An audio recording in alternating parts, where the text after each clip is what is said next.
Have you ever heard of the story about the lady in black?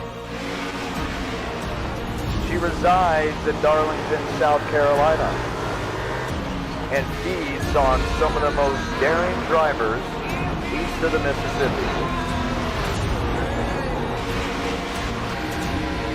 40 make grid for 500 miles. You wonder if 40 will even make it back to the checkered flag.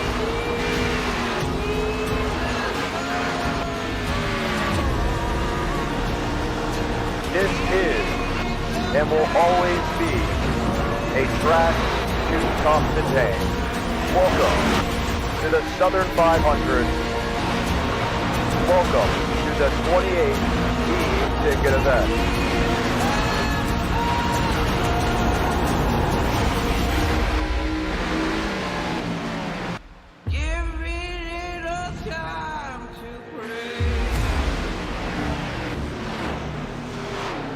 Well, how about this for a change for some? Because as we get ready to roll into tonight, the throwback is very much alive. To all the viewers watching from around, we say hello, we say welcome to the 28th e-ticket event, the Southern 500. I'm John Ramos alongside Jarrett Lumbert. Jarrett, what's going on here?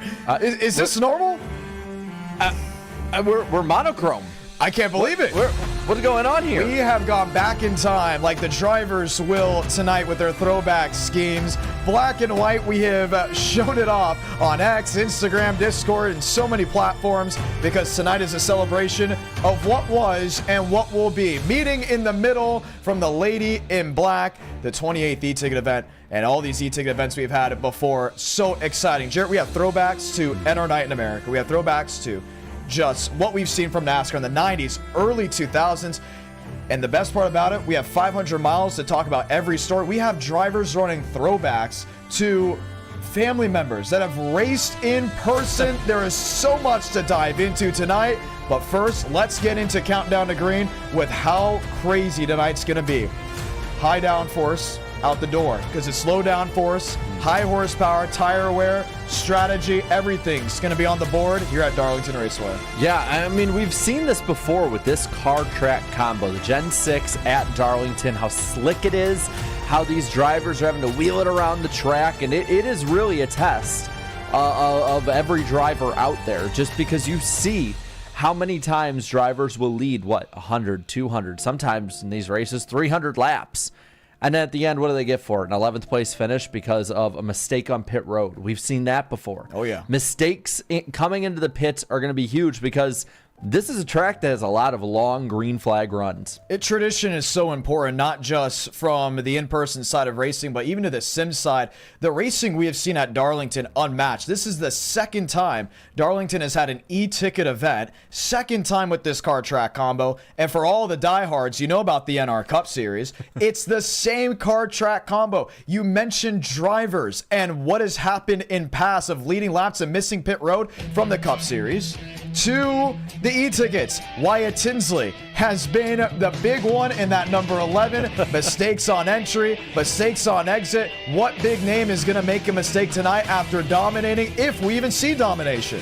Well, I mean, we'll talk a lot about it in picks, but I mean, somebody who really stole the show in the NR Cup race with this was Braden Mubbock. Oh, yeah. I mean, he was able to have one of the greatest comebacks we've ever seen. But at the same time, we got a pretty big field tonight. We'll talk about that in a little bit, too. And there's some guys in here that have basically been, instead of going out and seeing how fast their cars are, just seeing how long can I stretch a fuel run? How long can I stretch a tire run without it hurting me too much? So I don't even know if we'll see maybe domination from one, but maybe like a group of, say, 4 to 6 different guys. Yeah, that's what's going to be interesting. No tire limits. Very important. So, yes, you have enough Goodyear tires to go the rest of the way. The fuel window, 55 to 60 laps. That fuel lottery could be a possibility, if I'm not mistaken, in the Southern 500 in 2022. It was briefly discussed about around the 150, 200 lap mark. Attrition, oh my goodness, it's going to be huge. We actually told these drivers that if you finish the race, you are going to have an automatic bid to the next e-ticket event, that being the Alabama 500, because if you can finish this race on a Tuesday night, have that much skill to get it done, we want you in that big show that's happening later in April. Now it's who can strive to survive, to run the full 500 miles, who can also get caught up in someone's mess that wasn't their own, and we've seen it the last 2 e-ticket events already. I feel like this is 2 races put into one, right? We're talking day into night. That's going to be a big part with how the track changes as the race goes on. But I think part of that, too, is it's going to be attrition versus marathon. You're going to have that first half where there's going to be guys who might be hot lap heroes. They're just going out there and they're running blistering speeds. But then they fall back to the pack. And then you're going to have other guys that you're like, why are they running 15th? Why are they running 20th? And they're going to come back up there, too. But in doing that, you're going to have guys that are going to lose the handling. You're going to have guys who are charging and faster on better tires. And in that happening is going to be guys who just come together, crash, and you might see big names taken out by no cause of their own. And we saw it with the World Grand Prix. Daniel Mosteller, his incident, the final corners to complete his lap. In Daytona, we saw big names following as well. The big names tonight that we're all going to be watching out for. Dylan Basin, can he finally get his first e-ticket win? Anthony Burrows, does he join the 2-time club? Is a Triple Crown finally arriving, shipped and delivered on this Tuesday evening for Daniel Mosteller or Braden Mubbick? Do we continue the trend of underdog names? Yes, Kai Collymore is in this field. Yes, Van Drugman is in this field. They both won the previous 2 e-ticket events. Nathan Scott, who loves this car track combo. That's one that I saw a lot talking about on social media. Jaden Reyna returning as well. He hasn't been in an e-ticket since 2021. Talk about a perfect opportunity to come back. You have names, you have stories, you have drivers racing outside of the United States. And I'm telling you, it's going to be a wild night of unpredictability. I mean, just to add to the unpredictability, we have a number of drivers across the country under tornado watches all night. Oh my goodness. All over the Great Plains and the Midwest. And so you're literally fighting the elements to stay in this race. But John, I don't think that this race, unless a lot of favorites get taken out early, I think this race favors the favorites, the guys who are there every single e-ticket. You know, you mentioned 28 e-tickets. It's tough to win these. You know, you look at the non-super speedway e-tickets and the list gets a lot shorter of winners, and it's because those guys specialize in races like this. So I think that there's going to be some surprises up maybe in the top 10, maybe even top 5. But I think you're going to see some of the heavy hitters really running for the win and running against each other tonight. Yeah, it's been almost control chaos just to get to this point. I mean, this event was supposed to be run on Thursday. That got moved back because of my in-person broadcast with ASA coming Friday and Saturday. You continue to look at that. That means some drivers had to come in last minute. Some had to drop. We went from 40 drivers to 43. Back to, let's do 40. We're worried about how things can go. Oh, we had 42 drivers already? Hey, William Schmidt, do you want to race? Schmidt joined the fray, and now it's back to 43 guys. Why not? Why not? You know, you're one of the best ones out there, one of the favorites. He's going to, go out there. He's ran this a lot. He knows what he's doing. So, just adding even more favorites, even more craziness into this. And John, adding into all of that, we talked about strategy. We talked about long runs. The fuel window tonight is, it can be a little less or a little over this, but generally it's been between 55, 60 laps. Some say they can go 65, others say they can't go 55. But that might not even be a problem to look at tonight, because you might be pitting, you probably are going to be pitting before the fuel runs out, because tires are going to get shredded. Where's Larry Mack's cheese shredder? We need him. We need him. We need virtual Larry Mack. Yeah. And I'm going to actually add a point to that. NR Cup Series, same car track combo. Who took the lead just past halfway and everyone got excited? James Thurston. Who wasn't in the lead 15 laps later because of tire conservation? James Thurston. Yep. That's something that we could see tonight. You're looking at over 3 seconds of fall off. Braden Mubbick, his first time in Speed Weeks for this event, he went, oh my goodness, it's 2 seconds of fall off in 20 laps. For the younger fans, That's a good thing. That is genuinely a good thing. You want to see tire fall off like that. You want to see that consistency, because a driver that's quick on the short run is going to have to be challenged on the long run and maybe adjust. Long green flag runs are going to be a treat tonight.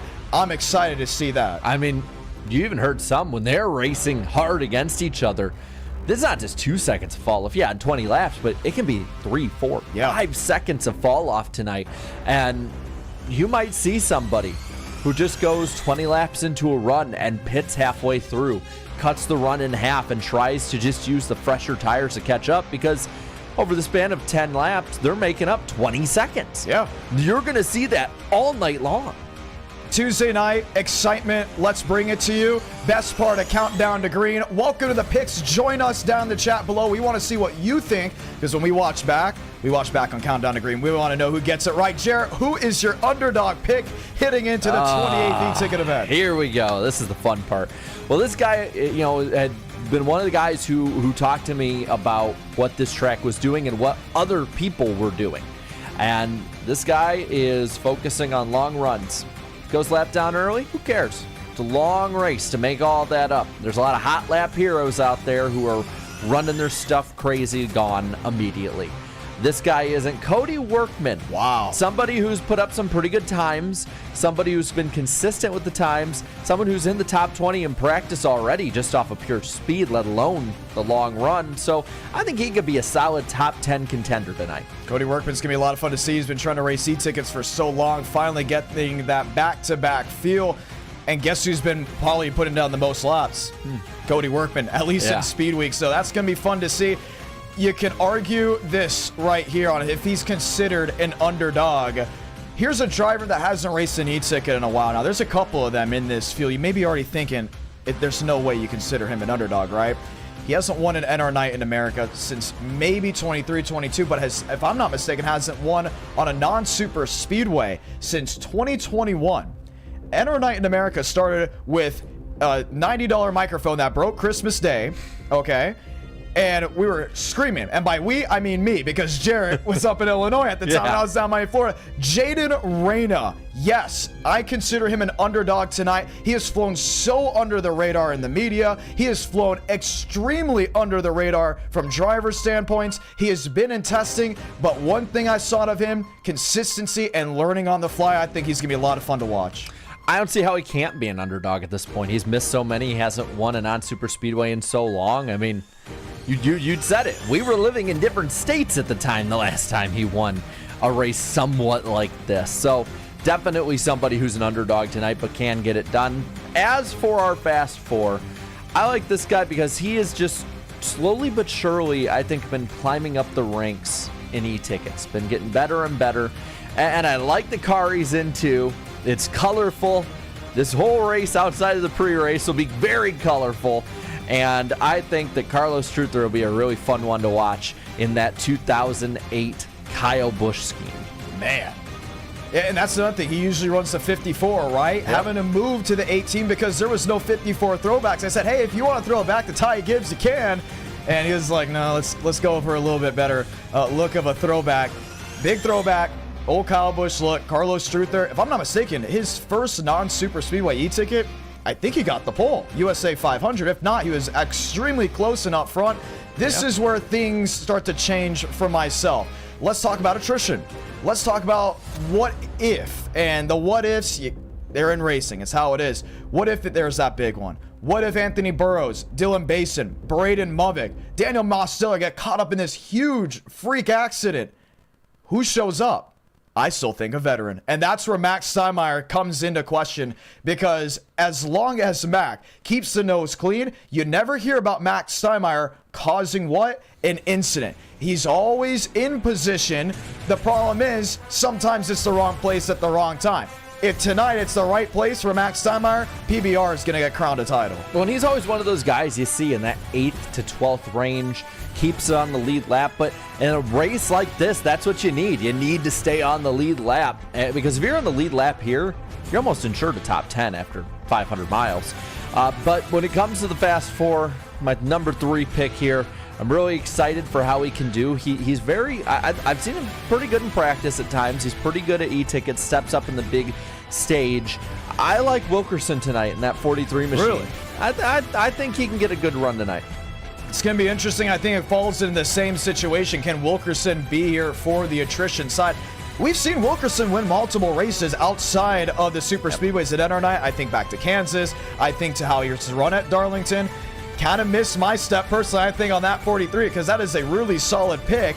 The only thing that I have to say for Jacob Wilkerson, what can you show me tonight?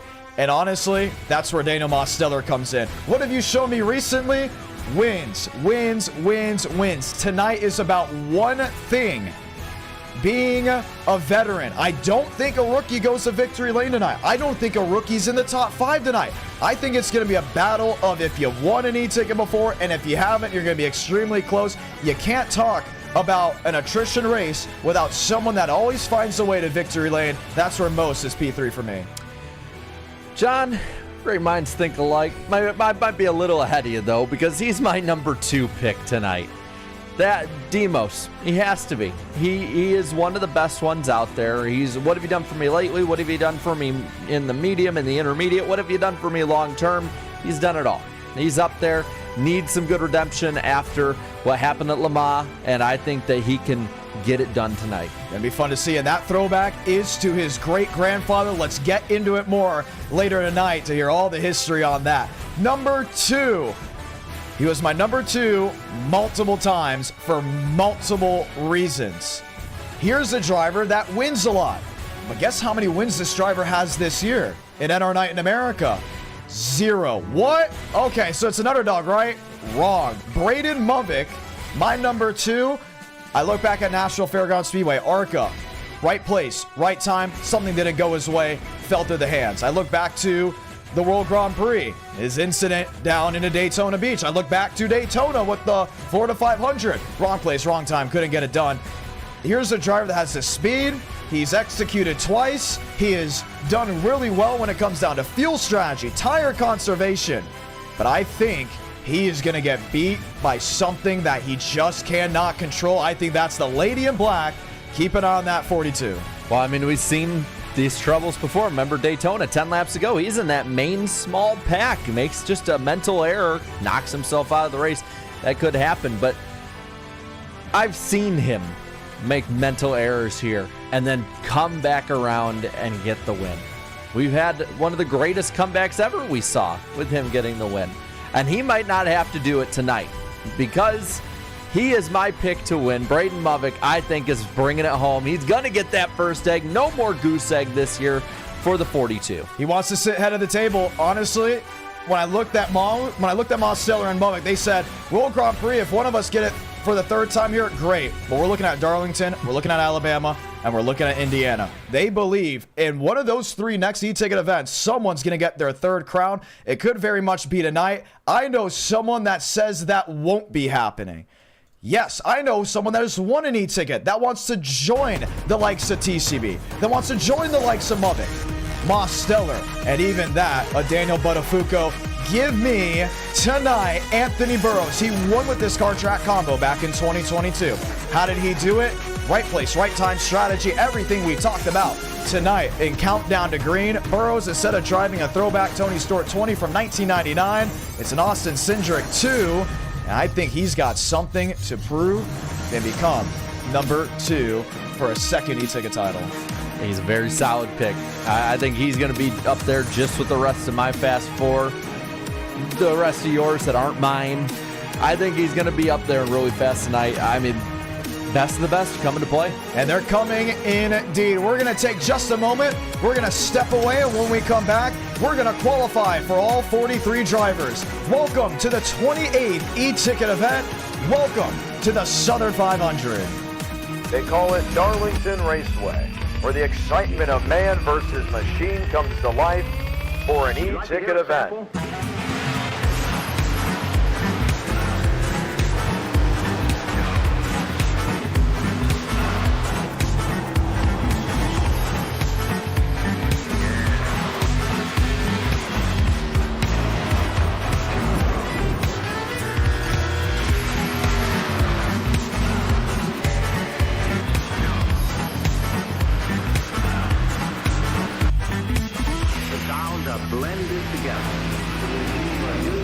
Delete. Oh, did I say that again? I'm sorry. Did I accidentally say that before we went ahead and muted? It's all good. We're ready to go trackside at Darlington Raceway. They gotta have fun with stuff like this. We got 500 miles, and we are ready to rock and roll. All 43 drivers in attendance, ready to go green flag racing. We're checking in on some things before we roll. Just some updates on the overlays on our side, and we're ready to go ahead and do it. These drivers, well, they're excited. Why? Day into night race. One thing that they talked about is we need more day into night racing. They expect there to be a big change from that day into night sequence. I'm excited to see what the day and the night's really going to look like, as well as we get ready to go ahead and roll in just a matter of moments. And our night in America, fueling victories all year long. Let's get ready to showcase what we've got here on the track. Lane Sanders, he's going to be the first one to head on out there. Overlay update, just be going in and out.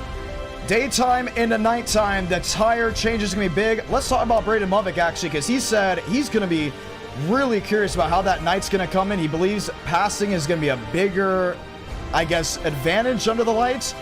And with there being more day racing in this one compared to previous day and night races, track position may be key, or it's going to be driver versus track where the passing does come about. Well, and it's been a while since one of these e-ticket events we've had a day into night. I mean, it's been a good while that we've actually had a fully day into fully night. It's been like maybe one or the other here or there.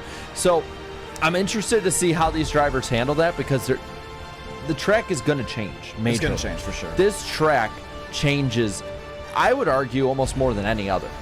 So let's see the laps that they put down. Basin on the top of the board right now in the 11 after 6, 7 have put down a lap. Look at that. Riker Byram already P2. McLaughlin late entry as well. He's in the number 20 machine. 43 drivers ready to go. We're going to get through their throwbacks. No surprise, Zachary Truhl, the Havoline 28. Chase Kroll, we actually mentioned the Great American 500, how Dygard has family ties to Chase Kroll. Kroll P10, and they're just moving up and down with 3 minutes remaining. Jacob Wilkerson, top of the board now in the 43 machine. How about this one? Yaroslav Donskoy in the number 90, putting his time on. Tyler Tinsley. I've been calling him Wyatt recently. Don't know why. Well, the Tinsley's racing NR. Ron Luckenbill, he's going to be an interesting one to talk about, mainly because his house, well, unfortunately did burn down in the Palisades fires a couple months ago. He is currently off-site away, but running in this e-ticket event. He's going to have a lot of supporters behind him.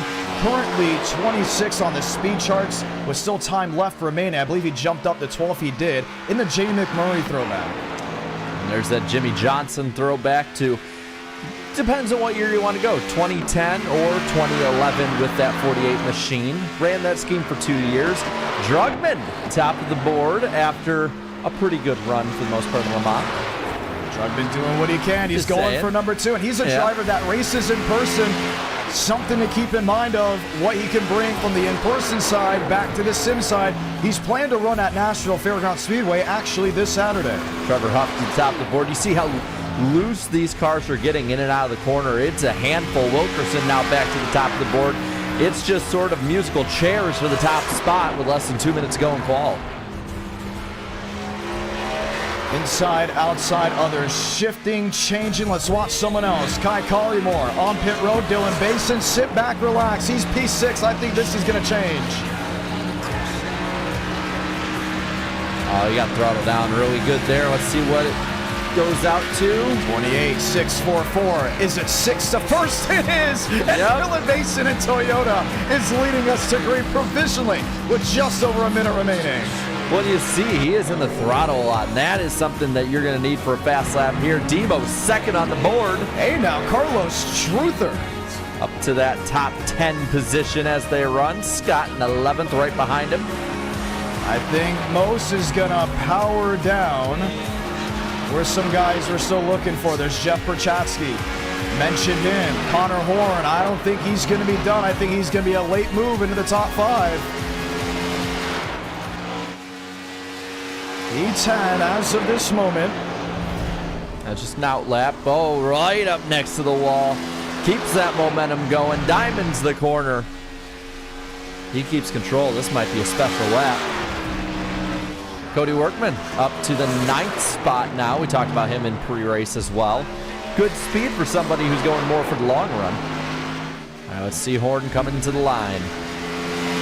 Where does he line in? That's going to be 10th. Does he climb? He does. It's up to P8 for Connor Horn.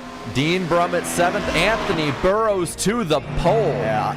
Okay, early on, where are our guys, right? Burrows, Basin, Mosteller. I'm looking for Braden Mummick. I don't think he's set down a time yet. He hasn't. Braden Mummick going to be starting from the 40th position. Can he do it again from the back to the front? He'll be back there with Skylar Comstock, William Schmidt, and Josh Kenyon. 43-car field tonight. It has been wild. It has been interesting just to get this event going, shuffling, changes. That's why we couldn't put on an entry list. Due to the event moving from a Thursday to a Tuesday, it put a lot of these drivers kind of in question of some of them, could they race? And here we are ready to go green flag racing for the 28th e-ticket event. I want to say thank you to everyone that's been hanging out with us. Burrows versus Basin, Mosteller, Jacob Wilkerson. How about Trevor Huff coming up there in the 54? Good qualifying run for him so far. Or, well, not so far. It is a good qualifying run. Let's see how it equates to the race. First e-ticket event with the new iRacing graphics update. That came with the ARC Menard Series stock cars. Carlos Truther in number 18, starting from the 12th position. Nathan Scott ready to roll as well. He's going to be toe-to-toe with Riker Byram. Yaroslav Donskoy going to continue to watch on with him as well. William Schmidt back in the 42nd position. It's going to be a very much come from behind night if he's going to come up and win this race. Interesting story, yeah, with him tonight.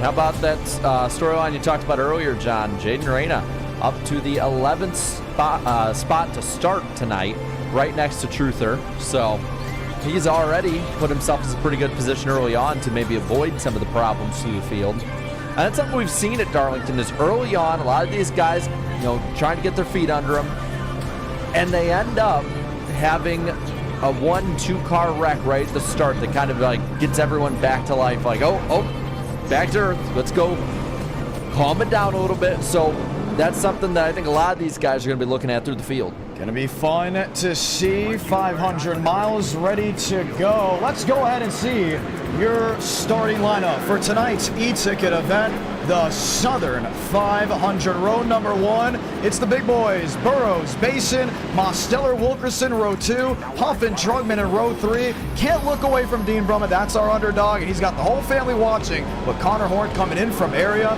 ready to rock. Michael Mitchum, Cody Workman, row number 5. Just outside the top 10, row 6, we talked about Jaden Reyna and Carlos Truther next to each other. Scott and Riker Byram, nice red row 7.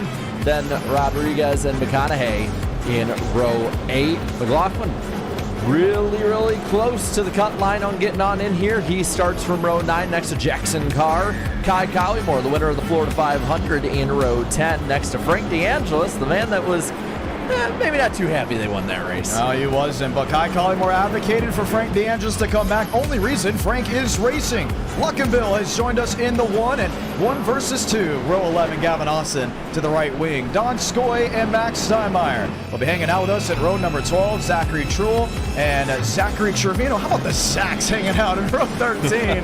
You got the man of Murphy with Dominic Barbagallo lined up, and then Rodriguez with McKinney. J-Rod ready to see what he can do.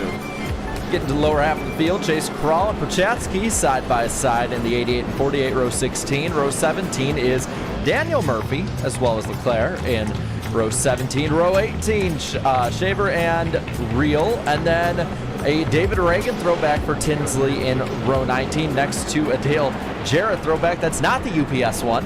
And Delgado Movic, row 20, out in 39th and 40th. Comstock and William Schmidt will round out this field. Jason Beckman was the 43rd entry. Internet issues. We talked about drivers with weather. Keep that in mind. So Josh Kenyon actually adminning this event. He is shown row 22. 42 drivers scheduled to start as Jason Beckman sits in the garage. Keep an eye out for what is to come tonight. Beautiful weather for racing. You already see the shadows getting a little long, and we're going to hear it. That's right. 1 to go this time by Burrows, Basin, Mosteller, and Wilkerson. All understand that. Already the green flag ready to roll. He's ready. I think he's more ready than both of us right now, and we're amped. We're good to go. Let's go ahead and say those magical words. Say it with me down in the chat below. Godspeed, drivers. You are go for throttle up. To all the members that have joined on in, we say hello and welcome to you, as you can freely use all the icons throughout tonight's evening of racing.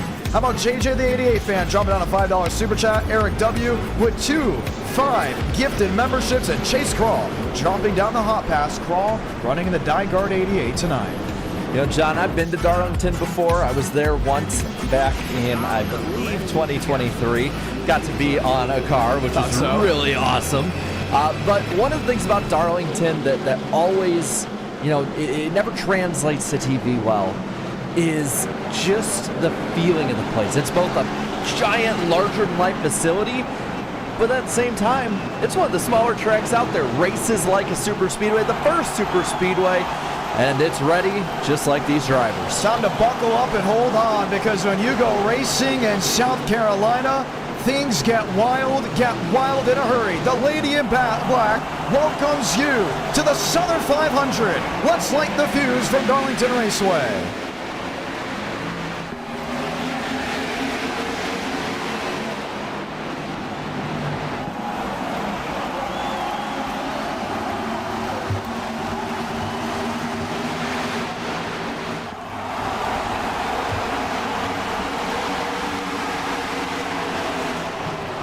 Did not take long for Dylan Basin to check out from the outside lane to the bottom in front of Burrows. He'll come on turn 4 to lead lap 1. The fight's on with Jacob Wilkerson. Already 4 or 5 Darlington stripes in the wall and around in the back. That's the 44 of Jackson car down the racetrack up front. The leaders race on. We believe Kenny Real may have gotten a piece of it. Frank DeAngelis dropping back. Not enough damage from him. There's Carr, gets it backfired. We stay green. Basin, the race leader. Burrows in second. Daniel Mosteller in third. Has company about still in the early laps of this event. Basin with a great start on the high side. Got the runoff too, and that gave him the lead. Now Mosteller all over the back of that 62 machine. Looks low for a moment, but it's tough to even go too wide through the corners of Darlington. And they have settled into the top 5, 6, should I say make it, maybe even the top 15. Rodriguez in single file formation. This is where you start conserving the tires. If you can make the move for the pass, you're going to go for it. But if there is an opportunity about, and you think, maybe a 50-50 shot, you most likely will back out of the gas. Loving that Mason is the leader early on. He usually shows that he can control a race. But long run is going to be important, and that's where Anthony Burrows may just have the advantage. Yeah, and it's not much. First in the top 10, it looks like a little bit of a try for a pass there. Drugman underneath Dean Brummett. Brummett on the high side, going to probably get the run out of the corner. That's the preferred line. They're going to keep it side by side to the front. Dean Brummett planning on running every e-ticket. That's not a road course. I asked, why is that? He said the roads are meant for traveling to the track, not racing on them. Standard and stock car racing response for sure. He races on in the 7th spot. That 12 machine underneath him again. Drugman not letting him go. Up in front of him, Mitchum and Huff side by side. That's for the top 5 position. And you got 2x2 racing once more. Huff outside 54. Inside Mitchum. Huff actually gets squeezed to the wall. Gets a bump from behind of Dean Brummett. And this is where Van Drugman can take advantage. He does down on corner entry. Yeah, now that puts Mitchum in the top 5. You see a little bit of an accordion effect all the way back to that Scott in 12th. And You might look at it and say, that's single file, that's a train race. No, this is just guys trying to get their feet underneath them. And you saw with how those guys get in the wall, those Darlington stripes already piling up. Remember the first two e-tickets this year? They have been run with the NASCAR Next Gen. This is the first one with the Gen 6 Stock Car. And for the drivers to get readjusted, it took some time. It took multiple practice sessions where they have to be reminded, 750 horsepower, very small blade on the back end of these machines. Tire wear, very important. This is not the low-profile tire that they're used to. And for some, the adjustment came quick. For others, it took some time. Well, and you're already seeing a line forming with the way the rubber's being put down in 1 and 2 once you see them exit off of 2. And not many people want to really try and deviate from that so far. The track right now is really what you're fighting this early on. They're really tight together. I mean, 8 laps in compared to the first Southern 500 we had. Top 8 was separated already by about 3 seconds. We got the 9, just almost the top 10 under a second. So let's look a little bit further back and how the racing is back there. It's starting to spread out. Daniel Murphy in 40, Christian Delgado there in the 13, riding around, as you mentioned, keeping the tires underneath each other. Where could Braden Movick be? That's going to be the big one to watch back there in 34th with Carlos Truther and Derek Shaver. Well, and John, you'd probably better explain than me on this one. Where is that throwback from? Because I'm a NASCAR fan. I don't recognize that car on the track. So when Movick and Daniel Mosteller moved from Team TCB to PCR, that was the first scheme that ever ran in NR Night in America. Everyone said it was hideous. And what happened? They started changing, and actually what that led to was Mick Weiss coming out in 2023. So PCR in the team, Xander McKinney, Tyler Tinsley, Daniel Mosteller, and that of Braden Movick. They're now multi-time e-ticket champions, so they said, let's throw it back to where our roots started, leaving Team TCB and forming our own crew to where they now are today. And you'll probably be seeing him through the night, already up to 32nd after a 40th place start on the grid after 11 laps. Up front, Michael Mitchum trying to make something happen. Had Huff underneath him for a moment. He's been looking all over. Nothing can really be done. You're seeing how loose these guys are off the corner. First battle for position all the way back to about the 17th, 18th position. And that's where you see Jaden Reyna on the outside in 45. You have the 60 machine of Nathan Scott. I love that camera when we're just looking down the backstretch because you see the rear end really just get light on these cars and they're having to catch it, right? You're a viewer back at home. You have the opportunity to go get some food, maybe use the restroom, come back, sit back. Oh, what beautiful racing on a Darlington evening. Well, these drivers are basically screaming, oh my goodness, every corner, every second, I am fighting this race car. It wants to rip the wheel out of my hand. And it's going to be a consistent theme tonight where you're going to see comers and goers, I think, very dramatically from 10th on back. Well, and comers and goers, you're also going to see guys getting held up, whether by lappers or right now this early by guys that just starting to fall off. Dean Brummett got himself another Darlington stripe, and Cody Workman gets by, and you see about a half second between 7th and 8th position. Well, it's because that 07 machine was holding them up. Now you see Workman start to reel this crew of 7 machines in, and that 07 is falling back. So you're seeing already the difficulty of slower cars on the faster ones. Take a look at what Dean Brummett has worked with. Has not been outside the top 10. Currently in 9th, now make it 10th, and I think Nathan Scott would like a pick 2 with Riker Byram on the inside. Well, and you see why it's so important, though, to keep that momentum going. Right back there in the 45, Reyna, 3 wide. A lot of guys getting to the wall, but he got kind of caught up, and he's going to lose 2 or 3 positions. Gavin Austin had to really whoa out of the throttle. This allows Max Steinmeier to join on in, and Yaroslav Donskoy just threw a slider on the 5 of Ada McConaughey. Oh, he's sliding all right, but maybe not in the right direction after that one. 3 wide heading into 1, not going to make it work. They smartly go to 2 wide. Still, that puts the 80 of Trevino in the wall. And he pancaked the right side. Oh my goodness. And we'll lose multiple spots at that. Oh, that's actually leading to a little bit of more damage than a normal Darlington stripe. He's going to pull it into the pits. Trevino, 1 to bite the dust here early on. No driver out of the race. Tyler Tinsley, multiple laps down after pancaking the right side. Chase Kroll already 1 lap down. You're going to hear how attrition will work tonight. Let's talk about the Triple Crown. Mosteller has won the Florida 500. The Alabama 500 is looking for the Southern 500. He sits in third, and at least visually, he seems a lot quicker than Burrows. Burrows is running a line where that 87 just can't find a way through without maybe tearing up the Goodyears. Well, that's Darlington for you. You got to find a way to set that guy up to pass him, or just save your stuff sitting behind him. And that's really the big fight tonight that a lot of these drivers are going to have to go through. Though Basin, I know he's only about 4/10 out, but he has not got that far out ahead of the leaders. He hasn't.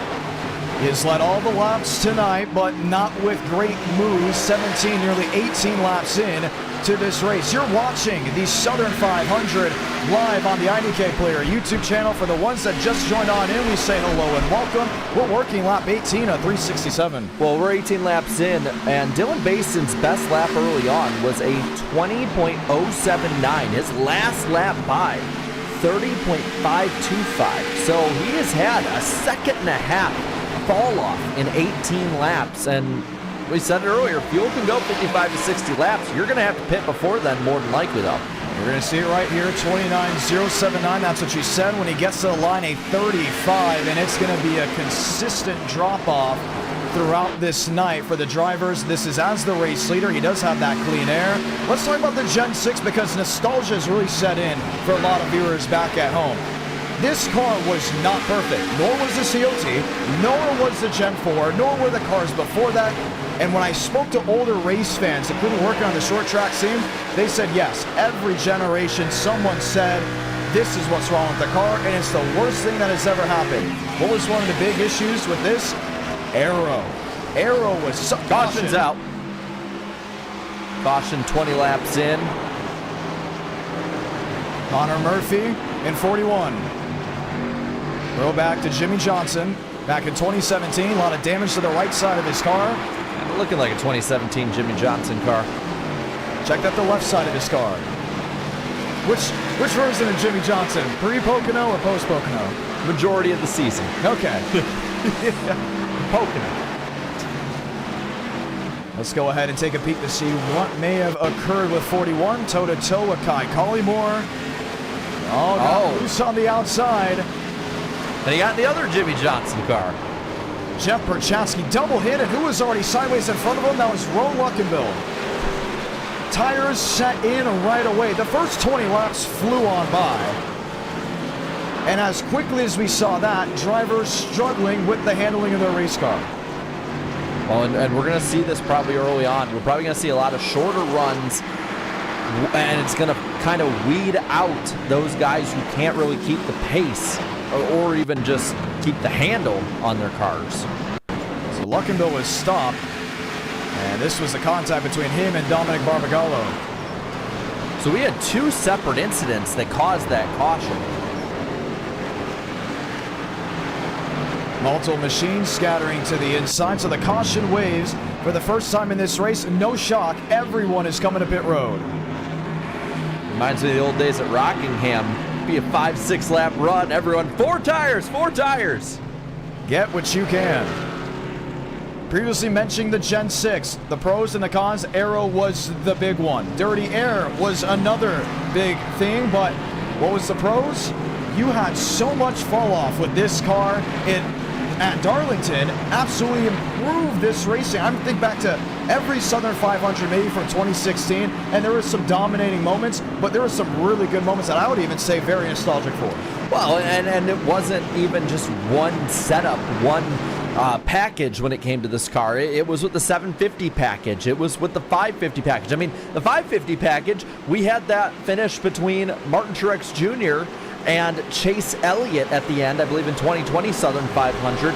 And then the battle came down to Kevin Harvick, who ended up winning barely by the skin of his teeth because it was Austin Dillon running him down at the finish. Was there another one? I think Eric Jones, I think Kyle Busch as well, towards the end of that race that ended around 2 o'clock in the morning. I remember staying up to watch the conclusion of that event. So Darlington has brought a lot of great racing together. Honestly, there was a talks of maybe having this be a Gen 4 race, maybe a next gen race, and then a lot of drivers advocated. They said, hey, Gen 6, we think we can put on the best product with this car. let's go ahead and see how that rolls. And currently 23 laps in. Yes, Dylan Basin has led them all. But now what changes? Because of that incident, because of how the cars are so ill-handling for some, Burrows drops to 4th from pits. Puts Mostel to 3rd. Wilkerson with a blazing stop up to 2nd. You still have Drugman, Mitchum, and Cody Workman. You mentioned him earlier. He is your underdog pick. In 7th, another one that flew under the radar. Hey, both our underdogs run in the top 15. Reyna is in the 13th position. That brawny Chevrolet in the 45. So we're seeing a lot of the best ones that are good at saving their stuff, being up front in a lot of these long races, already up front. Multiple drivers already 1 or more laps down. We look deep in the field. I think about Sanders, Truex, Jackson Carr, Chase Crawl, Trevino, and Tyler Tinsley, all stuck with nowhere to go. They're going to need a lucky dog or a caution, a repeat for them to get their laps back. Everyone else on the lap panel just once more as they're back green in the Southern 500.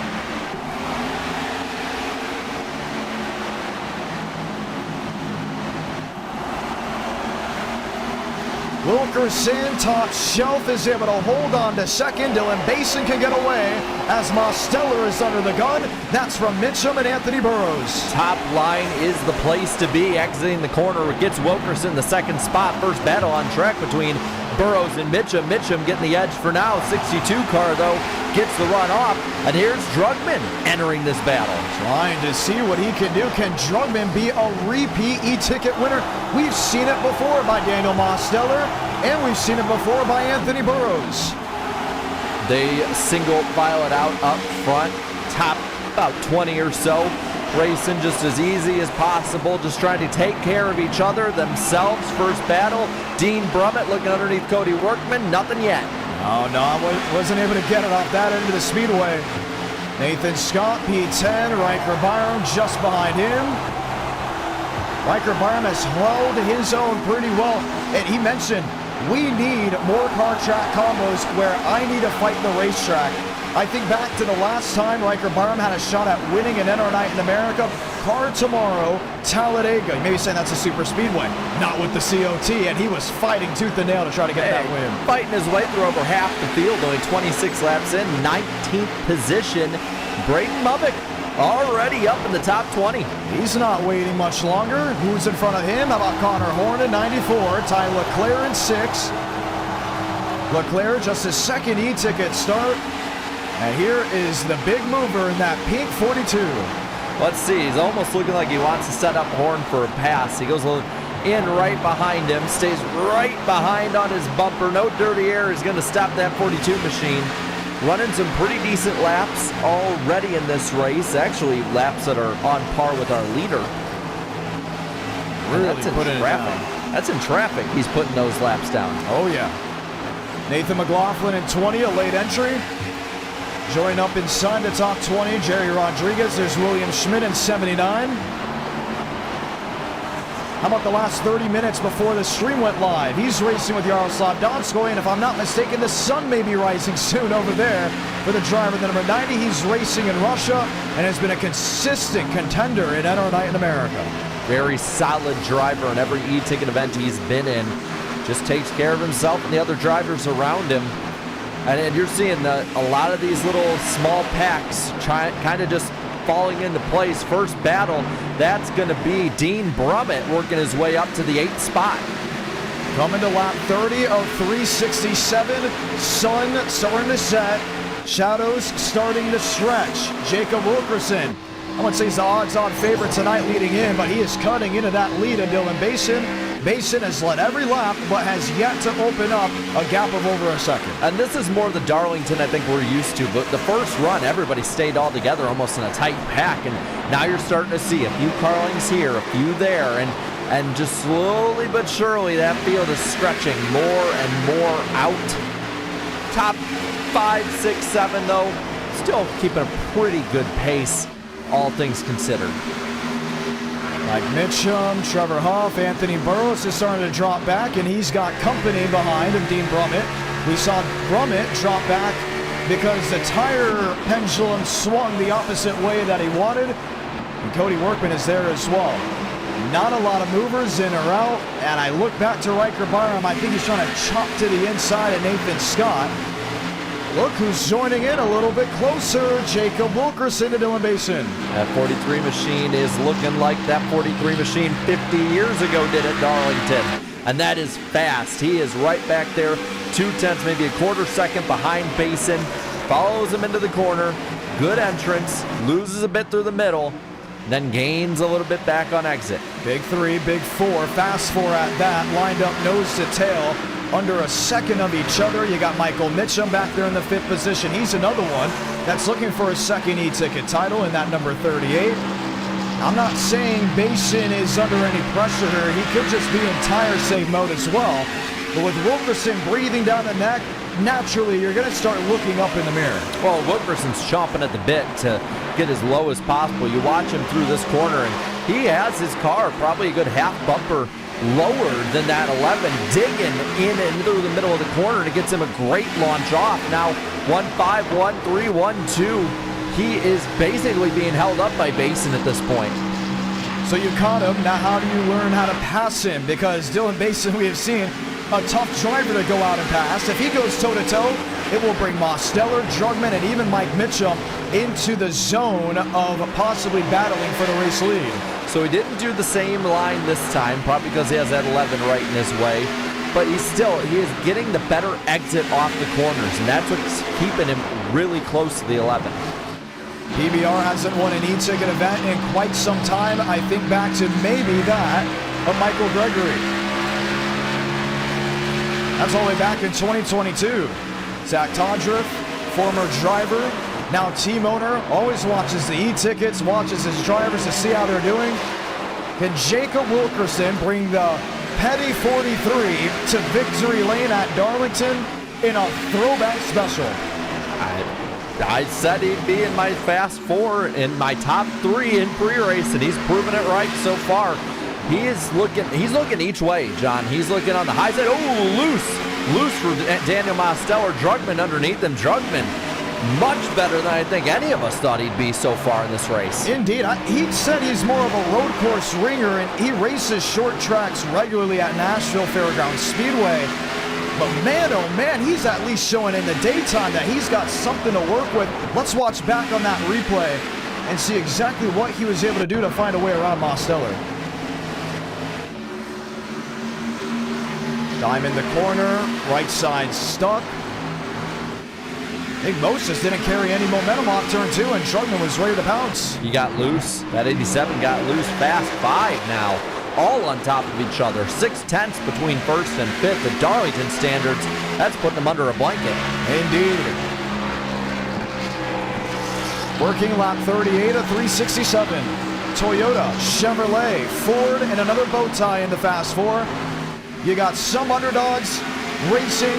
I wouldn't even call them underdogs anymore. I used to think Michael Mitchum was one, and same with Van Drugman, but both are e-ticket champions. Well, that 43, if he ever gets by the 11, it might be good night, or at least goodbye until the night, because he is right on the back of that 11 machine. Some drivers that said they have a nighttime race car. I think of Braden Movick. I think of Cody Workman. I think even of Gavin Austin. They are outside the Elite 8. Drivers that said they can go both ways. Basin, Burrows, Mosteller, and that may be of Jacob Wilkerson. He was a little curious about how the night will work. He tested mostly in the day, and it's showing at least early. Drugman putting on the pressure, too, right behind that 43 machine, trying for the second spot at this point. And at Darlington, you don't need to lead every lap. You just need to set yourself up for the opportunity when it presents itself. Wilkerson is there. If this was Chicago... Mosteller in the wall! Mosteller in the wall, and it looked like the 38 and Mitchum got into the back of him. And that wasn't just a stripe, that was an actual hit. Looking for the right side. Is there any damage? Can't see it from that end. Anthony Burrows will sweep on by. No, won't go for the move just yet. A huge hit to the right side of that 87. Yeah, it was a pretty decent hit, but he's got it back going. Looks pretty good. Let's go ahead and watch back. This is a replay. Now remember, this is the first time a Gen-6, if I'm not mistaken, has been also a part of an e-ticket since the damage update. Last Gen-6 e-ticket, yes, NWP in 2023. He just got on the wall on his own once. Mitchum went underneath. The car was still a little handling. It went rear end first, then the nose instead of just a hard smack. I think that's what really saved them with this damaged model. Yeah, because that would have been catastrophic before. The real winner in this is Huff in that 54. He's all the way up into the top 5. Mosteller falls back to 7th. No change up front. Leaders still the same positions they were. But we do have a breakaway with the top 3. This is the year of the underdogs, at least up to this point. Dylan Basin would like to change that with Kai Collymore going to victory lane. Van Drugman, you'd question if Van Drugman's even an underdog with him running 3rd, 43 laps into this race. And there's Jacob Wilkerson. We've been asking since, I think, 2022 as of late, early 2023, when he will find an e-ticket crown. And this is showing to be his best bet, running 2nd early in the Southern 500. The 12 of Drugman, though, you can tell he's starting to fight that car a little bit more, but still keeping a good pace. Still in 3rd, about a 2nd ahead of Michael Mitchum.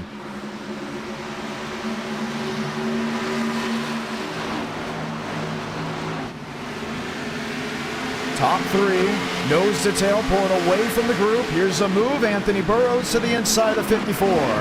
Does he have enough, though, to complete that pass? Gets a nose there. He's side by side with Huff at the 5th position. Gets a little ahead. He's clear. Got him. Anthony Burrows starting to start his track back to the front. I say that he hasn't left the top 7. But for Anthony Burrows standards early at Darlington, he's usually up inside the top 3. Now currently in the 5th place spot. Let's go back to Dean Brummett because before the caution came out, he was falling back and you saw why. Tearing up those good years off turn 2. You're seeing a lot of these guys taking the imaginary chicane, as we like to call it, where they get loose, have to save it, go way down the track, and then back up. And Dean Brummett in the 9th spot, keeping a good position, but definitely tearing up those Eagles. Zachary Trevino, remember him? He is 6 laps down, but still on the racing surface. Let's go deeper in the field to the ones that I would say not where they want to be, and they did pretty well before. Check that, because here comes Mosteller to the inside, trying to make a move on Trevor Huff. That is a battle for position, the battle for 6. He does not have the position on exit to clear. He's going to be loose underneath him. Huff in the wall with a little Darlington stripe. Side by side again in 1. One of them's going to have to give. It's going to be Huff. $200 worth of prizes out tonight for the Southern 500. The drivers said top 5 payout. The winner will get $100 ahead of Talladega, where things are going to get really interesting. Keep up to date on everything Enter Night in America and e-ticket events through the community page. Subscribe to the YouTube channel with notifications on so you don't miss a beat, or join the Discord that has been updated in the link in the description, or follow me on X at IDK Player. 48 laps in, 367 the distance. The track temp is cooling. The sun is falling. The speeds, they're still dropping because of how this tire fall off has been. We're looking at 31s. We're looking at high 30s from originally being in 29s and 28s by some drivers. Oh, man, John, I'm just thinking of what you just said there, though. April 25th, Talladega coming up. That's going to be a lot of fun. Be sure to be there for that. Be there for this. I mean, you see how much the handling is definitely tearing up. What you're saying, Braden Muppick up to the 17th position here. He's still trailing that 94 a Horn, but hey, they're a 2-man army going to the front. Horn up into the wall with a little Darlington stripe. Nothing really too much to it. Not enough to give Muppick the run to the bottom by any means. He's going to follow him in. Trying to see where that sun is. Drivers have mentioned that when it starts setting, it's blinding, almost like Homestead was when it would go from day into night. I haven't seen any blindingness, at least out of the drivers so far. More of the sun shining heavily off turn 4. Well, and these times, again, falling off over 2 seconds already since the restart. And it's not going to get any better for him. There's Rodriguez on the high side. Oh, loose there for Leclerc.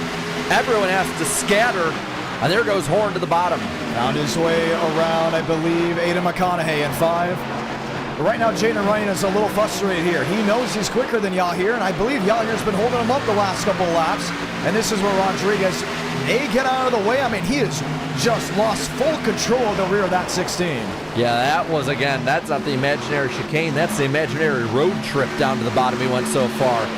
There goes Reina again, trying to find his way around, but it's going to open the door for Leclerc on the bottom. Horn trying to follow as well, and there's Braden Bubick following. Contact entering 3, loose through the corners, side by side again. This for the 14th spot.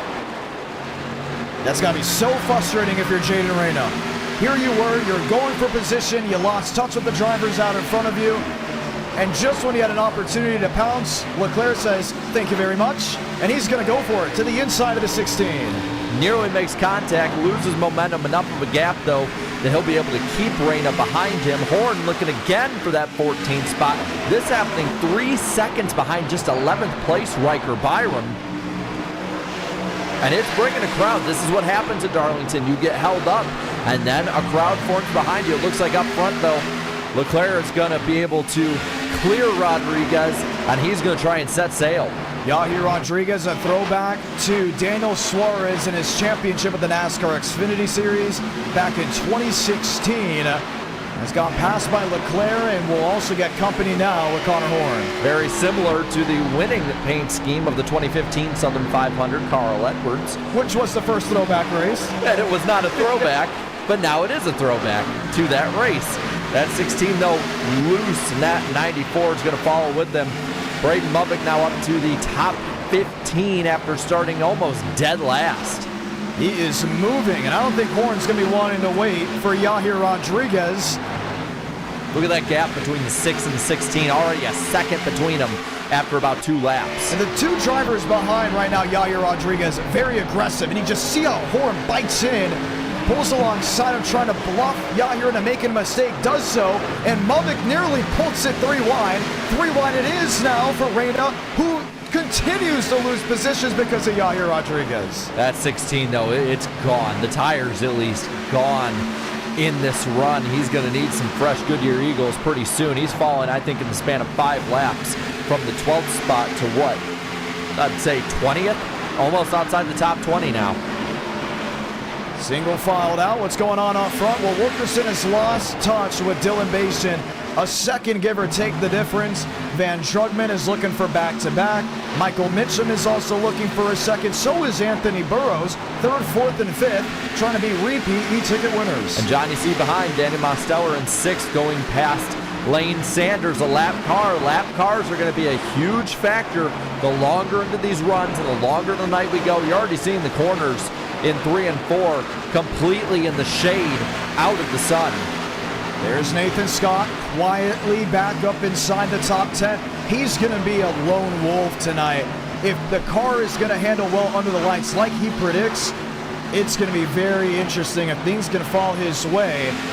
Really loving this long green flag run of Michael Mitchum under pressure. Here's Burrows to the outside to complete the move for 4th.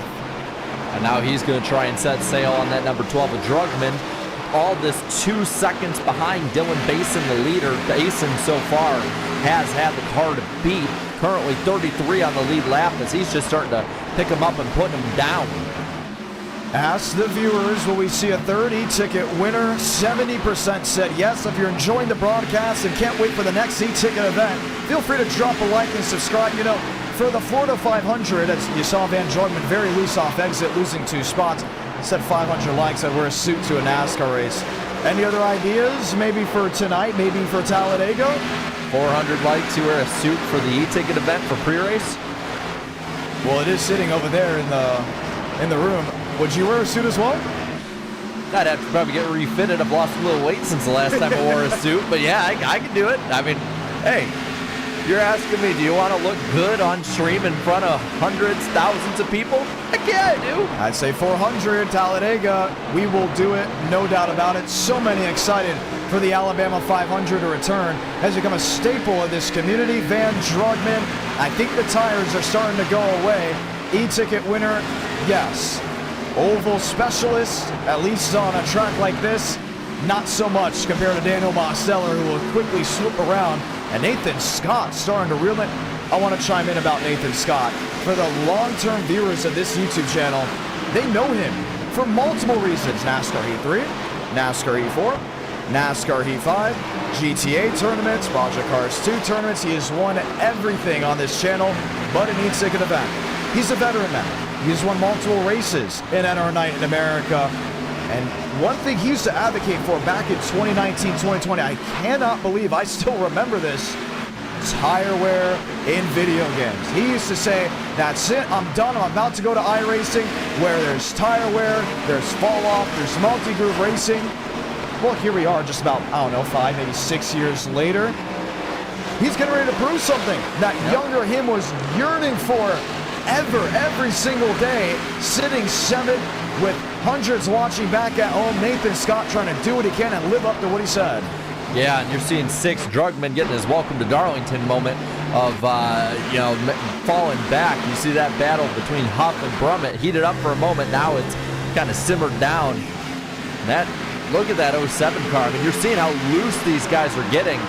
And you have to look at the 54 of Huff starting to pull away a little bit. Brummett starting to fall back. And you got Cody Workman, Riker Byram right on top of that number 07 who's in the wall.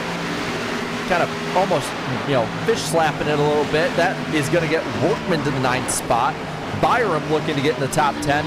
And, who's that guy who's only about a 1.5 seconds back? That's Leclerc, who was 3 seconds back only maybe 10 laps ago, not held up by a slower car.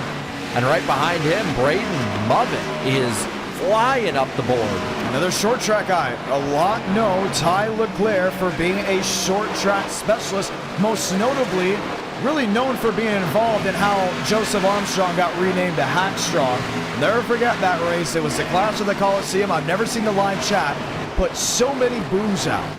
Why? Because Ty Leclerc got shunted by Joseph Armstrong. Just a second, he took it start, already up to the 12th position and just rolling lap after lap. He's another one where if the night sets in, Ty Leclerc could be an underdog winner for the 3rd time in an e-ticket event this year. Well, you're just seeing classic Darlington. The field starting to get spread out. Oh, is that Riker Byram up into the wall? Same deal as Daniel Mosteller had earlier on. That 98 machine was vying for a top 10 spot. Now he has to play defense. Leclerc's going to be all over him. That momentum shift was huge. 2 Fords lined up nose to tail. Braden Mubin in his Chevrolet just behind in the 13th position. Gonna watch on and you start to see these isolated packs. You ever go to Darlington, everyone talks about it. When you see the leader checked out to about over a second, look for the isolated cells because you see things like this. Dean Brummett, veteran save, but loses a couple spots. And you're seeing the tires just worn off of these race cars. Longest run we've had. Obviously, the 2nd run is the longest run we've had of the night. And these guys are struggling. And here is Mubin going for the 11th spot. He made his way past Leclerc.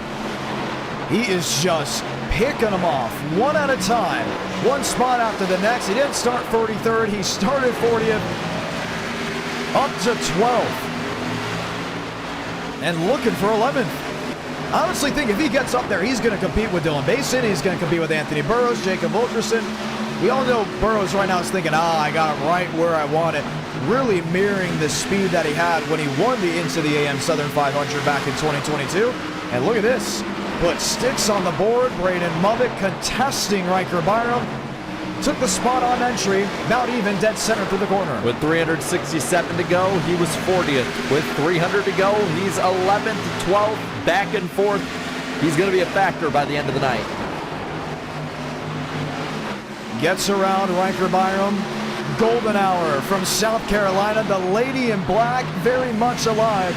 You're watching NR Night in America live on the IDK Player YouTube channel. The 28th e-ticket event. Very grateful for everyone that has tuned on in. If you enjoyed, we want to say thank you for coming on out on this Tuesday night race. The event moved forward due to scheduling complications later in the week. It still put on a great show deeper in this field. Drivers still fighting the racetrack. And this is what's produced, the side-by-side racing and the movement on the left side of the screen. The 07 and the 54, they are going to be in the middle of the hornet's nest in a moment because they're both struggling badly. And that brings Mubin right next to the 54, looking for a top 10 position.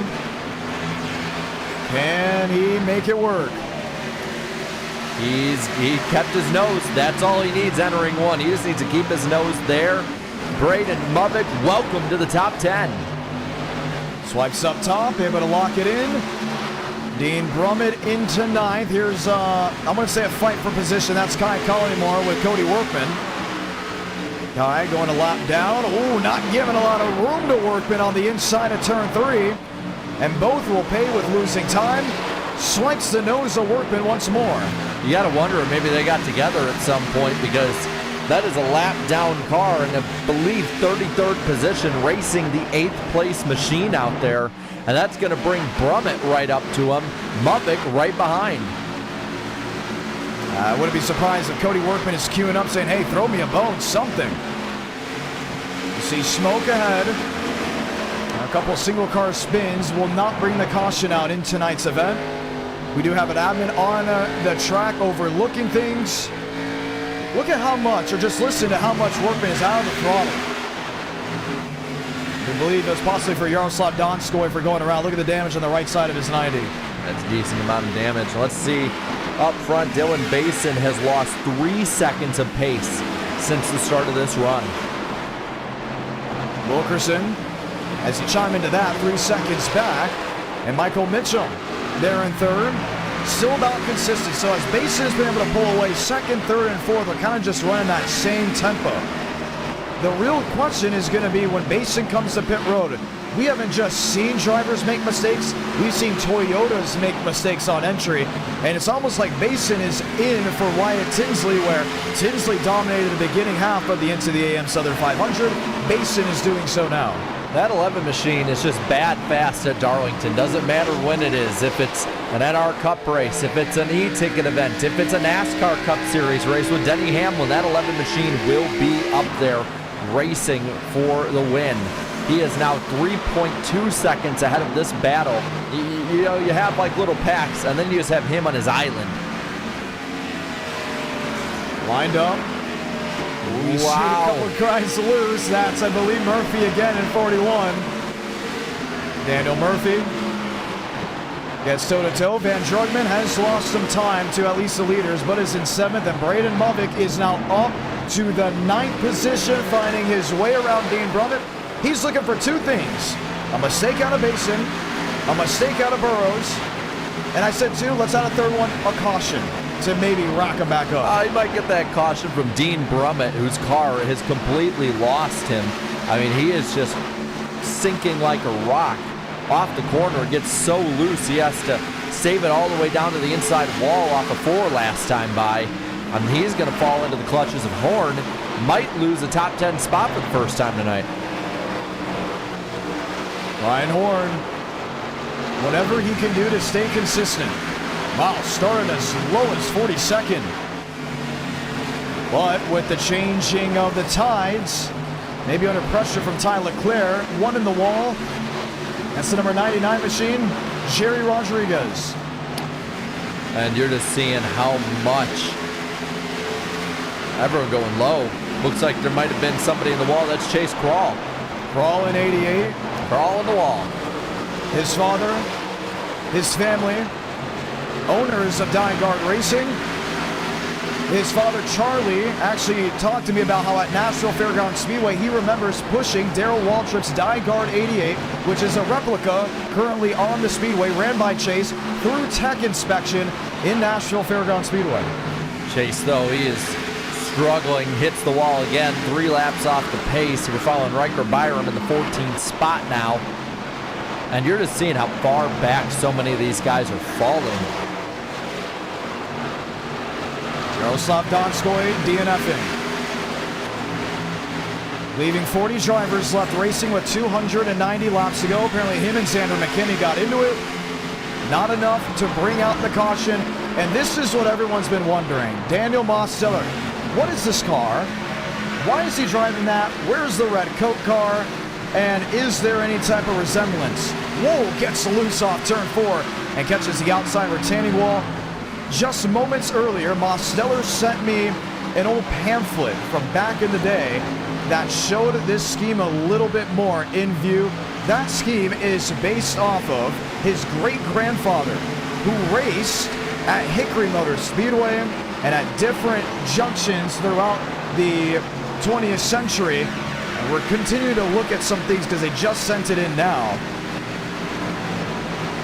Last name was Mosteller. And speaking of Mosteller, he's on toe-to-toe with Michael Mitchum. Mitchum lost 2 positions in about a lap. Nathan Scott now moves up to the 4th position, right ahead of these 2. But that 38 machine's starting to fall off a little bit. And yeah, Mosteller running the family paint scheme up into the top 5. It is represented from Clifton Mosteller. Wanted to make sure I got his name right before I said it. Clifton Mosteller, oh my goodness, are you ready for this story, Jared? I know you're a huge race fan. There's millions of race fans that would love to hear this story. From sim to reality, get ready for goosebumps. Clifton Mosteller raced up against the likes of Junior Johnson, raced up against the likes of Hugh Johnson, and how about Ralph Earnhardt, which is also a scheme being represented in this event. And it was at Hickory Motor Speedway. Apparently, he also raced at North Wilkesboro. We looked up Clifton Mosteller on Racing Reference and the Third Turn to see if we could find anything. There was nothing. So the family went digging. They went into the attic. They went into the basement, whatever they can find, and they found old school pamphlets of where he raced on the ovals at Hickory. Where did he race at Hickory? Well, Hickory Motor Speedway, of course. How did he race? Well, back in the day with those drivers on the stock car side. The stories and the family ties are a little bit interesting. There are records of him getting into a freak accident into turn 1. Jumped the tires. Car went airborne over the wall and slammed right into a tree. Oh yeah, gets even crazier. The tree branch inches away from taking out his eye. So he raced in North Carolina. And where is Clifton Mosteller buried? He is buried just outside of Hickory Motor Speedway. When Mosteller went last year for the ASA Stars National Tour race, Tar Heel 250 last year, he found the headstone. And what can you see from the headstone when standing? The racing at Hickory Motor Speedway. So it is very much a family ties. This car has changed a lot within the last week from what you saw in photos because we were able to get better looks of it. It was a black and white paint scheme. Mosteller kind of bringing back what was and what is sim to reality on the family side. Racing's in his blood. It is. Whether it's in the sim or on the real racetrack, and either way, it's a Mosteller running up towards the front. Gets even more interesting. Great-grandfather knew Ned Jarrett. Worked with Ned Jarrett as well. Raced against Ned Jarrett. And now, currently, he is racing up against Michael Mitchum, who will love to take that spot. And I'll say this about Ned Jarrett, too. I think he is one of the most underrated greats ever. I honestly think, had Ned Jarrett raced a full career instead of retiring early, he might be the king that we're talking about. Really? I think he's really that good. Head-to-head, put up numbers that were better than Richard Petty's when he was full-time for the few years that he was full-time. So that's a heck of a big person to know. Yeah. Did so indeed. You saw Frank DeAngelis on track.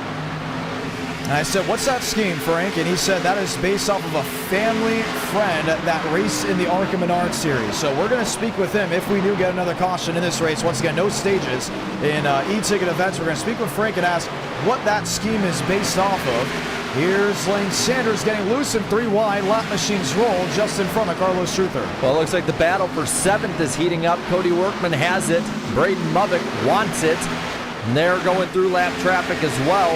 And it looks like that lap traffic might have fresh tires, that being the 40 of Daniel Murphy in the Silver Bullet. Yes, fresh tires making his way past. Pit stop's probably starting up soon. How long has it been since the last pit stop? They're in for sure. A while. You see Steinmeier in, you see Comstock in, a lot of the lower and middle pack guys in. Leaders staying out, 56 or so laps they've been on these tires. We heard that, we're going to pit before then. They've made it last. Luckenbill already 1 lap down. He came to pit road, so 13th on Ford have yet to come on in. We have seen that cycle when we were talking about the stories. We were wondering, we're going to be interested when Dylan Basin comes in. Who's to pit road now? Jacob Wilkerson down on the flat of 3 and 4. Do not speed. That's what they're all hoping for. He saw him how to just jolt the wheels from hitting that barrier. And look at all these guys that they were passing all night long. And it's like the 11 is stopped. Why? Well, because Dylan Basin is running about 3 to 4 seconds off of his fast pace. Wilkerson P2 went for the short pit. Basin elects to stay out. Burrows elects to stay out. I think Nathan Scott is going to follow the veterans in that moment. Same with Mosteller. The idea of Jacob Wilkerson run quicker lap times with the fresh new tires to then have the advantage, which would most likely be on the short run, but with track position still meaning something while the orangeness is still up and the lights haven't turned on. See if you can trap Basin behind you before the next cycle of pit stops. Make up some time and then try and defend when you have the 10 lap more worn tires or whatever it might be. Scott is in. Burrows is in. Basin is staying out. Mosteller staying out. Braden Movick Staying out, it looks like. Is that damage on the nose? I don't think so. Just from the angle, it looked like maybe he got into the back of someone. Perfect time for there to be a pit stop. Why? We now saw who was good in the daytime. By the time things cycle up and everyone's tires are warmed up, the lights will be on, there still will be the sunset, but already with the track conditions cooling off, you're going to see quick lap times and you're going to see them changing throughout the field. Basin into the pits, leader in. A lot of others getting off the racetrack. They're going to go in. Mosteller, second place is in. Movick stays out. And he's going to do one better than Basin. What about Movick? He doesn't forget how he lost e-ticket events.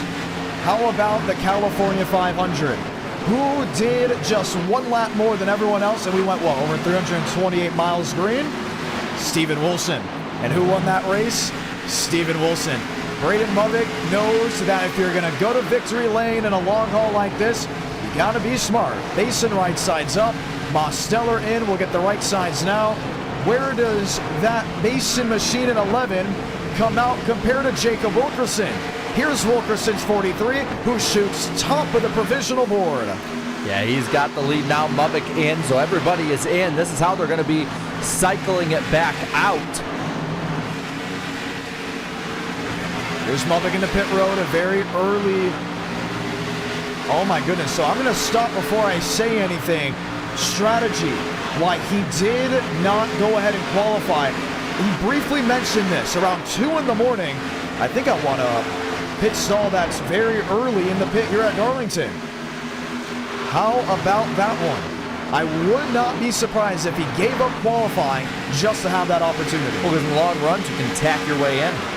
You don't have you can attack your way in to the pits. And he's going to fall back probably looking like about the 14th, maybe 15th position. You see, a lot of these guys who either are staying out long if they've been way in the back, or guys that got tires really early like DeAngelis, who's up to 12th.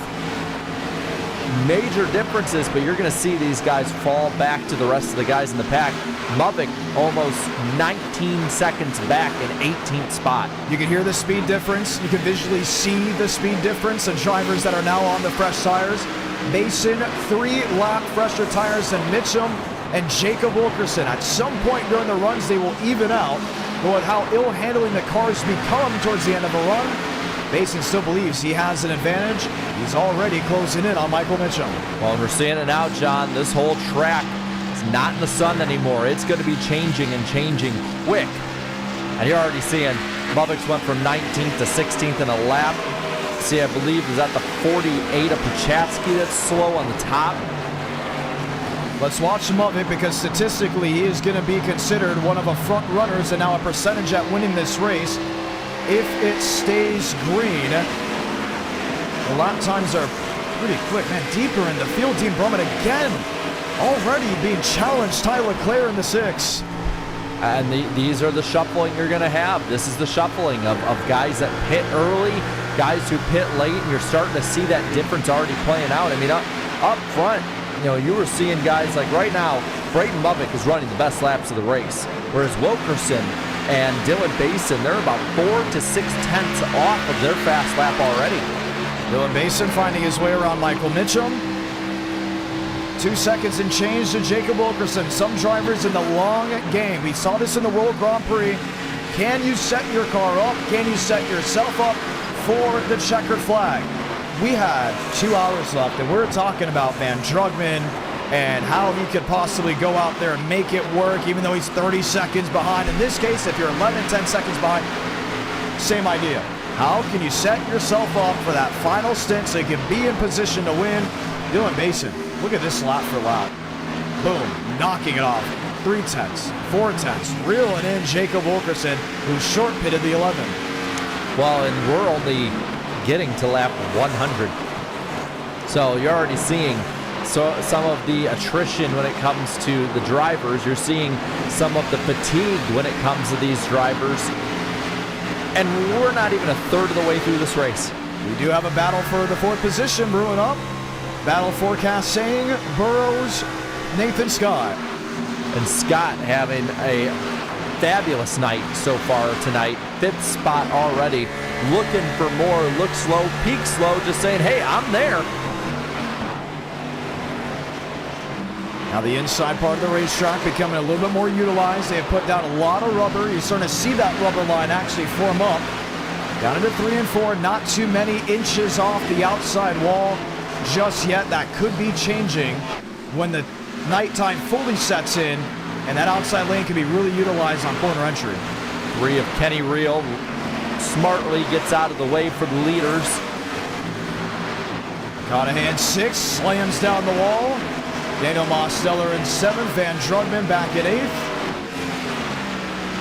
Trevor Huff, Cody Workman, and there's Max Steinmeier in 11th. And there's Horn looking for 11th. Right behind these guys, Mubbock in 13th. So you're already seeing the way that it's going to shuffle out for a lot of these pit strategies. Steinmeier falling back, just trying to kind of, I'd say, keep pace with some of these guys through the field. It has not evened out at all for Basin versus Jacob Wilkerson. It's still about 2 tenths the difference on speed, and Basin has quickly caught the Wilkerson 43. Now if you're Wilkerson, do you get defensive here? Yes, 266 laps to go, but do you try to impede any type of run Basin can build up? Look at how quick he is, 3 wide to the inside. Oh, and that was a gutsy move, but he needs to make up as much time as he can. He lost a little time there being stuck with these guys, but he needs to make up as much time as possible, get the lead back, build that lead so his strategy works out if this goes green. Anthony Burrows, been around the same time as Basin. Nathan Scott, they still are in the bubble of possibly challenging each other for the position. Half a second, Wilkerson, Basin wants these lap cars out in front of Jacob Wilkerson. They may move out of the way, and if they do they move out of the way for the 11? Or does Basin hold the patience card up and wait for them to maybe move to the inside while on the straightaway? I think that if you're going to move for the leader, you're going to move for second. Second usually gets the better path through, but let's be honest, Basin has a quick enough car. He's going to force the issue, and they're right on top of each other, going right past Yahir Rodriguez, and it's not even 2 tenths between the 43 and 11. No, and Wilkerson just about parked it in the middle of 3 and 4. Darlington Raceway, both ends of the speedway, vastly different. There he goes. Battle for the lead. Basin looking low. Not much of a battle. He's got it. Drives it on in, gets the right sides to stick, and Toyota is back leading in Darlington. And now he just needs to set sail. Already, if you're asking about what the fall off is, almost 2 seconds. Wow. There's Mitchum in 3rd, Anthony Burrows in 4th. Remember we saw those drivers in front of Dylan Basin? They have almost leveled the playing field between Scott and Burrows is 62. Well, we're seeing these lap cars starting to wall slap a lot. The handling is gone from so many of them, even early on into the run. But yeah, Scott putting on a great night. Top 5. There's Braden Mubbock, 12th position. The charge to the front has slowed, and he's sort of just stuck in that 12th spot. Coming in early on, he was battling for about the 7th spot, so long run to go. He did hit someone. If you can see it again when he's rolling down the straightaway, it's a little bit of a dent to the bottom half of the nose, but is running a quicker lap time than Dylan Basin by over a 10. So keep that in mind. Fastest driver on track is not the race leader. It happens to be that guy right there, Braden Mubbock, running in 12th. Well, and he's looking, his horn goes to the top 10. Looking underneath Trevor Huff, not going to be able to make it happen this time by, you can tell there was a little bit of damage, but not really encumbering that car all that much. Looks low at the 54, entering into 3 and 4. He has got it. Listen to the inputs. Look at how hard he is on the brake. Feather.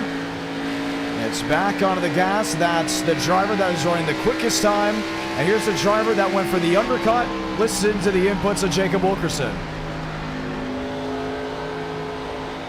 A lot later before getting back on the gas. He wasn't even full throttle really until they got out of 4. I mean, he's using the throttle to turn a little bit, but that car's kind of turning on its own because those tires are falling off quick. There's Michael Mitchell. Thought he was going to fall a little bit further back, but he is in that 3rd position and soon to fall into the clutches of Anthony Burrows, who's hanging out in the 4th spot. 3 tenths behind him, Nathan Scott. And this is where it's all strung on out with drivers that have come to pit road or have stayed out. Left side of your screen, you'll see the complete running order of all 43 drivers that have attempted to take the green flag in today's event. 258 laps to go in the Southern 500, the 28th e-ticket event. This race will be completely different than what we'll see come April 25th. Yeah, it's Talladega, baby. The Alabama 500, one of our, I would say at this point, one of our 4 crown jewel events with Florida, Indiana, and NWP. It's going to be a lot of fun seeing these guys coming out. Biggest event maybe of the year, or up there. It's up there. We'll see, because the last time we went to Talladega before last year, it was about over 2 years since we've had an e-ticket there. And it drawed the biggest crowd, the highest car count. Everybody was excited, and that excitement has hindered all the way to now. Everyone's really excited to come back. Should I say, instead of hindered, excelled, because so many are excited to see what it can do. Wilkerson, he's 5 tenths back. We saw Basin get around, but it has since at least leveled off. If I'm not mistaken, actually closed the gap because Basin is struggling with lap traffic. Well, and Scott up to the 4th spot or ahead of Mitchum, and you're seeing the top 5 has made a pull away a little bit. Basin now making the move underneath the 30. That's Shaver. He's going to be clear, and he's going to set sail. That 30, I believe that's a Michael Waltrip throwback, right? I believe it is, yes. Now those lights are not turning on, and we're getting pretty dark into this race, so race control is keeping an eye on things. There was an update for Darlington for an overall look and pass, but usually at this point during a race, the lights would turn on. And now everyone is sitting and wondering maybe what could be going on. It could just be an update, but we'll continue to monitor as things go on. Uh-oh. It wouldn't be an e-ticket without something that we didn't talk about in Countdown to Green. No, there's always something that pops up. Always something. So we are watching and monitoring to see if those lights do turn on. The virtual lights at that. Day and night racing, very much possible. And we've done it multiple times. And we checked with Bob. The track does have lights. It does have lights. We see them. Wilkerson now full 2nd behind Dylan Basin. He's falling back to Burrows, who's in 3rd. Burrows has pulled away from Scott Mitchum after he made the pass on both of them.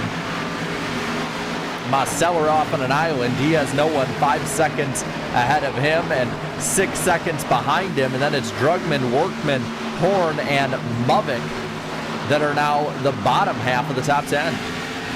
Watching, monitoring, there's Mosteller in 7th, Van Drugman in 8th on 2 different sides of the racetrack. And there's Cody Workman, actually in the 8th position, Van Drugman in 7th. Connor Horn up to 9th. Braden Movick has found his way into 10th. Is he going to need a caution for this strategy to work? I'm not sure, but he is really putting that hammer down and making up spots once more. Say what they would back in the day about that scheme. It's getting darker, and that hot pink machine is still very much visible on the screen. 10th place Braden Movick now has about a second, little over a second between him and Aiden McConaughey. And he is right behind that 94 machine. Right up against the wall, too. 94 Horn starting to fall back just a little bit. And Drugman now getting stalked by Cody Workman for 7th. Now they are keeping an eye on things because the pit lights are already on, but the outside lights have not illuminated So there is talk behind the scenes of what's too dark here at Darlington Raceway. And we have seen it before, at least with Talladega. If it gets too dark, things will change. Now, luckily, we do have lights. So continue to watch that as it goes. Basin, Wilkerson, Burrows hanging out in third, Nathan Scott in fourth. Everyone's watching the same thing, but they're not expecting it to stay like that, at least for the long term. Yeah. What's a neat ticket with a few technical difficulties here and there? No matter how prepared, and I'm telling you, no matter how prepared you can be for an event, there's always something that could happen. Scott underneath Eric Shaver. Shaver goes wide. Scott says thank you very much. Anthony Burrows toe-to-toe with Dominic Barbagallo. Looking low. Got it. Got ahead. Yo, John, this kind of reminds me, different kind of set of scenarios, but I believe it was 2014 at Kansas, where half the lights just went out. And NASCAR's like, you know what? They're good. They can race. And they let them off on a restart on fresh tires. This isn't exactly like, I believe it was also 2014 Speed Weeks, where the lights went off on the backstretch. Might have been a year earlier or a year later or something like that. I think 2012 as well. 2012, that did happen. So still monitoring the light situation. Still a good amount of light left here in Darlington, so there is time for them to turn on. And they're still battling like it's the last lap with 2:48 to go. Maybe that's what they're banking on. Oh, around is the 20. That's McLaughlin. He's around. Got hit by another. Is it enough to throw the caution? We saw multiple drivers jump out of the way, and there he is. He's going to pull it to the inside. We'll be bringing it to pit row. Let's watch back. So the pit lights you can see on the inside, definitely on. Flip the apron, gets back up, hits the wall. No. There it is. Man, just car did not turn. No caution. I'm a little surprised thrown. that was no caution. Yeah, I am too. It was blocking the whole back straightaway, but very interesting.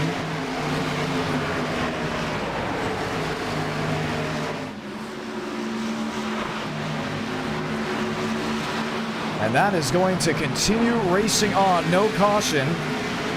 They said single car spin. And yes, now the admin saying, yeah, that probably should have been a caution too. Just read the chat. Here's Anthony Burrows. They're in third. Now the caution will wave. Is it for incident or is it for the light? Not exactly sure. There's Nathan McLaughlin. Or is it just a really late yellow? And you can see, if you can't really tell, look at the way the light is shining off the cars on the pace car. Yeah, there's going to be something we need to discuss for sure.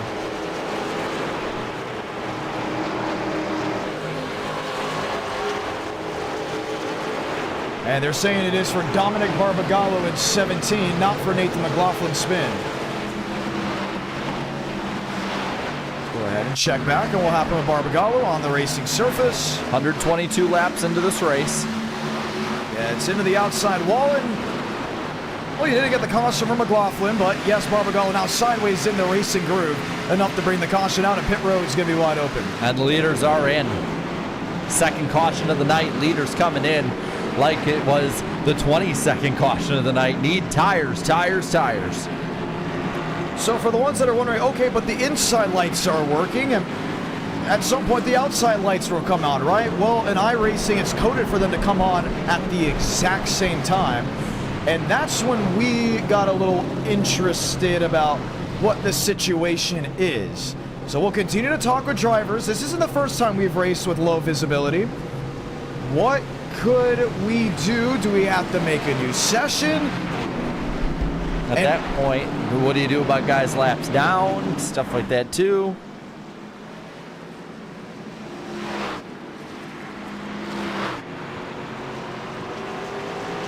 We continue to watch and wait. And Frank DeAngelis staying out. He does this a lot where he wants to be towards the back of the pack on restarts, but maybe he's banking that Well, it's close enough to halfway. Maybe they'll call it for me. I guess we'll go talk to your race leader, at least as of this moment, and hear what he's got to say. He's in the pit, so Basin now the leader again. DeAngelis, John Ramos, you got a copy? Yeah, what's up? A, can you see? B, what's the paint scheme off of? Hold on.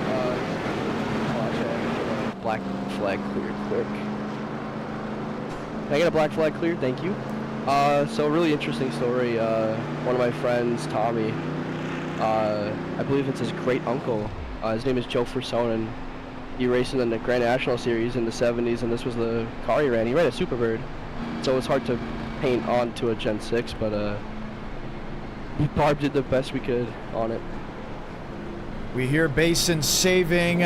We don't know what everyone's looking at. The infield lights are on, the outside are not. Can you see as a driver? When I was a lap car, I was letting the leaders go. I was letting Scott and someone else go, and my rearview mirror was black, so I had to go off the road to make sure I could see the chop and wreck all. Kind of scary, but I think the lights are on now. All right, we will see how that all goes. Drivers lining up once more.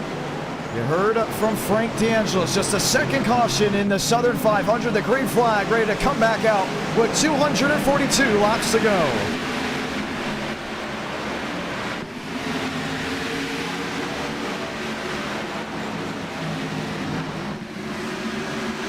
Wilkerson, Mitchum, Burrows. Oh, you see the sparks coming off the cars out of the corner. Van Drugman looking down to the inside, was able to make that work. Dean Brummett, Connor Horn, toe-to-toe for position. Jacob Wilkerson, where he came out of pit road, helped him out. He sits in second still. He is quicker on the short run than Dylan Basin. The question now is, does that say the same with what's going on? Just look at how much speed he's able to carry to the wall. He's in the wall. And that's going to open the door for Michael Mitchum down on the bottom, going for the second spot in that M&M's machine. That Chevrolet on the bottom, looking low, has the position. Wilkerson gets the run up top. 38 can't clear. Yes, he does. Single file now for the top 10 or 12 spots. Admin's now agreeing. Yes, there is an issue with the lights. They're going to be hearing what the drivers have to say. If they cannot see, they will throw a caution. We'll make a decision then. As of this moment, just the infield lights are off. If you're wondering what happened, iRacing had an update for Darlington where they retextured the track. It could be an underlining bug to why the lights around the racetrack are not coming on, and everyone questioning what's going to happen if they cannot see. Well, I mean, you look around the track outside of it, and we're closing in quickly on total darkness. On the bottom, infield lights on. That's given us a glare at least. You know what's going to remind me of that? If we stay green, old moonshine running. You only use the moon and what you have to your advantage. That would be a heck of a throwback here at the Southern 500. Very much would. Very much would. Up front, though, no change among the leaders. A lot of guys just trying to get their bearings. New racetrack pretty much all together with how late it's getting, how much cooler the track will get. And you're seeing it's kind of that accordion right back together. Top 10, less than 2 seconds. Remember on the pre-race show we're in black and white? Let's really throw it back and see what that looks like for the viewers back at home. And honestly, if the lights don't come on, we may have to go to black and white, maybe for even more of the race. What's y'all think of throwback racing? We have really added to the throwbacks here in the Southern 500. Oh, 38 in the wall. Mitchum in the wall. He's going to be slow up the corner. Opens the door for Wilkerson. Can't make the run. Look at Burrows now. Up to the third spot. He's got the run on that 62 car on the high side. Does he keep it going? He's there.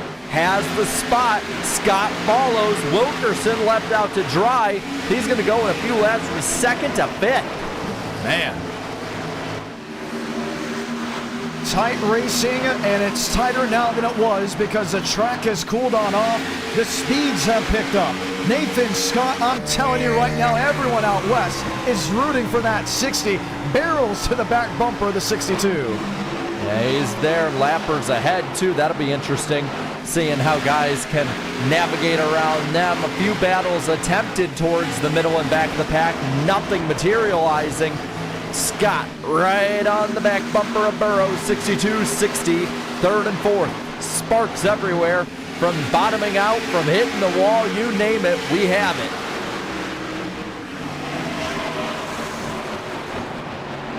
Watching on for what we have racing-wise. Mosteller can't find his way around, man. Michael Mitchum is doing what he can to keep these drivers just binded up, to see if he can close in on Basin. Even though Michael Mitchum has won an e-ticket event, long-term NR viewers know that is such a David versus Goliath moment if it happens. Barbagallo on the apron at turn 3. What about Braden Muddick, who has made up time? Oh, he's back in 14th, but the lap time's far different than the drivers in front of him, saving the rears, because he's predicting another long green flag run. Yeah, and he's just taking his time, getting past that 17-2. Sparks you can see coming off, guys. They're scraping that wall. Right behind him, that's William Schmidt, top 15 for the 79. He's looking around, seeing if maybe he can make up a position. Wilkerson, the STP 43. Just letting Nathan Scott know, hey, I am to your inside. Don't you worry about it. And we are almost at full darkness. Sun is down in Darlington. How about a good old school turn it up?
Welcome back to Darlington Raceway. You see the racing up front. Michael Mitchum and others lined on. We will bring the color back to your screen here in just a matter of moments. But we're all still wondering the same thing you are. What to do with what is happening. Drivers are saying that they can see, at least as of now, but there's still a lot of orange in that sky. Jacob Wilkerson eking underneath Nathan Scott.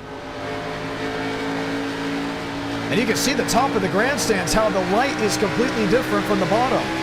Yep. Yeah, you can see it. The inside lights, they are holding their own. Like they are, this is literally and figuratively their time to shine. It is. Deeper in the field now, multiple drivers at least one lap down. Jeff Perchatsky, the first one down. There's Frank DeAngelis in 18th. These drivers are looking for a caution for a wave around, or looking for green flag cycles that come out where they can try to long pit the leader. And in that case, maybe something flies their way. Right now, you're watching Connor Horn in 8th, Van Drugman in 7th, Daniel Mosteller in 6th. Those sparks are going to glow a little bit better under the night sky with what we have. You just saw Nathan Scott ever so slightly get into the outside retaining wall, with Jacob Wilkerson looking in behind. What's going on, Michael Mitchum? Started closing that gap to Dylan Mason. He's starting to shine in that M&M's machine. Got a quarter second, about 3 car lengths between himself and Basin, navigating that lap traffic well. Burrows in 3rd, watches on. Here's Nathan Scott. Wilkerson, no drive off exit. Overview from the drone, and I think Michael Mitchum is tired of being second fiddle. Oh, yeah. He is definitely tired of it. 2/10. Looks like Basin has the better exit, whereas Mitchum has the better entrance into the corner. There you go. Mitchum gains a little time. Loses it this time. Now gains it through the middle of the corner. If he can keep that momentum going, he'd be able to make the pass, but Basin is so strong. A little bit deeper. Burrows, Nathan Scott, Jacob Wilkerson. Wilkerson in 5th. Basin has led all of the laps tonight, but most of the drivers coming in knew this was going to be a technical race instead of that grueling head-to-head, toe-to-toe like you saw at Chicagoland back in December. Oh, look at those sparks. It's old school. It's definitely an old school throwback night. It's almost like a happy mistake. That's what they called Bristol with the tires debacle back last year. Happy little accident. Happy little accident. Happy trees. Mitchum is still closing in on Basin. Doesn't have enough to make the move just yet in that 38 machine, but he catches the right lapper at the right time. That leads his. So he's about 10th quicker than Dylan Basin, maybe less than half a tenth, depending on what end of the speedway we are watching. 223 laps to go, single file. Burrows, Scott. Burrows just within a second of the top 3. Jacob Wilkerson, who came so close to leading so many times, there he is. Sideways as ever. Braden Movick, he has got a mosh pit of drivers ahead of him. Yeah, he's not going anywhere. 41 machine down low. I believe that's a lapper of Connor Murphy. Murphy doing what he can, trying to see if he can net gain with the positions on the racetrack. 28, 4 laps off the pace for that 41. Leclerc in 6th, McConaughey there in 11th, toe-to-toe. Yeah, coming off turn number 4. And the big thing is, can you really get the drive off without hitting that outside wall? And that's some of the underlying issues these drivers are running with. They go toe-to-toe, they want to put their chips in the middle, they want to get the ride-off exit, and it just does not work for them. Battle for the lead, stabilized, but not for the 3rd place runner. Burrows now half a second back in the lead. He is going to join this battle. Wilkerson watches about 8/10 behind him. Nathan Scott. Daniel Mosteller, Van Drugman in 7th. Connor Horn hanging out in 8th. Horn looking. Earlier, he was being followed by that 42. First time probably all race he hasn't had a hot pink 42 car in either his rear or front mirrors. I think Movick is just on that long, safe strategy with the tires. Yeah, and you see him further back, sitting in 13th, currently in the running. And I gotta say, how about Dean Brummett? He has kept it in the top 10. A lot of people thought, oh, he'll stay for the super speedways, but he'll run in the middle and the back of the pack. No, he is having a darn good night tonight in the top 10, sitting right behind Cody Workman, as well as the 94 Connor Horn. It's interesting because when I put the schedule out, the tentative schedule out for e-tickets, the 2025 season, he said, I cannot wait for Darlington. I just want to explain to you every day how this is the greatest event we're going to have all year, at least from the driver's standpoint, because when they make mistakes, it's going to cost them. And for him tonight, what have we seen? Brummett making mistakes. What did it do? It costed him. But it's also had him net gain from others making mistakes. That's tight with that of Frank DeAngelis in 69. Oh, these lap cars, they're going to be difficult all night for these guys. That was a 16 of Yahir Rodriguez, who got up into the wall.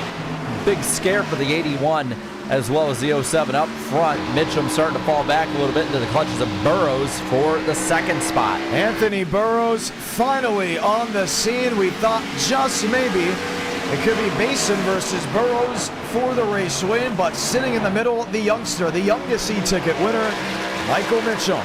Ford on Toyota with the Chevrolet stuck in the middle. Deeper on, you see Mosteller, Nathan Scott. I just haven't seen the speed from that 87 since he hit the outside wall. No, he's been probably a lower half of the top 10, middle top 10 driver tonight, which is still pretty good, but Drugman right on his bumper. Horn also right there behind them, so Mosteller, one bad move, and that's 6 to 8. Indeed. Workman in 9th, Broman in 10th. And Nathan Scott on the outside lane. Check that inside lane because Gavin Austin sits topside. 5th through 8th are under a blanket. That's them on screen behind that 2 machine. Right there, 60, 87, 12, 94, all of them racing for position. They're not pulling away from those guys that are back there. If anything, they're losing ground. And Burrows finds his way around Mitchell. Closes in. It's Moonlight in Darlington, not Vermont, the Frank Sinatra song. As just that distant glow you see with the top 3 lined up nose to tail. There's Wilkerson, there's Mosteller, a couple lap machines stuck in between. Mosteller to the top 5 now, made his way up there. Drugman 6th, Horn up to 7th. Scott is the one that fell from 5th to 8th. For a lot of these drivers, they said, you know what's interesting about Darlington? You get to a point of the race where you already got 100 in, you're thinking, okay, maybe it's like 100 laps to go, 267 laps. Then you go, wait a minute, how many laps is it? And we went through the first 20 laps there pretty quickly. I mean, it was really quick. Lightning fast. Let's look at the fastest times, at least set throughout this race. Dylan Basin currently the fastest on the speedway with a 28.8. But now you're at the point of the race where for some of the drivers, all that energy you have for the first 20 laps, yeah, it's Darlington, yeah, it's an e-ticket, it's gone away. You're in the moment. You're consistently looking to find speed, and when you look up at how many laps they complete, you say, 156? No way, I thought easily we were at least like 220 by now. Yeah, and I mean, you're seeing it towards the back half of the top 10. Battle for 10th between Brummett and Leclerc. They're side by side. Now it seems to be evened out a little bit. That 6th machine is looking. Just 2 cautions in this race. Leclerc inside, Brummett outside. Braden Movick watches on in 42. Let's look to the outside of the 6, brings it toe-to-toe. And that is just classic Darlington, where you leave that top side open. If somebody fills that hole up, you're going to lose a spot when you could have been gaining one. Movick now right behind that 07, bumps him, looks high, might have just gotten let by or snookered him one or the other, but Movick now back up into the top 10, saving those tires, moving on up. I'm not a conspiracy theorist, but I keep looking up, because I worry, at least from not just the play-by-play standard, but also the production standard. If that sun completely sets, what happens? Has iRacing frozen the sun? Because it has, or at least the day glow in the back, because it has not dropped from that orange mist in quite some time. No, it hasn't, which is odd. Now, I usually go fishing around this hour, at least in Florida. I know when it's like this, it's not going to be like this for long. No, it's like this maybe for 10 minutes, 20 minutes, depending on the time of year. So, we'll see. I mean, it's visible enough for these drivers. It is. Mosteller, Michael Mitchum, Jacob Wilkerson, Anthony Burrows. Burrows found his way around Mitchum, and this is what we've been wanting to see for at least the last 150 laps. 2 drivers, veterans at that, ready to dice it out for the lead. Basin, who has yet to win an e-ticket. Burrows, who has won an e-ticket with this combo, sitting 1-2 with 208 laps to go. And a quarter second again. You gotta think Basin's looking back like, oh, finally, I don't have that M&M's machine. Oh, are you kidding me? Another really good driver in Burrows, right behind him, just dogging him lap after lap. We haven't really seen any major lead changes. And how many laps is that 11 led? Oh, man. It is a great question. 146 or 160 has led all of them under green without a cycle. Well, and, we are closing in. You're thinking 160 or so laps. That's a lot. Yeah, it is. But we're about 24 laps away from halfway. Anthony Burrows is a 10th quicker than Dylan Basin. Yeah, he is. The nighttime is the right time for that 62 machine. That Ford is dogging right behind, stalking that Toyota Camry. He's got a lower line too. Basin versus Burrows, the battle of the bees. just like the Cup Series. Now a little bit of a gap between them. You see Burrows in the middle of the corner. Gets a little bit of a run. Can't really get anything off. Still a little bit quicker, though, than Dylan Basin. At least that's how it was consistently. We got some time. Let's look back. Mosteller, Van Drugman. I got to give it to Van Drugman. This may be a veteran in the making. Yes, he won an e-ticket, which in favor, I guess, makes him a veteran, but I'm talking a multi-time e-ticket champion. We've known Van Drugman for quite some time. Mentioned it before, races at Nashville Fairgrounds Speedway on the quarter mile. Here he is sitting P6, thinking just maybe if something goes for a miss in the top two, he can capitalize later on. It's Basin versus Burrows. Anthony Burrows takes the race lead from the 11. It was just that quick. That quick. We couldn't even catch it. It was so quick. But the 11 right up behind that 62. Question now, does he keep up with him, or does Burrows just slowly say goodbye? Basin always talked about maintaining pace with the drivers behind him. But now he is the driver behind the race leader. If he has something to hold, do you put it on display now, or do you wait maybe later in this cycle? I would think you'd have to wait. You know, there's plenty of time. You don't have to worry too much. You still have 204 laps. Looks like the sun is cooperating a little bit. So, give it time. Movement at the lower end of the top 10, too. Look who's in ninth. Braden Movick just inching ever so close to now what will be Nathan Scott in eighth. Love the idea of the strategy. Love the idea of the racing we have seen. 203 laps to go in the Southern 500. The veterans lead the way. Michael Mitchum in third. And you know what's great? How about e-ticket trivia? Stuff that has happened, well, let's just say over the years. Is Michael Mitchum and Jacob Wilkerson ready to go at it? And we continue to think and wonder, how about this one? What was the first e-ticket to have a two-man booth? We know it. I think I know. I think I know. But do they know? That's the real question. Who can capitalize on a big, I would say, e-ticket history? Because we have had a two-man booth for every e-ticket since. If you can get the year as well, oh my goodness. Very that might be for the your trick loyalty. question. That might be the trick part of the question. Every year Event Night in America has been a little different. Basin, remember all that momentum riding high in Toyota? He has lost touch with Burrows. Now nearly 4/10 back. Jacob Wilkerson underneath Michael Mitchum. Hey now, weighing on each other, and Mitchum's able to get the drive off four. Mitchum in third. Still a really solid run tonight so far in that Petty machine. Keeps, well, Wilkerson that is. Mitchum in the M&M's machine. But they put a gap on Mosteller and Drugman, and you're starting to see the gaps again. You're starting to see the top four or so. They pulled away. I'm going to call it right here. iRacing has frozen the night sky for us to clearly continue racing, because that right now should be pitch black. We continue on. There's no stoppage. There's nothing but going. That is so interesting.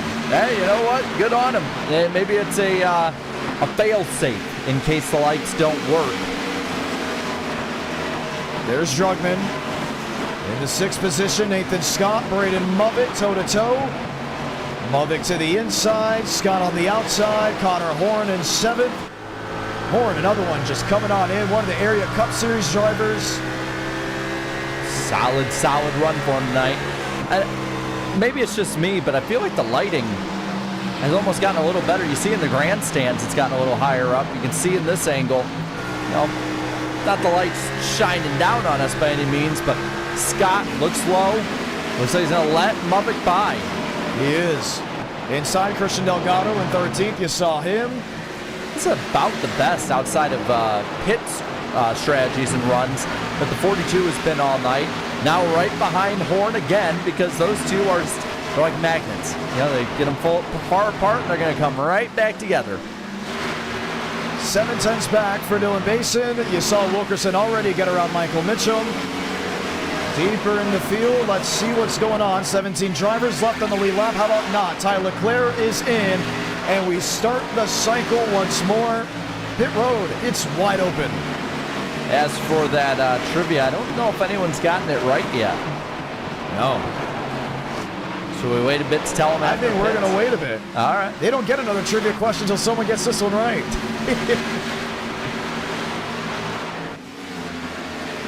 Look at that Zachary Trull back there with Derek Shaver. Behind, oh, check that. I said a Shaver. Excuse me, Michael Mitchum. And everyone's kind of stretching out because they know they're going to be coming to pit road soon. Left side of your screen, you see Shaver is in, Leclerc is in. Reina just came out, so leads 16 drivers on the lead lap. How about a hand for Carlos Truther? He has qualified pretty well, but fell back to the 30s right away, and is now up inside 15th. Yep, slaps the wall there for a little bit, but everyone's done that at least at one point tonight. And that 18 machine solidly has a top 15 spot. 2 seconds ahead of Huff.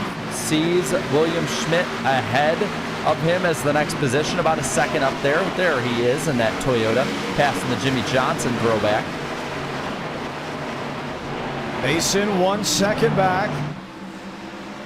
Now starting to actually close in on entry, and we're going to see maybe this is where Burrows can get that momentum. Is it off exit? It very much is. So Basin a little bit quicker on entry versus Burrows' exit speed. Jacob Wilkerson. Here he is, the battle for second. You got to ask, have the rest of them gotten faster, or has the 11 lost the handle a little bit on that car?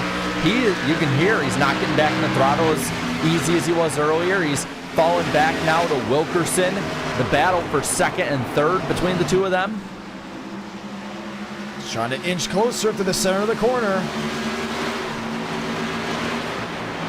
Exit speed.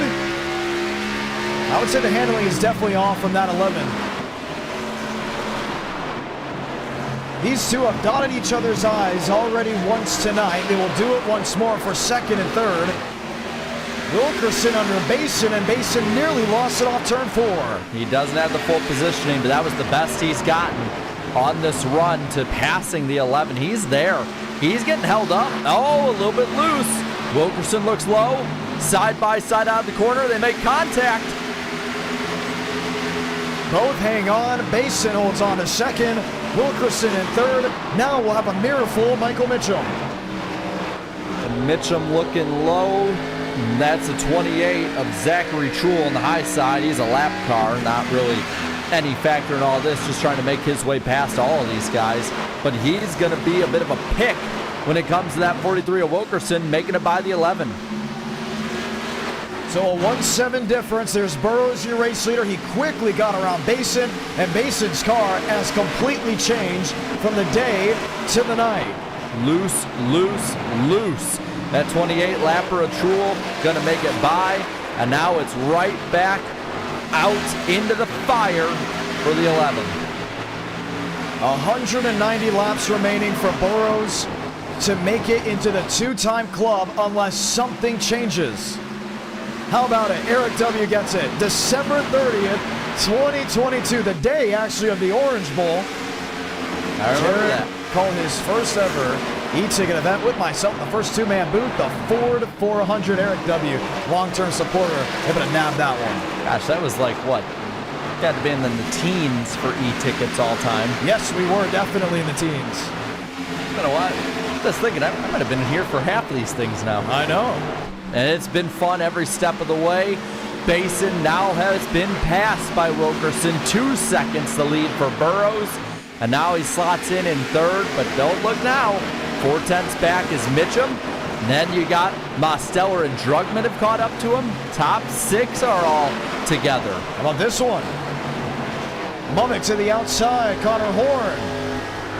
Let's dance just once more. Two machines going at it, and Frank D'Angelo shoves the nose on the bottom. He is 2 laps down. Frank is 18th position, only 15 on the lead lap left. And you're seeing just the difference of fresh tires on the slower car compared to a faster car with worn out ones. No contest. Battle still rages on for 7th. Looking low is Mummick. Has the positioning. Does he have the run? Not yet. Trying to keep his nose on the corner, but that 94 up top, he's going to have to run off. Muppet can't make it happen. Oh, can't do it. PBR, Jacob Wilkerson have a night for them. It has been a beautiful run up to this point. 2 seconds back to Anthony Burrows, and everyone is wondering, is this actually going to be the night where Wilkerson gets it done? He may need more mistakes out of Burrows, maybe a reset. Muppet the late break into turn 3, and welcome to lucky number 7 on the board. I think Horn said, you know what, Uncle, I give you the position I concede. Because Muppet, he is now pulled out to a 2/10 gap over the 94. 7th position, he still has, I'd say a good 3 seconds before he joins that top group there. Drugman here in the 6th spot, looking underneath Mitchum. Turn 3, wall out of the gas. Mosteller up to the 4th position as Mitchum falls back. And there's Frank. He's got those fresh tires, making the best of them. Don't look now, but most may be into the top 3, and that's going to put us with Storyline Central. Can Burrows do it again in Darlington? Can Wilkerson get his first and get the second for PBR on the e-ticket titles? Can Basin get his first after being a veteran and doing great things in NR Night? And can Mosteller sit head of the table with 3 e-ticket titles in a throwback to his great-grandfather's machine when he raced at Hickory Motor Speedway? Oh, Frank DeAngelis had a run there on the top side. He's going to back out of it, let these two fight it out. He's trying to make a pass just with fresh tires as a lapper. Mosteller, though, definitely able to hook it down on the bottom of the corner more than the 11 through the majority of it, and that's what's giving him the run. Battle again. Drugman has made a pass, by the way, for 5th over Mitchum. Ooh, tight. Where does DeAngelis go? Remember, fresher tires, this is where you need to make up your time. Oh, look at them both loose. Basin down the racetrack. He got loose. Mosteller loose. They battle side by side. The 69 gets by. The 87 is by the 11. Basin to the lowest he's been pretty much all night outside of pit strategy. Man, how did he save that? Unbelievable. That car was tracking to the inside wall. Don't look now, but that 11 might go even further back. Drugman is right with him. And then Muppet has made up a second on Michael Mitchum for the 6th spot. He's still 2 seconds back, though. This is what makes Darlington interesting. Don't look now, if I'm not mistaken. Wilkerson has mostly stopped the bleeding, not fully. So we're keeping an eye on that one as well. But you never know what's going to change. We said day and night, there's going to be a difference. Someone's going to be quicker. And finally, we're starting to see the armor come apart ever so much on Dylan Basin. And you're seeing it. I mean, 4.5 seconds he's fallen behind that 62 machine. By the way, we are now past the halfway point of this race. So if he's struggling now, he's getting loose on the straights. It's only going to get worse as the night goes. Pit stops have already been made by some drivers. That's why we're showing the left side of your screen. Just the top 20 of the 43 that took the green flag. Horton is in now. He's going to try and have fresh tires early in the run. And Basin loose again. Back to 5th. And there goes Van Drugman. The domination in the day. Now disadvantage under the lights. Now he does have a gap back to Mitchum. Mitchum has fallen back from both these guys. The next worry he'd have would be the 42. That is the car that's been on the move. Looking, seeing, wondering, everyone with a watchful eye. Mitchum 6, Muppet up to 7th. This is Storyline Central brewing for the viewers back at home. Braden Muppet, Mosteller. They said this is probably going to be the chance where they both can fight for their 3rd e-ticket title. Man versus machine, one-on-one. He's had to go from the back to the front. The People's Champ is on the scene in the Elite 8, and he's going to be racing against the fan favorite in 3rd if this cycles the way it is tracking. Well, the 42 is about 4 to 5 tenths faster than the 38. Mitchum gives up the fight. He's going to go into the pits, get fresh tires if he can hold on to it. Man, dirt tracking. And he was pretty quick. Got the most of it, that's for sure. Like another M&M's driver back in the day, if you remember. Wilkerson faster than Burrows that time by. Keep an eye on the 62 and the 43. Was it a dealing with lap machines, or was it a change of the waves of the ocean? Wilkerson, I don't think he's coming in. He's just running the inside of the track. Once again, 3 seconds of fall off seems to very much be the norm. Yeah, Burrow's fast lap was a 28.9. Last time by a 31.7. Well, Wilkerson being a 31.5. So this is starting to shift up. It's always under the lights at Darlington when things get wild. Most Drugman. This is also tracking to be a battle on the racetrack. Wilkerson yields. He's coming to pit road. Yeah, a lot of these guys, they need tires bad. And wow, the 43, he was quick hooking it in there. I almost thought he may have sped. He got to slow down there. I thought he was almost going to hit the barrels. Let's go ahead and watch back. We didn't get to see it. Yo! Oh my goodness! Saved it, but did he speed? That's going to be a question. We'll wait for an update on Jacob Wilkerson, but he's in. Mosteller, the race leader. Him and Van Drugman are in as well. These guys getting the most on entry. Muppet going to stay out again. Just tuning in, Dylan Basin back to the race lead during the cycle, and the 42 goes to second. And you're seeing the difference between the 42 and the 11. 8 tenths when we started following these two. Now is 6-7 tenths between them. Now, how do they cycle is going to be the question. Well, they're probably staying out long trying to get the tire advantage, I would think. At least a lap or two. It can make a difference at some point in the run. Here's Mosteller in. Rights go up for the 12, then the 87. Down on the 12, down on 87. Up on the 12, up on the 87. We'll see the race off here between them. 12 is off. 87 to Mosteller. Slow exit. And where's Anthony Burrows? Well past them. Very much. And he's going to have Mitchum. He's going to have all these other guys. There's Jacob Wilkerson, who was closing on in. Dylan Basin staying out the longest again. Him and Braden Muvick actually coming in around the same time. Advantage 42 because of it. The 11, though, I think he's going to lose a ton of time. He's going to lose a ton of time to the rest of the pack. And if he doesn't get the handling fixed on that car, it's game over.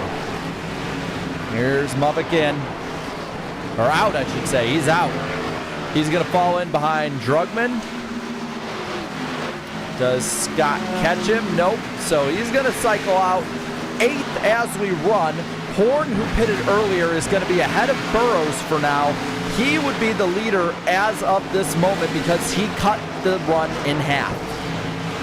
And you see, that's the gap. 3 tenths. Does he lead it back to the line? Does he get that lap led? Remember, we are counting points for e-tickets, keeping track through the year. Lap led is an extra bonus point. What fun we have had tonight. And this is what's great about racing. How many cautions we've had? 2. In this event. After almost 200 laps. And we still really don't know who's going to win. Now, Burrows looks to be the most dominant driver. But could that change at any moment? It could. He's going to go and look down for the lead. He has about 3 seconds on Mitchum behind him.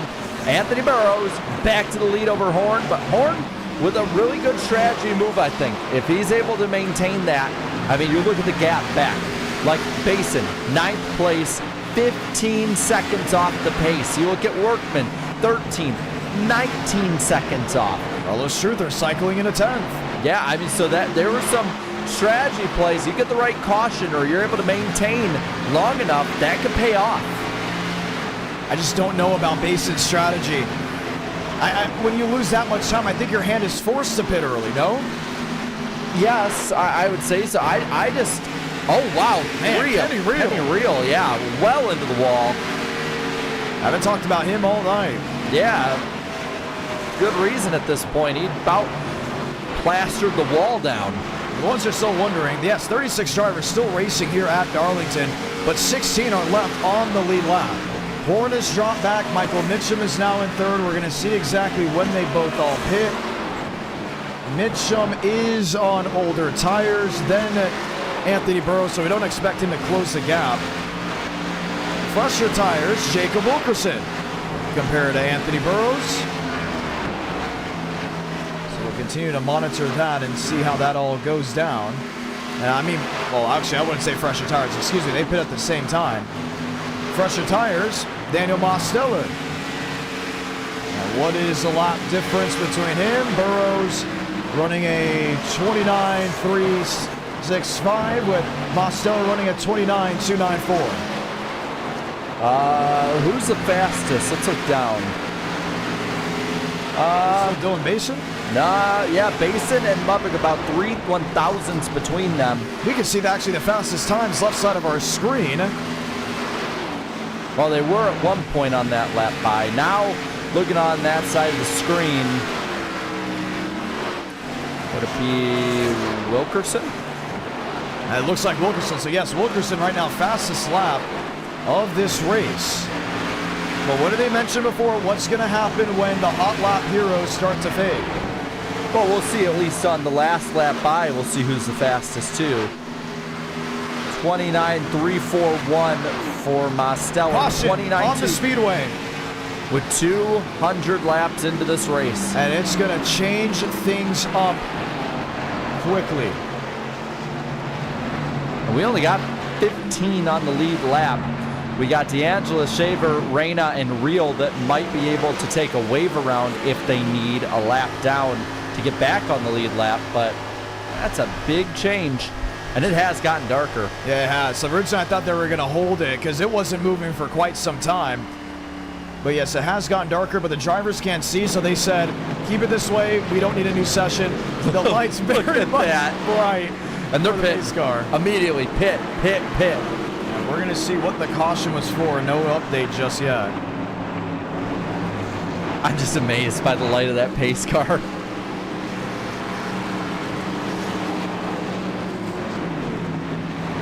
Well, drama, stories, you're not going to believe this one. This was not for the caution. Christian Delgado had to pull off. One big reason, it's from Kansas. Oh, no. Tornado warning. Now he's allowed to come back and get the laps back that he at least currently was running up to.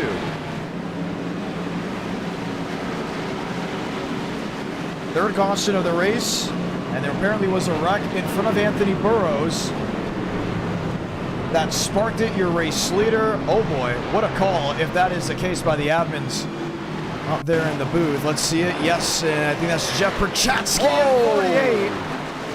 And was that the one that actually brought out the yellow? Oh, it couldn't be that one. First class pucker moment for that 62.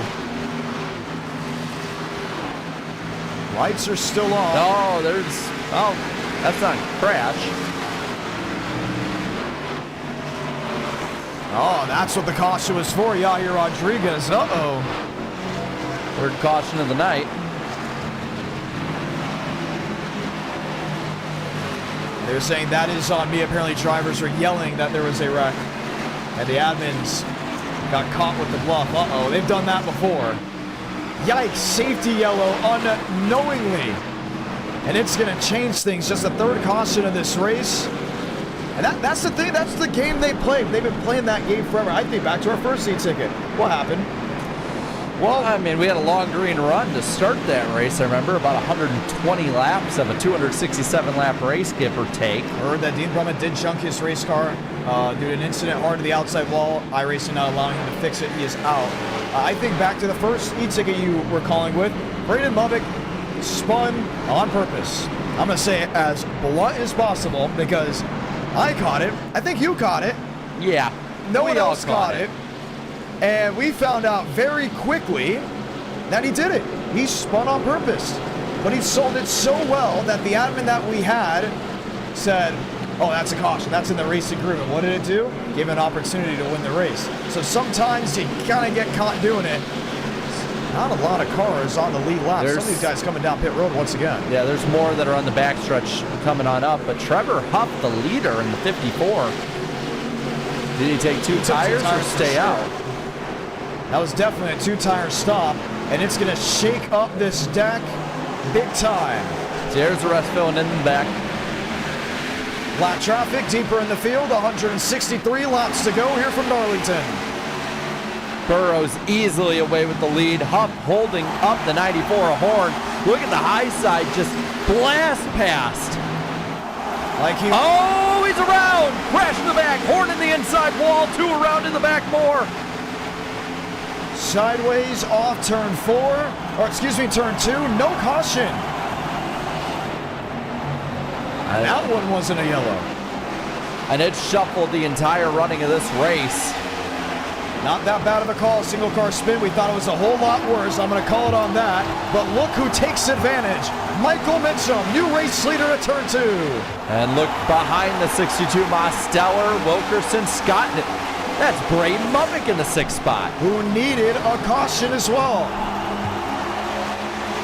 This top 6 elite of past e-ticket winners, some who are hopeful to be future e-ticket champions, some as hopeful as future e-ticket champions in the next 161 laps. And look at how that shuffled things out. 7th place is McConaughey. Look who's outside the top 10 in 11th. Man, Dylan Basin. And it almost mirrored Wyatt Tinsley 2022. Just such a rough break, but look, all under a blanket. The top 7 now are racing as hard as anyone's raced all night. 161 left in this race. 160 now as the lap clicks off the board. Burrows losing a little bit in that Ford. Left side of your screen, you see the manufacturers. As was in 22, Toyota dominant force in the daytime. Next, Toyota back in 10th. Bow ties and Fords littering the top 9. Another caution.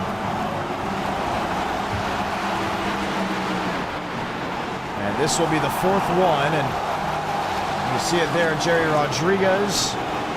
Slow down the backstretch, 1 car coming to a stop and into pit road. Lane Sanders, heavy damage. Let's see what this one's for. 4th caution of the race. Jaden Reyna, 45.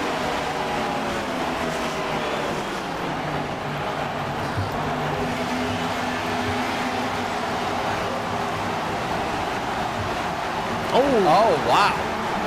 Murphy coming down on Jaden Reyna, and Lane Sanders just hard into the inside wall. Innocent bystander on that one.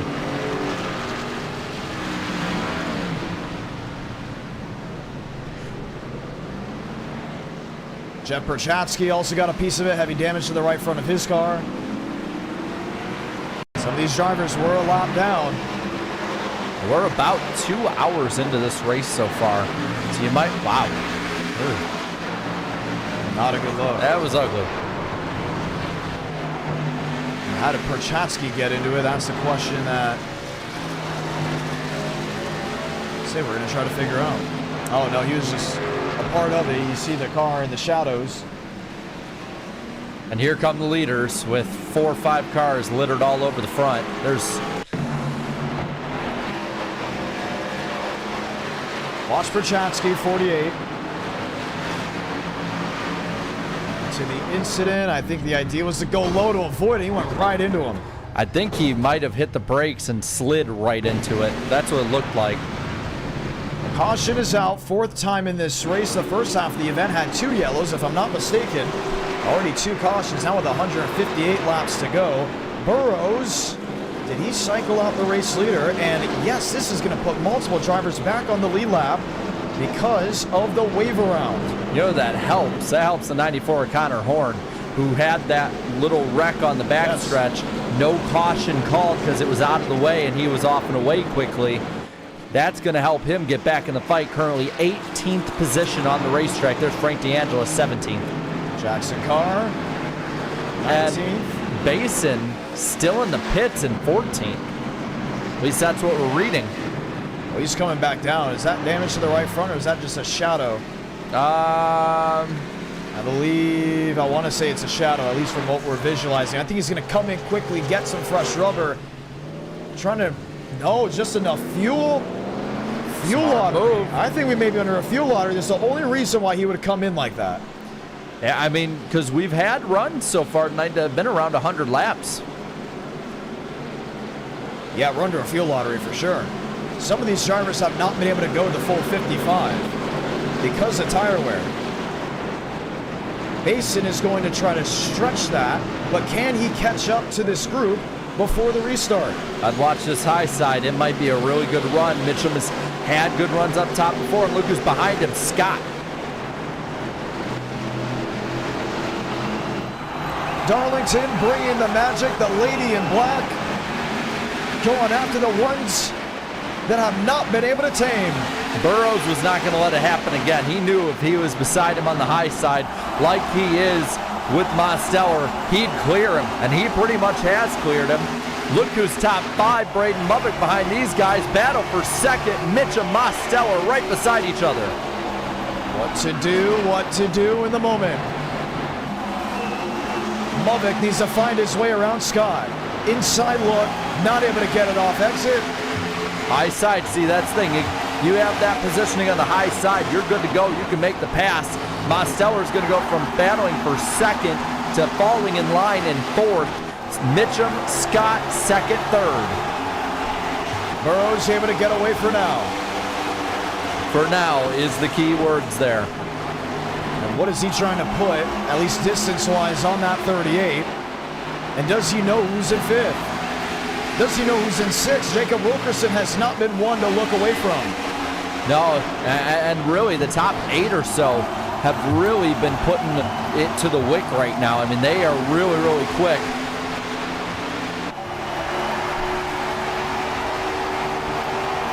Ron coming back to turns 3 and 4. Here's Wilkerson. You're starting to see the different lines being run. Wilkerson trying to pin it down on the bottom. 42 and Mubbock trying to keep it up on the high side. Look at Dylan Basin outside, making a move up to 15th. Connor Horn with him as well. It's amazing, though. He dominated the early part of this night. Kenny Reel now. We saw him smack the wall. He's up to 14th. He's going to go low. Maybe a position. Nope. There goes Basin. Basin to the 14th spot. And he was on the part of the banking that was not exactly well and primed for the racing surface. Makes the move, and he's up to 14th. So he's got the pole up Braden Mubbock did. Patience, take what this track gives you. Take every opportunity for the drivers that are making mistakes as Wilkerson continues to bottom out down to 1 and 2. Yeah, and you're just seeing this early run, though. He got past Mubbock. He's in the 5th spot. In this early part of the run, he's trying to make up as much time as possible because he definitely does have one of the best cars out there. Lap car ahead, top 5, 6, 7, all under a blanket. And you see that 41 of Connor Murphy just getting out of the way. 151 laps to go. Scott is there, outside wall, Mitchum, and the 2nd and 3rd place machines jump up. Here's Mosteller with the move. Wilkerson looking low, trying to get the run. Mitchum is going to get it off the corner, but Scott and Mosteller, the big winners there. Big loser is Mitchum, who still has Wilkerson right there with him. And look at the big winner, too. McConaughey up to 6th. He didn't know if he was racing today until Drew Jua, unfortunately, was not able to race last moment. Took the ride, and he's up to 6th.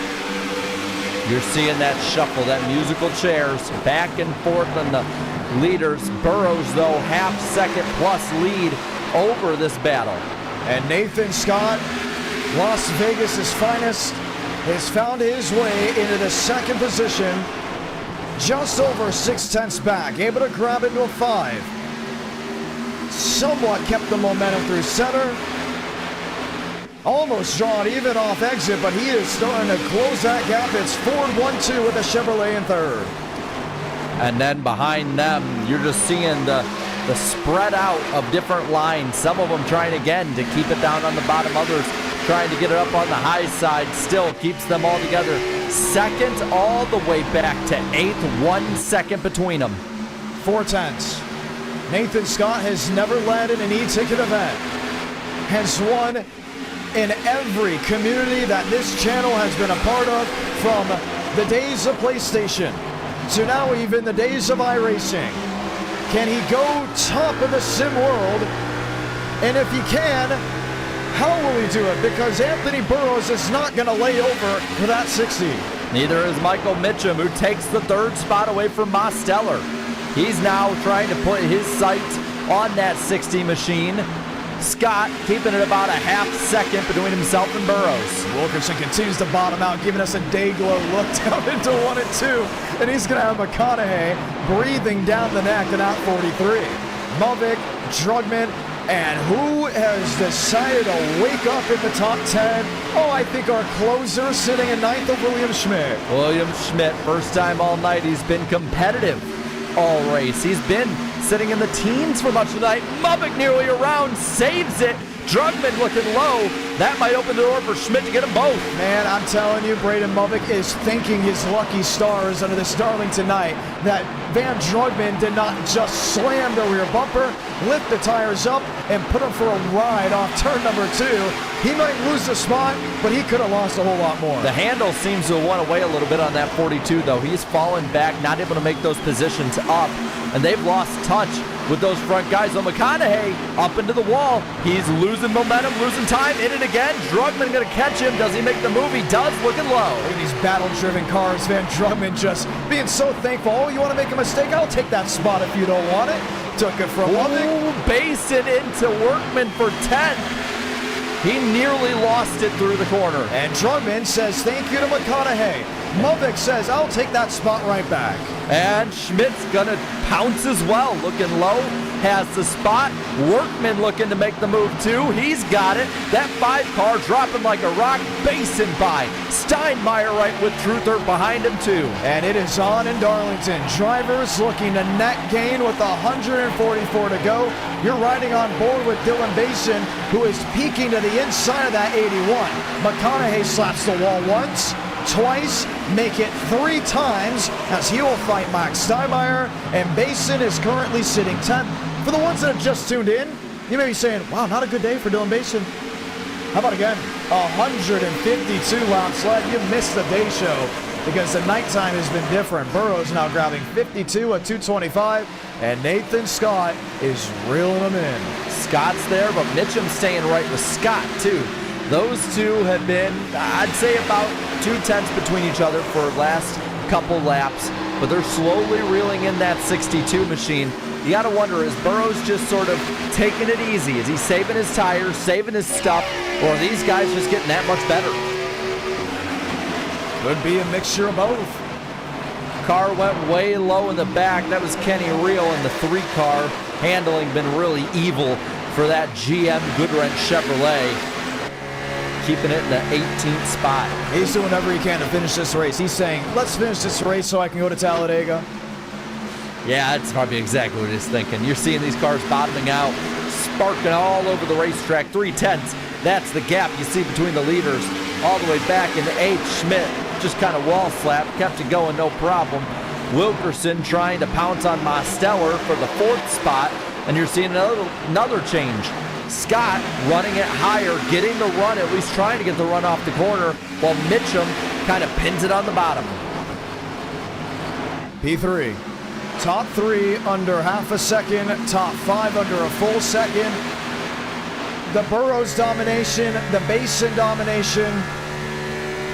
Do we hear about the Nathan Scott domination? And I have to question that because he has not left Burrows. No, he's stayed with them. He's maintained roughly a 3 to 5/10 gap between the two of them almost this entire run. By the way, if you're looking for Basin, he is now up to the 9th spot, making his way up. Lap times, I double check the lap times really quick. Last time by Dylan Basin with a 28.763 compared to Burrows 28.818. So the speed seemingly has come back for the 11. Some adjustments probably made. Fresh tires always help. The 11 might not be done yet. I don't think so. Here's an update on Christian Delgado. Saw in the live chat. He just messaged me. I tried to come back. The power went out. We are in the thick of the warning. So don't expect Christian Delgado back for this race. He is planning on coming back for Talladega, that being the Alabama 500. So keep that all in mind. The driver of the number 13. Scott Mitchum, 2nd and 3rd. Okay, Scott was closing, but now Mitchum's closing. And there's Mosteller, who now has Jacob Wilkerson breathing down the neck. Eerily similar to the start of this race, where a lot of leaders kept it all together, started making their way up front, right with each other in a really close pack. We're seeing it all happen again. 230 laps into this race. I'm watching Braden Mulvick and I'm thinking to myself, what is he doing?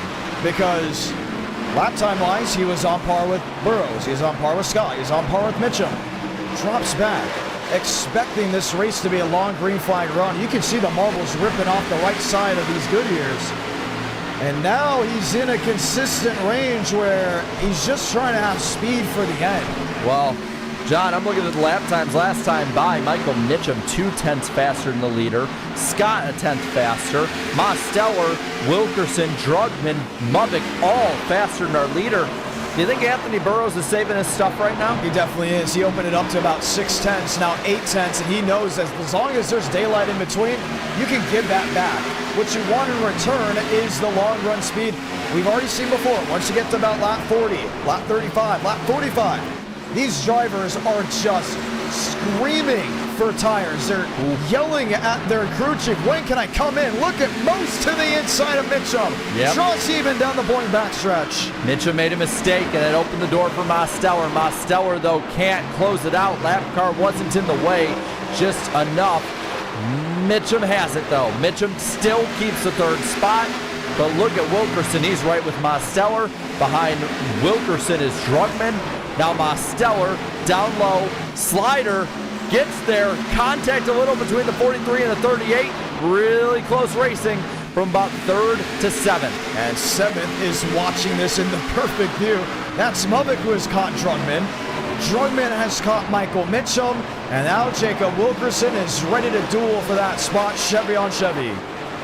Drugman keeps it down there. That Ford still there. It got cleared. Does he make another move into this corner? Not just yet. Mitchum now. Car handling has started to go away in that 38. The Southern 500. Burrows clicking laps off one after another. Here's Nathan Scott. He's P2, 7.5 back. Just about even with Burrows that last time by. And yes, Burrows is definitely doing what he can to save. Drugman was loose that time, could not hold it on the bottom. Mitchum keeps the 5th spot. Mulvick watching, Schmidt a little further back, Basin a little further back than that. Single file. There's William Schmidt. And Mosteller is 3rd. He is 3rd on the racetrack. Now, I don't have a script, let alone we don't have a script for this style of racing, but I'm going to use what I know from telling stories.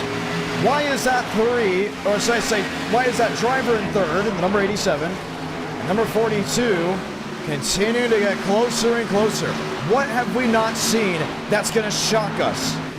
What will we see that will change the complexity of the top 10? If you would have said 50 laps to go, Dylan Basin would be a 9th, I would have said you're crazy.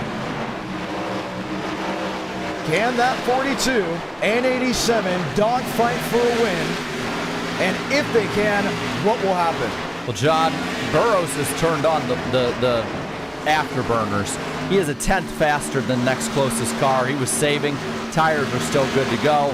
And now he has a near 2nd lead over Scott. He's pulling away from the rest of this pack, and they're all racing basically for 2nd and 3rd. At least at this point, that 62 car has turned it up. Look at his lap times. A good 1/10 or so faster than Scott. Man. I mean, a lot of these guys are running, 31 flats or the high 3090s. He just ran his first 3090 of the run. He's been running 3070s, 3080s. He is bad fast. Over a 2nd lead now for that 62 machine. Look, Scott lost a ton of time there. He got loose really off of turn number 2. Watch back. This is a replay. Next time by, this off 4. I think the rear tires shattered from what we saw just at the corner of the screen. Dove it in, got down in the flat. Diamond up near the outside retaining wall. His favorite driver, Brad Keselowski, that's what the throwback is. And wow. And that cost him about 6/10. So dropping back. Burrows has no pressure from behind. If this race goes green the rest of the way, we may be in a fuel lottery. For drivers who are off the pit, as of this moment, at least 2 more times. Some might be 3. 5th through 7th, all in frame here, under a blanket as well. There's Mitchum on the high side. There's the 43 of Wilkerson ahead of him, bottoming out, sparking up the racetrack. Drugman looks for a moment, not going to make a move. Muvick right behind him. Anyone makes a mistake, either of those two will pounce. 1.7 the difference between the top 2. 2.1 the difference between the top 3. Oh, he's got the positioning this time, John. Look at Drugman. He has a nose ahead. Going to clear entering 1. Muvick going to try and follow. 38 of Mitchum, though, has the high side hooked up. Not going to be able to clear up the corner. Has the run. Muvick stays there. He has it clear, though. Mitchum holds on. I mean, just barely. He looked to be just stuck on that outside, boxed in. Van Drugman, little by little, I'm telling you, he's starting to become a favorite for some. Won the last e-ticket event, doing what he can to win this one. I mean, so far this year, he's been one of the best. Him and Aiden Walker have actually raced each other on the quarter-mile side. Oh, Wilkerson jammed up the outside wall, and I think he pancaked that 43. Again, the handling is so difficult for these guys. Behind this battle, though, it's a battle for the 6th spot. Muvick beside Mitchum. He's by, he's clear. Look at how bowed out that right front is. Man. 2nd, 3rd. Clifton Mosteller. That's the throwback for that 87. Nathan Scott, Brian Keselowski with the Red Apple Ale, number 60. Quarter to 11 on the East Coast. 124 laps left of the 28th e-ticket event. Mosteller right there trying to get the 2nd spot from Scott. 2 seconds behind Anthony Burrows, who is, oh, and Cody Workman around. Crash in the back. It involves Truther. Does the caution fly? It does not. He did not fully go around, but Carlos Truther is going to lose a ton of time, let alone a ton of spots. Same for Workman, running top 10 most of the night. I wonder what happened. We just look up, and he is perpendicular with the field. Heavy damage to the right side. He was with Schmidt. He was with Murphy. Oh, man, Truther got in the quarter panel, and that 81 was really upset with the rear. You know, kind of like a bit of a bumper hook there. Maybe we can get a better view. Let's watch from here. Workman tried clearing. I don't think that's on Truther. That has to be on the 81. It looked like he thought he was clear, and just at the last second, you couldn't pull it back at that point. The rest of the field comes flying around. Truther losing multiple spots with the incident. Here's Burrows. Here's Scott. In the wall a little bit. Bottoms out. He's going to have a lot less momentum than Mosteller. Can he make the move? Post in 3rd. Wilkerson in 4th. Van Drugman hanging out in 5th. You see from the nose of Drugman's car, just a couple car lengths out, you can almost touch that 43.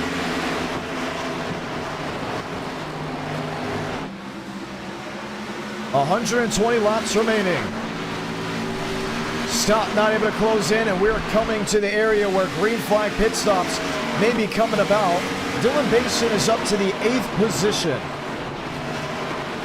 Finding his way around Schmidt, Trevor Huff. How about that of William Schmidt? That's 9th, that's 10th. And how about the 94 Connor Horn? You know, he had that issue before, got kind of bailed out by the next caution happening. Now battling up there for just outside of the top 10. Solid comeback for the McDonald's Ford Mustang. He's up to 11th. Looking for more. Find his way around William Schmidt.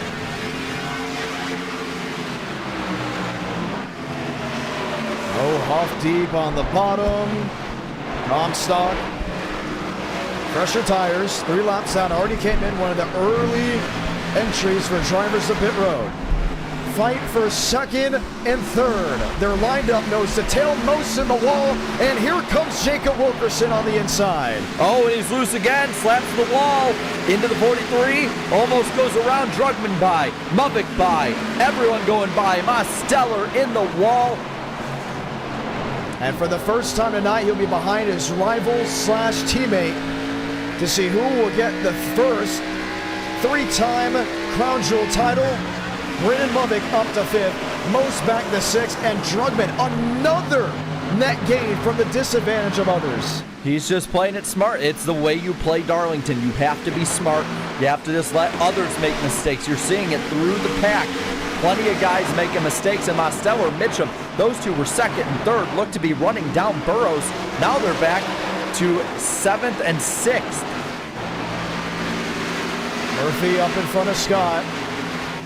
Scott losing time with Burrows. What's the pit strategy here? Do you try to go one longer? Because you have to do the opposite of whatever the 62 does. Or do you go in earlier? Tires are more important than fuel at this track. Do you go in earlier, try and maybe cut, if you're Scott or Wilkerson, cut maybe 5-6 laps earlier, and you gain a ton of time. If you're talking 55 to 60 laps, you can pick within the next 7 laps and somewhat even that out for maybe about 53 to go, 55 to go. That will be the difference on who goes to victory lane. Wow, you just see that's the difference right there. A car that has been on the bottom half of the top 20, 1 or 2 laps down all night, just went past the 3rd place machine out there. You gotta get the tires beforehand. You got to. Now the battle for 4th. Mubik underneath and past Drugman. 4th place, Braden Mubik from 40th earlier tonight. Unbelievable. And he continues his stride. He continues to close the gap. They call him the People's Champ. Braden Mubik, his tenure in NR Night in America, unbelievable. Fight on the speedway, Basin versus Mitchum.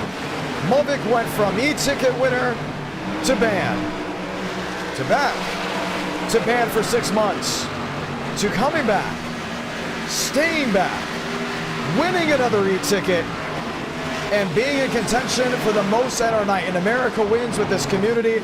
Winless so far in 2025, but oh boy, does he want his first this year to come right here at Darlington. And he is putting himself in position. We're already seeing, it looks like Burrows is either saving or maybe falling back towards the end of the run. And you're seeing a lot of these guys making up time on him. Who's bluffing? Look at that. Anthony Burrows, a 31.62 last time by. Braden Mubik, a 31.22. You got Jacob Wilkerson, a 31.46. 31.302 for Nathan Scott. At 42 is Holland. He's got the mail. There's Basin. There's Mitchum, 7th and 8th.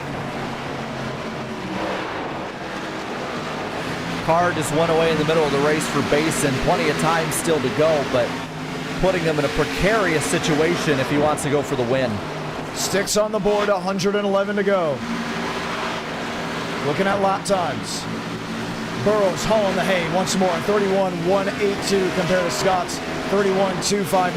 Might have just been stuck in lap traffic. Braden Mubik, P4, Van Drugman, P5.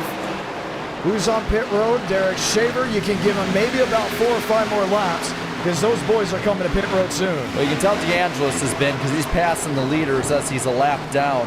Probably trying to just get some kind of top 10, top 15 run out of the night with a different strategy. Gets around. That of Jacob Wilkerson. We'll have drivers still ahead of him. Frank DeAngelis in 15th. Attrition has hit some drivers. Nailing the outside wall, breaking suspension arms, which is why they've been thrown out of the race. 2.6, 2.5. I don't think it means much. It's really going to come down to who pits, when, and where. And for Burrows, he's going to try one thing: stay out longer than that 42. Exactly. That is the biggest thing that he needs to do. But you're looking at these times, and just Burrows is so difficult to catch up with. He's so difficult to because he's just consistently fast every lap, every single lap. When he's not, it's shocking. But you're looking at the board and the difference he's making up a half-tenth here, a half-tenth there. And he might lose a lot in one, but he is just consistent all night. 4 cautions in this race. We just had 1 in the World Grand Prix. What does that mean for Talladega, April 25th? I mean, how many would we have for Daytona for the Florida 500? I'll look back really quick. We had 8. Wow. With 106 lead changes in that race. We have not had a whole lot of cautions, at least this year. Knock on wood. Where's the wood at? Right there. You just heard it. We'd love to keep it that way, just showing you a testament of how good these drivers are and how much they've overcome over the years. I mean, including tonight in 3 tickets, we've had 13 cautions this year. Wow. And that's with a 3-hour race, a 500-miler on a super speedway, and at least up to this point, over 400 and counting to 500 at Darlington. I mean, you know, it is just about 11 o'clock on the East Coast, and we have over 100 laps to go in this race. John, we started around what, 7:30, 7:25? 7:30 Central. All right. So we'll be going 2.5 hours. Wow. 100 laps to go. This has been the quick 500.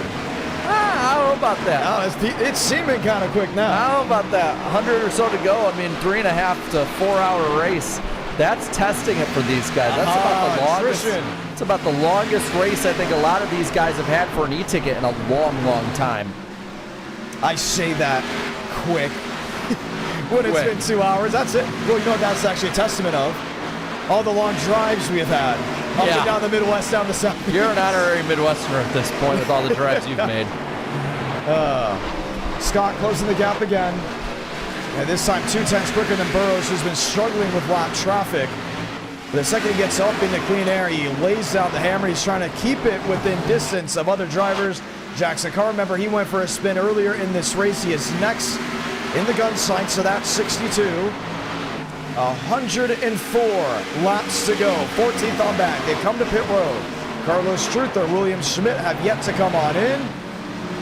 The question now is when instead of if. Look at DeAngelis. That might be a smart move. I mean, he came in that much earlier. He just unlapped himself.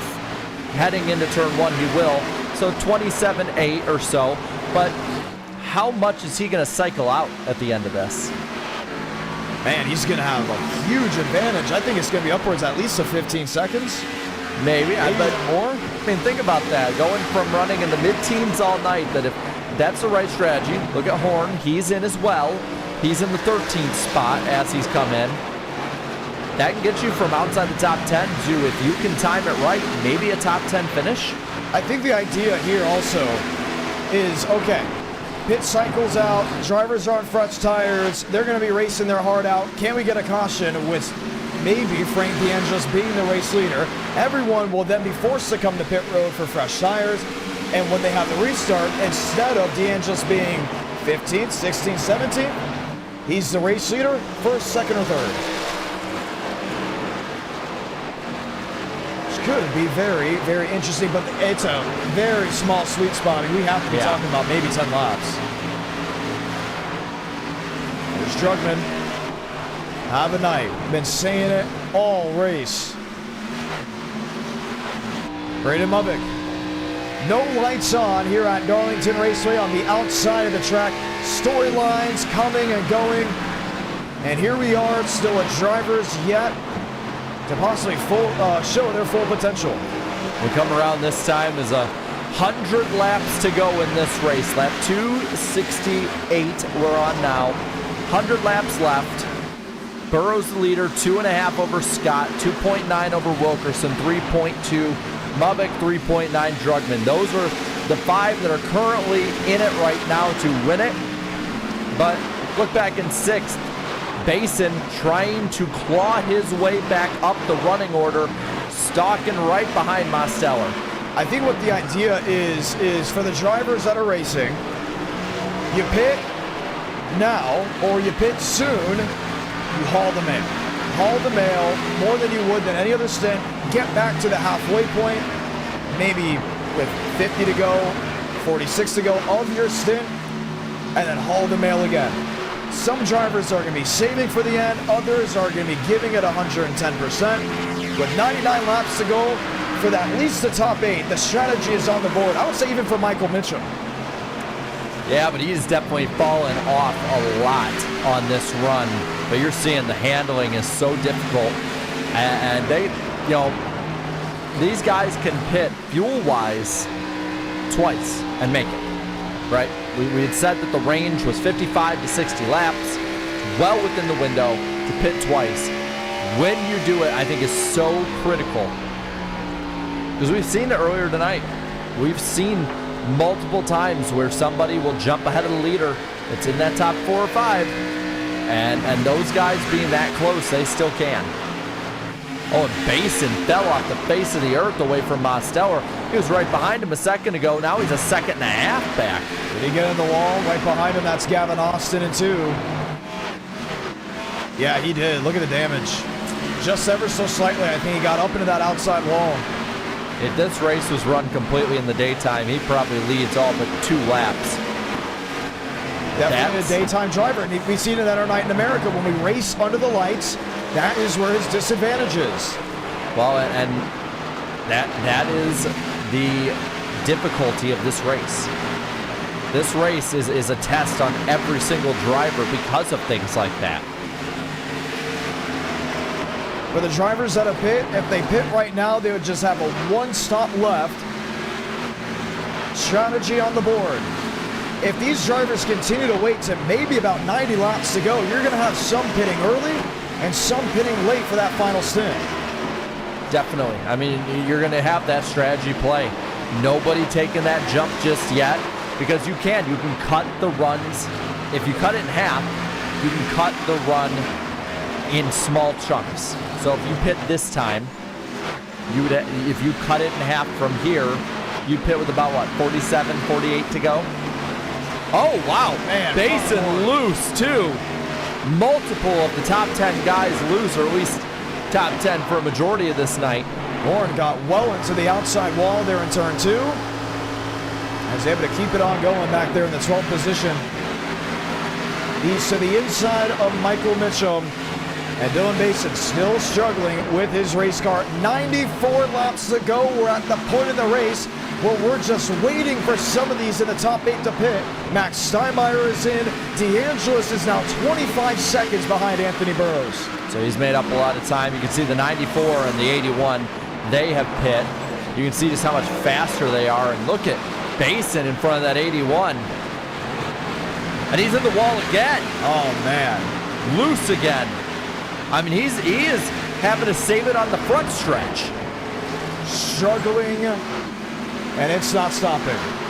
No, he has not stopped the bleeding. If anything, he's hemorrhaging. He is hemorrhaging positions left and right now. Seconds upon seconds. Making up time, though. Leader Burrows is in. He's in.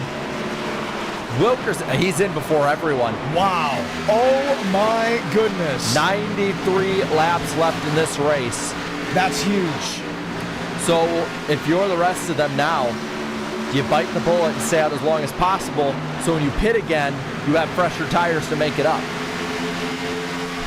Or you we just got stuck. a strategy underhand. Scott lost the first position to Wilkerson.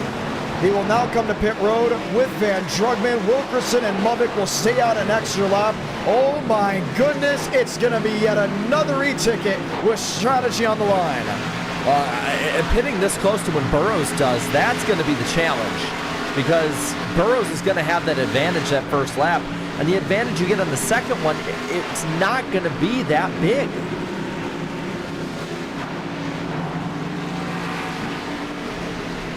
So as we run, top 4 stay out. Wilkerson, though, losing spots. Is he in? Yes, he is. Yes, he is. Wilkerson in. Mubbock stays out longer. He's going to go for it. Bason's going to stay out. Or nope. Is he going to pit? No, he's staying out. Those two on a completely different strategy standpoint. We have no idea what to expect in the final 30 laps.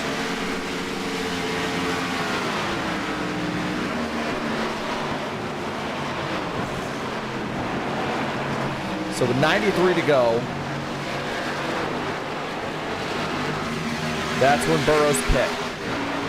Next time by, the 60 and the 12 did.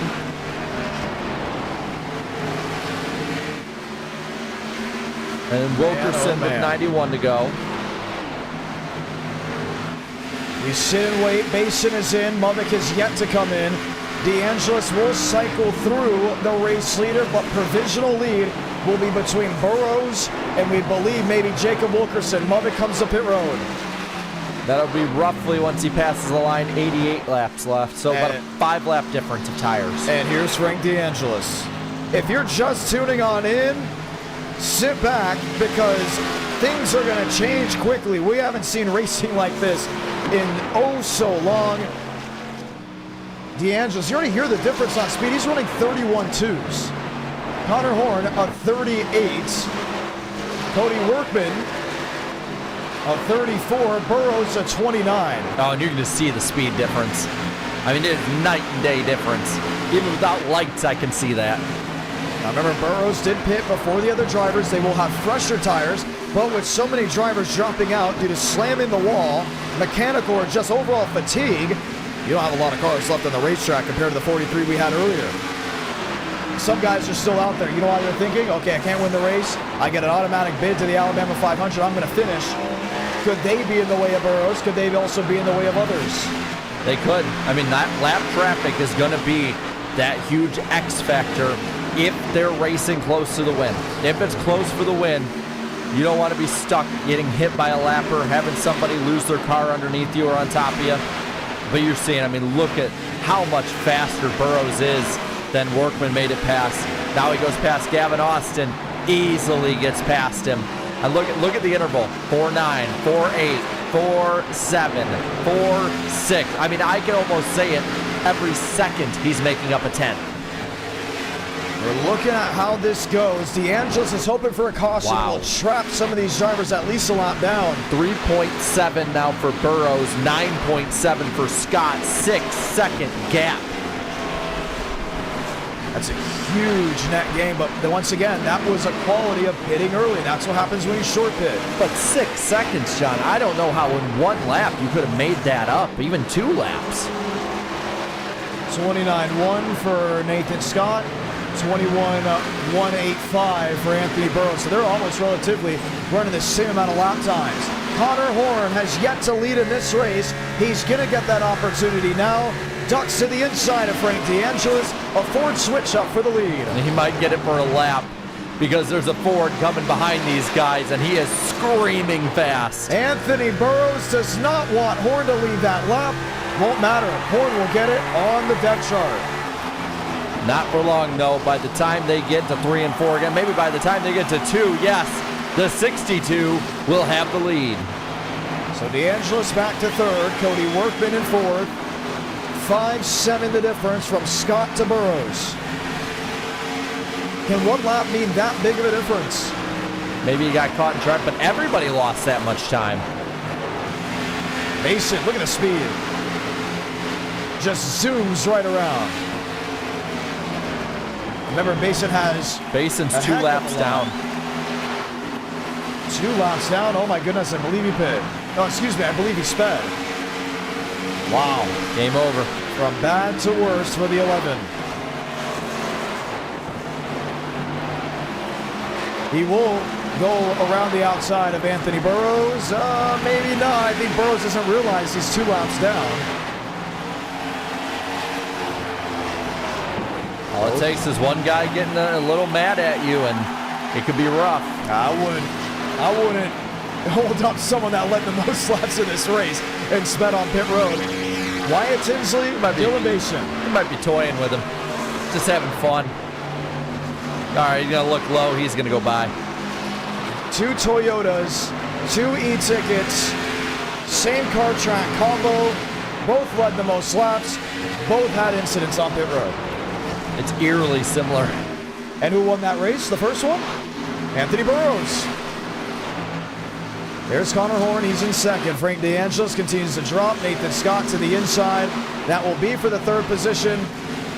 and lost some time off exit, having to duel with the 69 just without a moment's notice, but quickly is back on the loud pedal.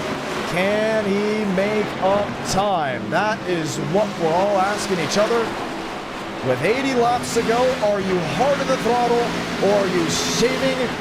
And if you are saving, how much are you saving? Well, I think it's going to come down to when people pit.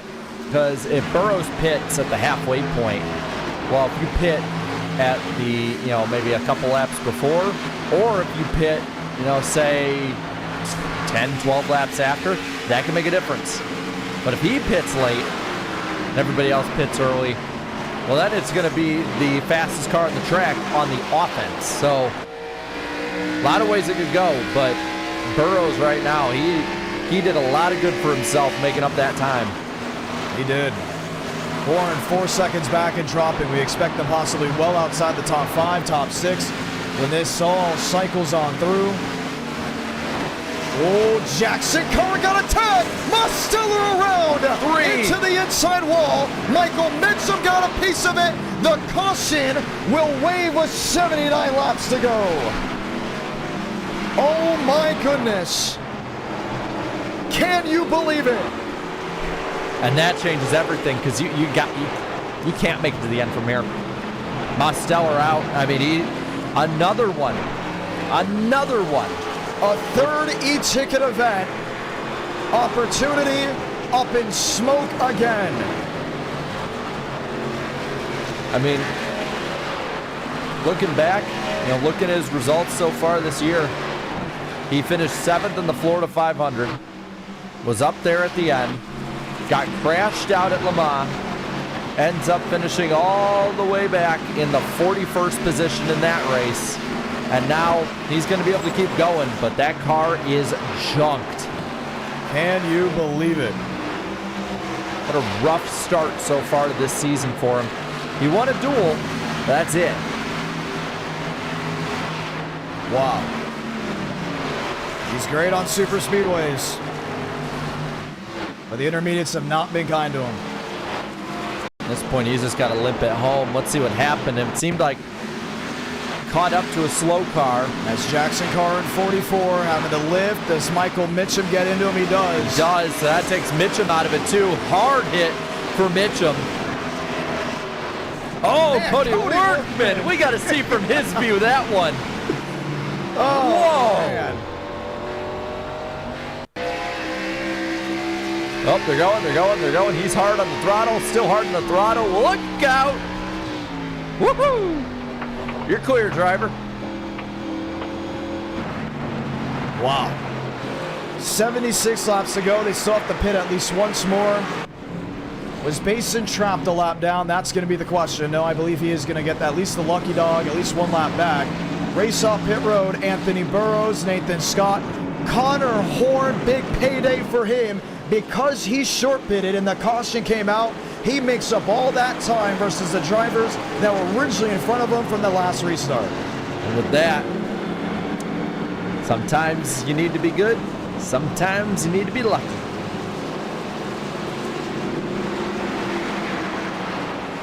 So this heats it up, because at this point, we're not looking probably at, let's be honest, John, there's probably going to be another caution. Probably. But the way that these guys are run, we've had 5 so far tonight. Man. But how many are we even going to have on the lead lap? I'm not sure. Mason was 2 down. I don't know if he made anything back up. Maybe 15. Nope, Mosteller is going to be put a lap down. He's not going to get off the pits, is he? Yes, he is. Stays on the lead lap. 15 drivers on the lead lap. Going green next time by. So it'll be Burrows, Scott, Horn, Drugman, the top 4. Fast 4. Can you believe it? This is Darlington. This is the Southern 500. We asked, what was next? What was going to be unpredictable? Mitchum, e-ticket champion. Jumped. Mosteller, e-ticket champion. Jumped. Connor Horn from the Area Cup Series. Beautiful strategy. Takes advantage, and it's a Ford front row as Scott looks for his first, Burrows looks for his second. This is what you stayed up all night for. Who has what it takes to win an e-ticket event on a Tuesday night? 74 to go. Looked like Scott might have spun the tires a bit. Burrows gets away. Horn looking low for second, gets loose. He's going to fall back, and you see top line is just going. They are going fast. Quickly, Movic up to fourth. He's looking for a way around Drugman. Can't do it there. Drops back.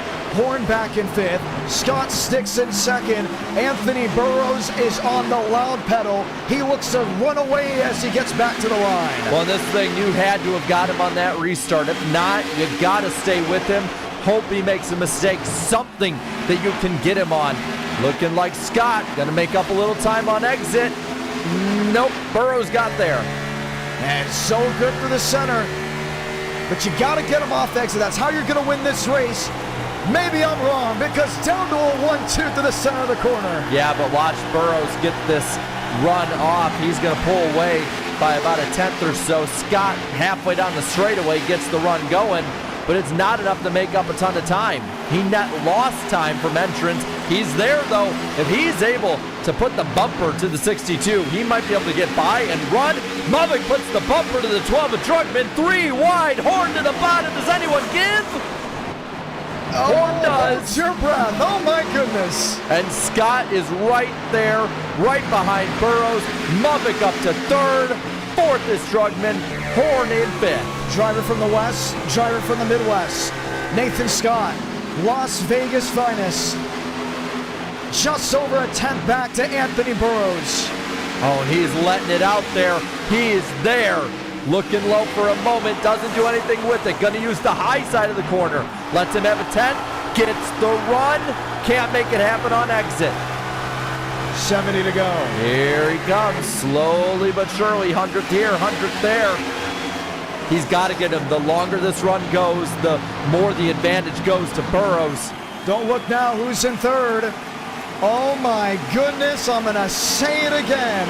A third e-ticket win is very much alive for 42. Movic to third. Burrows, the race leader, wants his second, while Nathan Scott dimes it up for his first. Scott lost about a tenth and a half trying to get the run built back up, but Burrows starting to get the advantage. Entering 160, goes lower, gets loose. That's going to lose him tons of time. Movic now making up the ground. Diamonds the corner down, looking down low. He's going for the second spot. Braden Movic going for the 30 ticket win. Tries to take it away from Scott. Can't do it. Scott up into the wall a little bit. Keeps it going. 60 car going to keep it second off. Barely able to hold on. That was the chance for Scott to get Burrows. After that was the chance for Movic to get Scott. Neither could do so. And now it's 3.5 tenths between the 60 and 62. Movic staying right on the back bumper of that 60 machine. Don't burn the tires off too early. That might be the question. Movic goes higher. In the middle goes Scott. Low goes Burrows. Out of the corner. 67 to go. We're just 300 laps through this race. Final 67 up for grabs. Nathan Scott, Braden Movic, if something happens, there's Van Drugman. Anthony Burrows also knows he still has to pit at least once more. There's no way these drivers can go to the end. Gavin Austin, outside wall, out of harm's way. What this race has become is something of poetic. Continue to say it. Look at this top 10. Running it down. We'll start with the closer of William Schmidt. 1 e-ticket win. That's where he got the tag name Ford 400.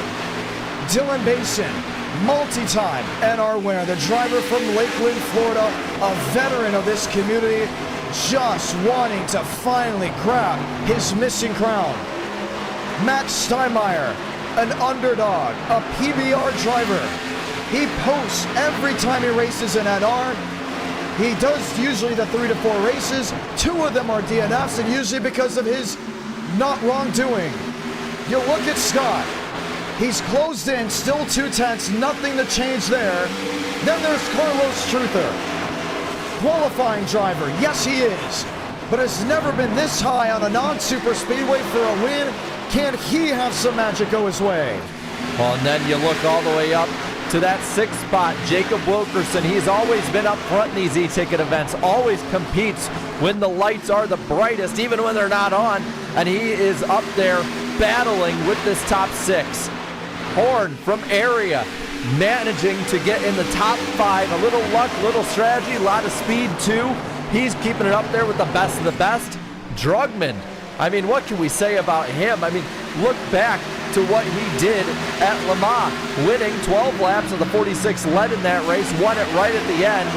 Great battle, and then you get up to the top 3. Muvik going for that 3rd e-ticket victory. He's been up front. He's had so many chances before, whether it be his own errors, somebody else making a mistake that takes him out, or just pure dumb luck. It's kept him out of that 3rd victory lane. You go to Nathan Scott, you think about his tenure on the channel. We've seen Scott grow up with this community. We've seen it from different consoles, different games, now on the sim. From high school him to college him to what he's been able to do with D1, everything, athletics. Here he is, what he's been asking for. Basically his entire life is on display. An event, a sim with high tire wear, low downforce, high horsepower, and let the driver take control.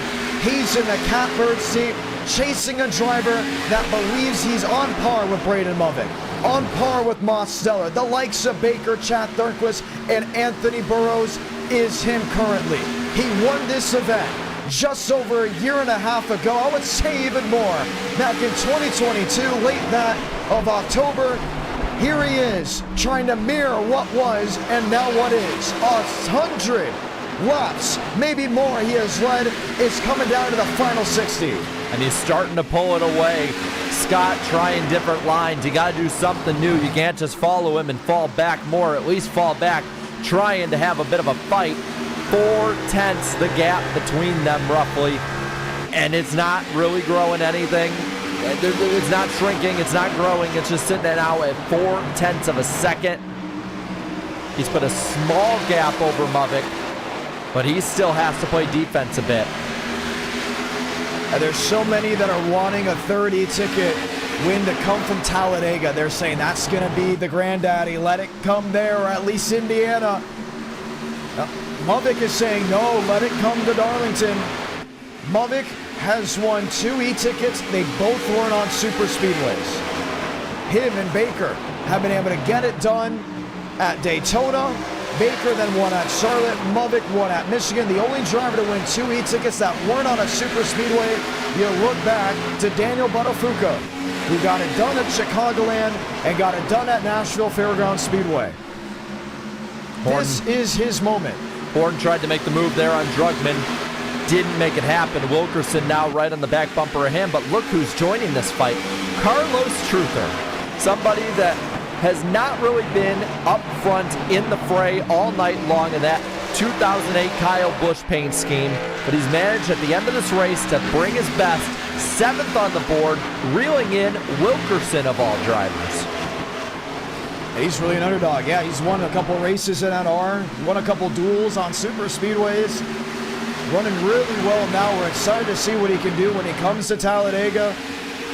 But I mean, this is just a show-out performance. He consistently asks, hey, can we do Texas Xfinity? He loves the Xfinity car, and the closest thing to that car on iRacing is this Gen 6. The fact that he's able to sit with the likes of Burrows, Scott, and Muvik under 2 seconds with 57 to go in a 500-mile race is something that should not be overlooked, not in the slightest. Well, and John, we've reached this point, 56 laps to go. We're fuel-wise well within, if it goes green, of people pitting, and if so, making it to the end. Question is, who's that first driver that decides, you know what, I'm going to try and pit. I have no shot of winning. Let's go for it. There's the battle for 3rd. Muvik with Drugman underneath him. Drugman goes to the 3rd position with 55 laps to go. Man, I wonder what that battle with Scott did. He was up to 2nd just by a nose at one point. John, I'm looking. I'd say Frank DeAngelis or Daniel Mosteller. If there's anyone who's not going to win it off speed, bad luck, bad speed, crashes, whatever it might be, why not pit with 50 to go? Why not pit with a ton of laps to go, have the fresh tires, maybe 40, whenever you want? I mean, what's going on with Mubbock? He's falling back now. Horn gets past him for 4th. Wilkerson looking for 5th. He blocks Truther. Man, Can't do it a second time, though. Carlos Truther. Have yourself a night, going all the way up to the 6th position. Oh, he gonna soared him. Nail him in the side. How about that one? All's Saying, fair. get out of my way. I know the driver of the 43 is not going to like that one. Unreal. Oh, and look at that. Wilkerson right there behind him. Drugman up to the 2nd spot, by the way. He is battling side by side with Scott. Has the nose there. And he's going to get it. Van Drugman in 12, Scott in 60, the switch up for position. I think the strategy here is to go, go, go. You're going to pit maybe in the next 10 or so laps. Let's see if you can catch Anthony Burrows. And then go, go, go for the final maybe 40, 30 odd laps. And you know, if Burrows calls your bluff, pits at the same time as you, or roughly around the same time. Those who haven't pit, stay out long as you can. Trap him in the back, trap him under yellow, whatever it might be. That might be your only hope if you're somebody like A. Scott, like Horn, Mubbock, Wilkerson, guys that have been up front all night. Look who's up to 9th, Basin, almost out of control, but man, he is at least keeping it in the top 10. Truther. Oh, Mubbock's coming in. Braden Mubbock is gonna try and do that strategy. Get the tire advantage, don't speed. That's the biggest part. Do not speed. Gets it down. Has his early pit stall. And he's in. This is actually, I think, going to be the winning strategy. If I was a betting man, I would say do this. This may force Burrows to pit sooner rather than later. Now you just don't want to caution. Another thing is, who is the best at tire saving right now? Not a Braden Mubbock. Carlos Truther up to 5th. A great day for Team T, known for being super speedway-esque with Nathan Dew, Frank Horley, Gavin Gomez, even sometimes down to Mateo Ortiz. Up inside the top 5, slams the wall, and I think Wilkerson's going to take advantage. He doesn't have it yet. Doesn't Closes the door. Truther holds him at bay. He's actually caught up to Scott. Now the thing is, they're all on different modes right here. Truther is just gunning it right now. Where did Mubbock cycle out on the racetrack? Not obviously he's a lap down in 15th, but where did he cycle out? On the pedal in 3rd, or should I say the 3rd turn, now the 4th. Is he behind the main pack though? Or is he... Here's Mose. Here's DeAngelis. This is down into 1 and 2. Mosteller on the front straightaway, and then here's Braden Mubbock now going through turns 1 and 2. Is he ahead of, I think he is. He is ahead of the 69. At least on the track. Okay, so he's going to have to probably make his way through the rest of the pack. Hope these lap guys stay out of the way. That's what he's got to hope at least. Every slide of the tires like that. Oh, look at Horn. He got loose. Every time he slides the tires like that, it affects the opportunity, affects what's at bay, what the strategy is really like for him. Truther knocking the wall down. Wilkerson right there to the left wing. Can't do anything with him yet.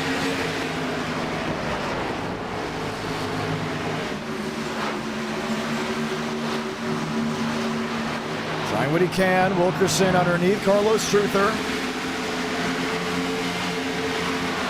Trevor Hoff in 7th. Nathan Scott in 4th. And there's still Connor Horn dead ahead.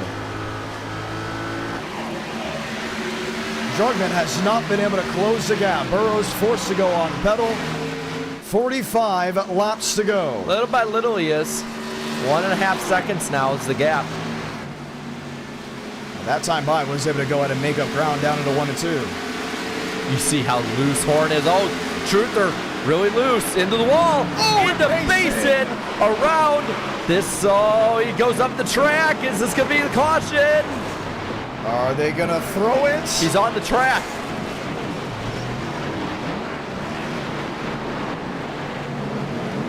They did not. They did not throw it. Admins did not. We've seen it before. If something can affect an outcome of purity, they will not throw it.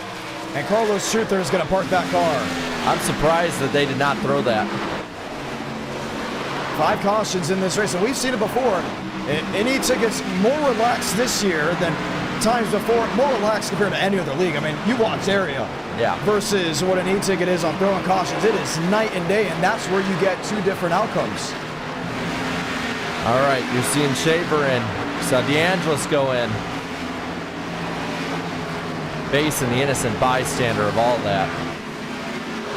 Yeah, his car is all ill handling now. Here's Wilkerson. Nathan Scott. In the 4th position. You can see they just have no push off corner exit. Here's Braden Movick. Up to 12th. So this on the racetrack is about 4.5 seconds behind Burrows. That's what he has to make up to get past Burrows just on the racetrack itself, get back on the lead lap. And he is hauling the hay right now. What he's looking to do to get back, he is up to Wilkerson, just to the inside of the 43. And now we'll catch up to Scott. It's going to be a game of strategy. Projected 62 versus 42. Well, you got to ask, when does Burrows pit? Because at that point, then somebody might just stay out long, too. Movick underneath. Gets on by. You got Nathan Scott back there in 4th. Loose off exit. Wilkerson in 5th. It will be 39 laps to go. Drugman is still about even that 2.5 range. It's really not going anywhere much. Maybe it gets down to a 4, maybe it gets up to a 6, and that's on to 7. He got loose off the corner. And here comes Movick just flying. He's going to go past 12 on the high side like he stopped. Does Drugman come to pit road? No, man. They are waiting it out. And their goal is to just absolutely lay down the pedal for those final maybe 35 laps. And it's going to force Burrows in an interesting spot. When he comes to pit road, he has to be perfect into the spot, 4 tires, perfect off, and just lay down qualifying laps. With there not being many cars left on this track, advantage could actually be 42 as of this moment because there's less lap traffic to deal with. He'll unlap himself here. All right. So now we can see the interval, see the time he makes up. Horn is in, Huff is in, Basin is in. 38 to go. Van Drugman losing time. Does he come in? Yes, he does. So he's going to undercut Anthony Burrows. Burrows going for the strategy of staying out the longest. Wilkerson will come in this time as well. This will force the hand of the 62 to pit within the next lap or 2. And this is going to set up the finish of the race. William Schmidt 9 seconds back. Workman nearly 10. So I'm wondering, does Burrows come in next time? Yes, he's gonna. He's in. So Cannot slide. Schmidt and Workman probably are just going to stay out as long as possible here. Did not speed from what we are guesstimating. If I'm these two, they'll stay out an extra 10, 15 laps. Oh, and Mosteller in the wall again. And who's going to go around him? The guy going for his 3rd e-ticket title. Those two, for almost nearly a year, played the game. Am I getting a 3rd? Am I getting a 3rd? Is this the time I get the 3rd? Now we live in the moment. 28 e-ticket events have been won. by drivers that have taken the green flag. Some drivers have won it twice. Some have won it once. No one has ever won it 3 or more times. Let's see where Burrows comes out. He's going to come out 12, 14, about 14, 15 seconds behind Mubik. 35 to go. And remember this throwback? Whoa, Scott is ahead of Burrows. So you can see what the strategy. You can see what the strategy has done with the different tires. So, you know, Schmidt, since Workman's in, Schmidt's the last one out there. Is Schmidt going to go long on this strategy and then try and maybe have the tires for a last 20-lap dash? We'll have to see. And look at the difference between Scott and Mubik. Oh my goodness. Can it work? Will it work? Jugman looking down low. See, put the bumper to Burrows.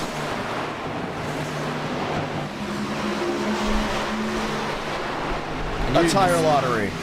Oh! Van Jugman in the wall. He's around. That's on the front stretch. Multiple drivers having to get up out of the way. And the admins are being really lenient tonight. No caution. Another crash. Crash! Mubik's in it too. Gavin Austin in it. Caution's gonna wave. Wow. Unreal. An incident from lap traffic.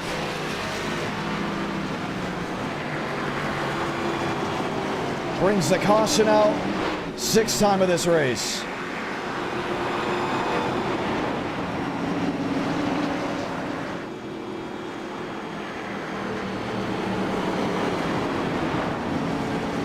A 3rd e-ticket event. It's gonna have to wait. Unbelievable.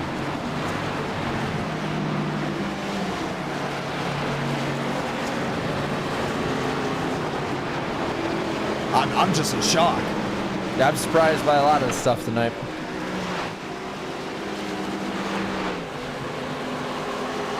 Let's watch back and see what happened. Murphy, Gavin Austin on the speedway. What a strategy run it was going to be. 2 lap machines going for position.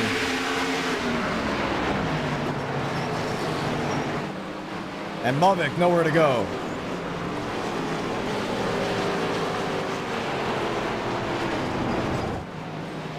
Everyone's pitting. Marceller the leader. Pit road is wide open. Mosteller is in. Scott is in. I am just speechless. I mean, I'm surprised by like a lot of stuff in the last 10, 15 laps of that run. From the stuff going on to, you know, yellows going and not being called. I'm very surprised by a lot of stuff that's went on in that run. Oh, wow. And the big thing is that the caution was thrown for Jugman. This is not over. Mubik not happy with Murphy in 41. Knowing a 3rd e-ticket opportunity was just in grasp.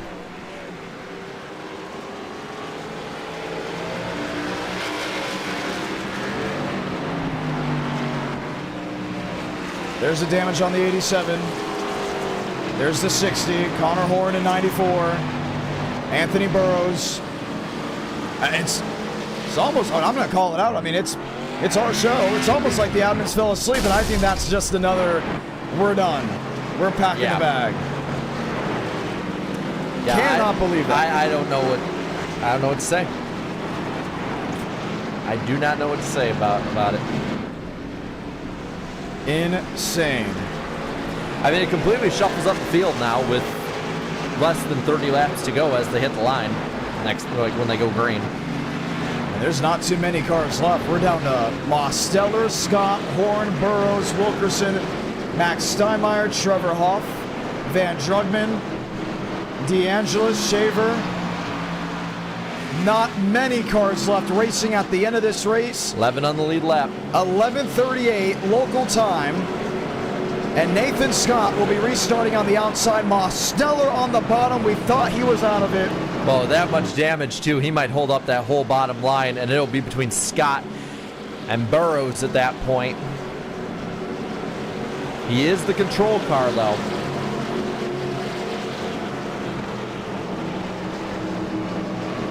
Lights off, restart in hand.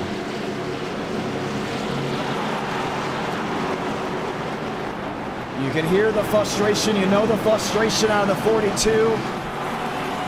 For Scott, Horn, and Burrows, an opportunity. Mosteller trying to see if that car could stay out in front. 29 laps to go from Darlington when they get back to the stripe. Mosteller with the jump. Oh, Scott goes around. Burrows is in it. It's calamity at the restart. Did he just not get going? What happened? Now gets it fired. Scott's the race leader. Connor Horn's in second. Mosteller's the race leader over Horn. Burrows and Drugman bumper to nose. Mosteller. Horn is going for the lead down low. Wheel to wheel down into 1 and 2. Connor Horn, can he clear it? Lead change almost with 28 to go. And if you're Horn, you got to clear him now. You got to run away from Burrows and hope that Van Drugman can make a move on him. Mosteller now just holding everything up. Is there damage on Anthony Burrows? That's the new question that arises. He gets to the inside. Connor Horn has 27 laps to go here at Darlington to see if he can grab his first e-ticket title. Anthony Burrows, Van Drugman trying to hunt him down. And he's still got, he just cleared Mosteller. Ford has won 3 of the last 3, has won every e-ticket this year, on track to go 4 for 4. If anyone in this top 3 can get it done. Horn has to run 26 of the best laps of his life, 4/10 of a second now between himself and Burrows. Van Drugman trying to keep up, trying to get that second e-ticket in a row. Speechless from what's happened in these closing laps, but opportunity for some drivers that didn't have it in the first 400 miles. Trevor Hoff to 5th. It's brutal. This is Darlington. You just never know what's going to happen. And at this point, there's no saving. There's no strategy. It's just go full on. Coming to the line. Next time by, 24 laps left. Burrows chipping away little by little at the lead that Horn has. Van Drugman right behind the 62. Wilkerson. And how about Trevor Huff in the 5th spot? Frank D'Angelo 6th. 7th is Steinmeier. A lot of people just through attrition keeping themselves in the race. 2.8, 2.7 the difference. Burrows is closing. He has caught Connor Horn. Can he pass Connor Horn?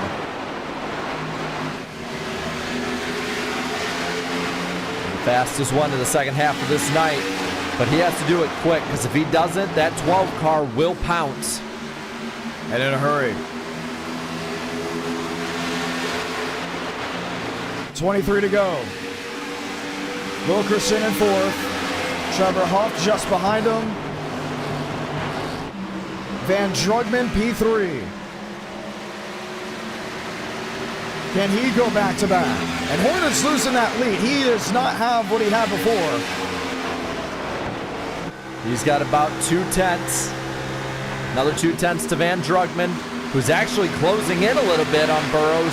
He needs to make a move now if he's to win this race, because the 94 of the top 5, probably the lowest performing of those cars.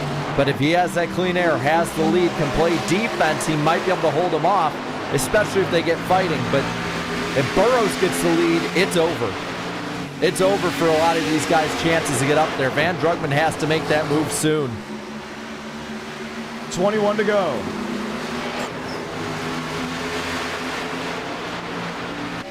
Trevor Hoff in 5th.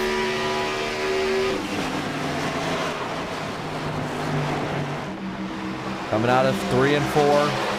Burrows closing in even more on Horn. He has a gap now. 20 laps to go. Murphy getting out of the way. What can Burrows do? He has now caught Connor Horn. Can he pass Connor Horn? This is the first time Horn has had any type of cleaner in the race. He's putting down some good laps, but it's just tough. That 62 is on it. Has the higher run. He might get the run off as he diamonds the corner. He's getting the run on the 94. He might be able to make the move into 1. 19 to go. Not this time. Doesn't make the move. But Van Drugman is there. Burrows needs to make the move soon. Jacob Wilkerson there in 4th.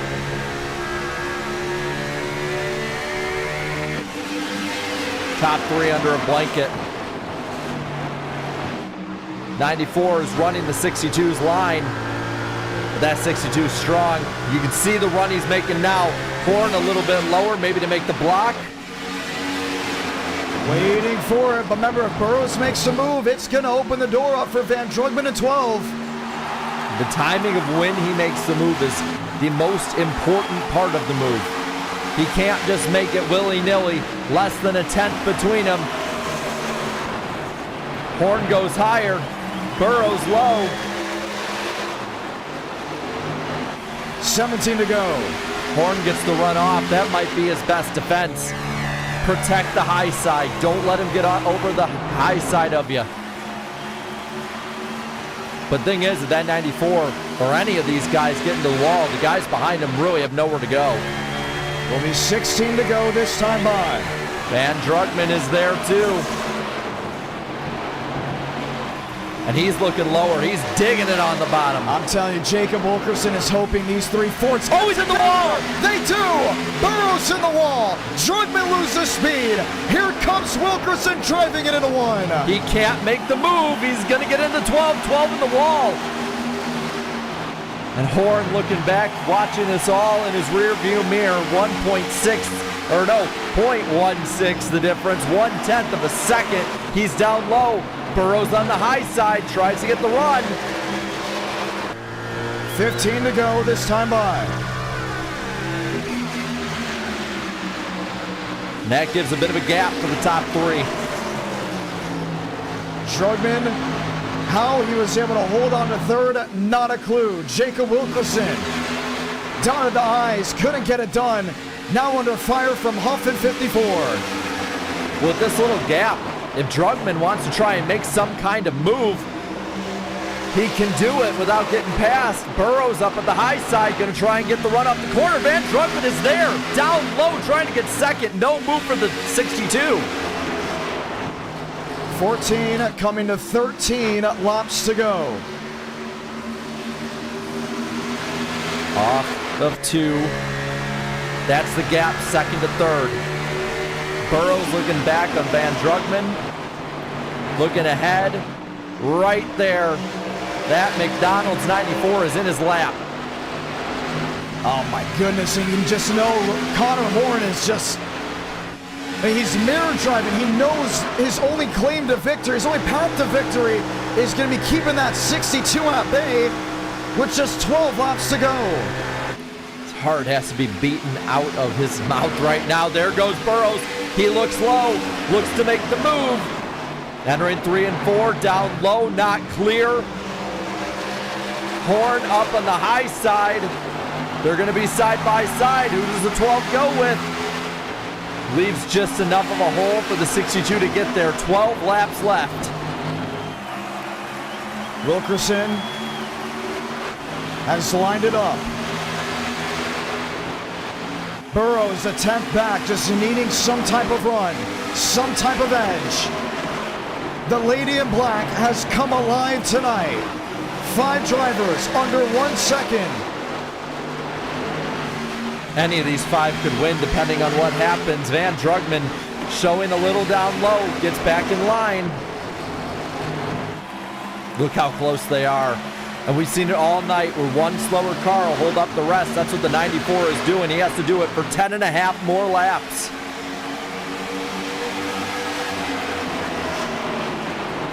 Drugman watches on. Burrows in the middle of the corner.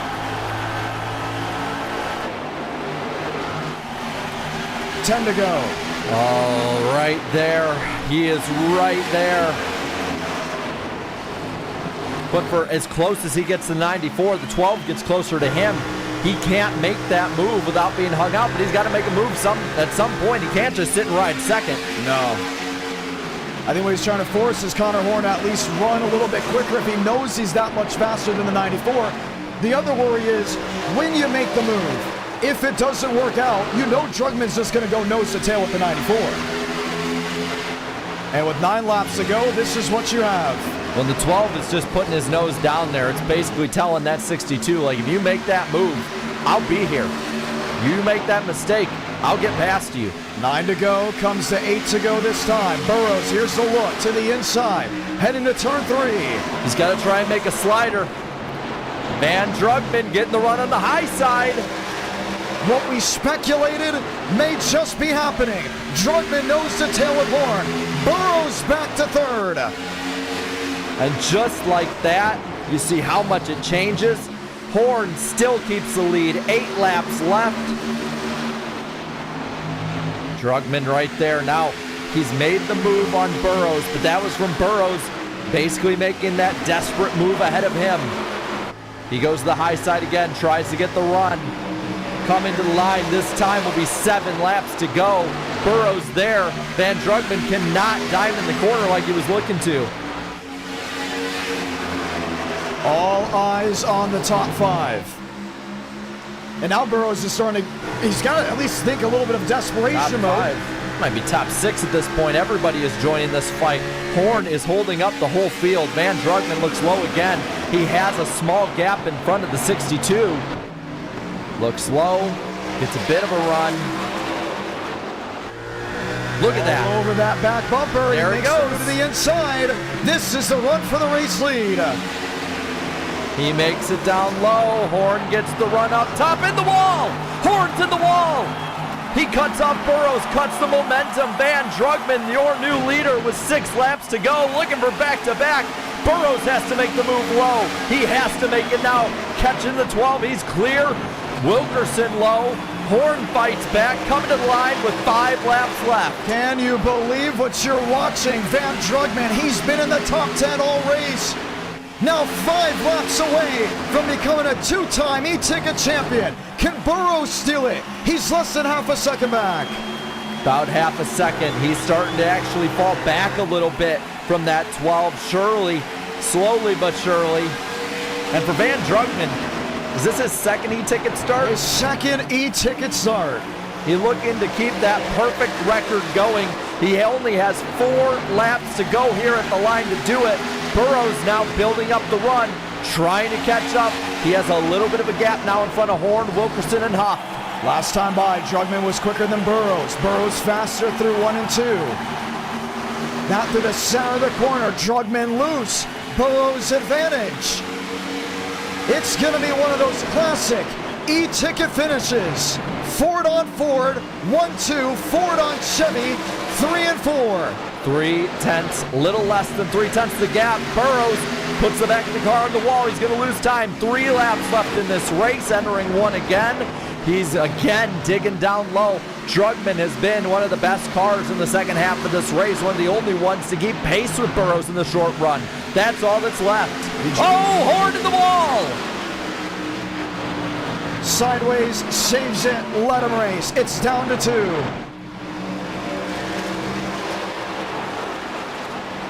Two laps to go.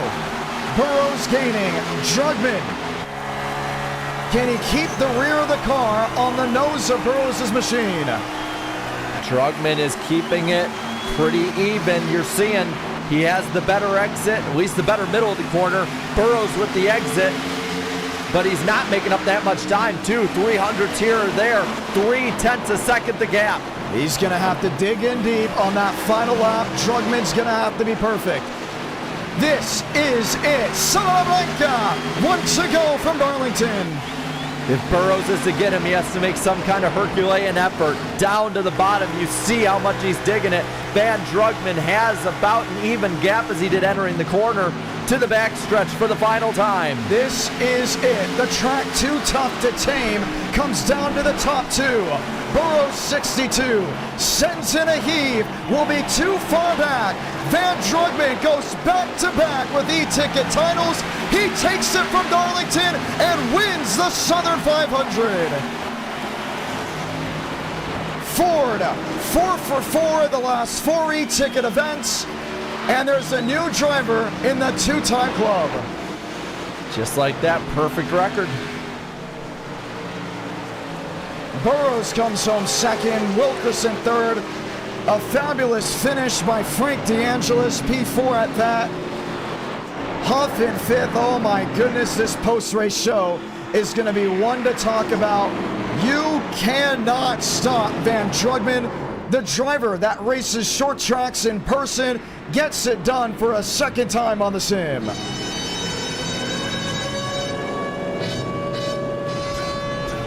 And our night in America, fueling victories all year long, and no one had him going to victory lane again. Connor Horn moving the 54, saying, get out of his way, let's do the burnout. How about that? Trevor Huff finishing fifth. Unbelievable stuff. We had drama. Will be discussed.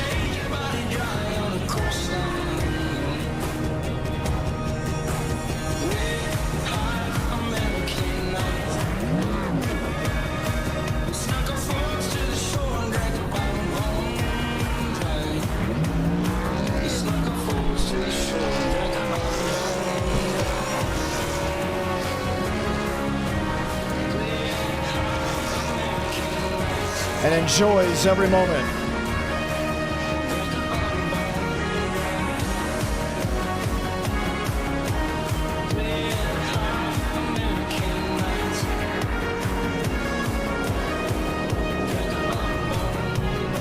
Comes back to the line.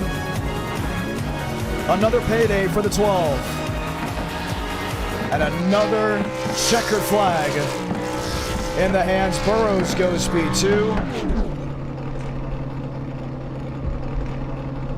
Oh man, so close.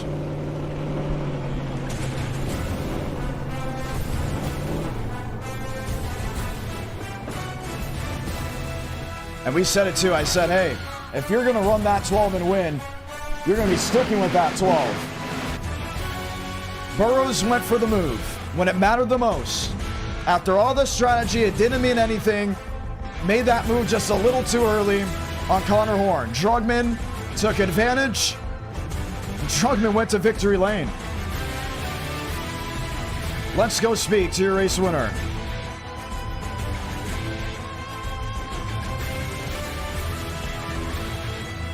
Van Drugman, I cannot believe it. Congratulations and welcome back to victory lane. I don't know, I did. Why am I here for the second time? I have no idea. The first time was the best. This time, it's got to top it. It's got to top it. You sound tired. Oh my gosh, I am. Don't worry. Oh, don't worry, I'm tired. I just cannot believe, talking about those final 25, 30 laps. Well, first of all, I'd like to give, the glory to Jesus Christ. God, they deserve it all. But, well, going down to the last 30 laps, I mean, I just knew I had to save a little bit of tire just so I could, once I can get maybe some clean air, just keep it for enough time.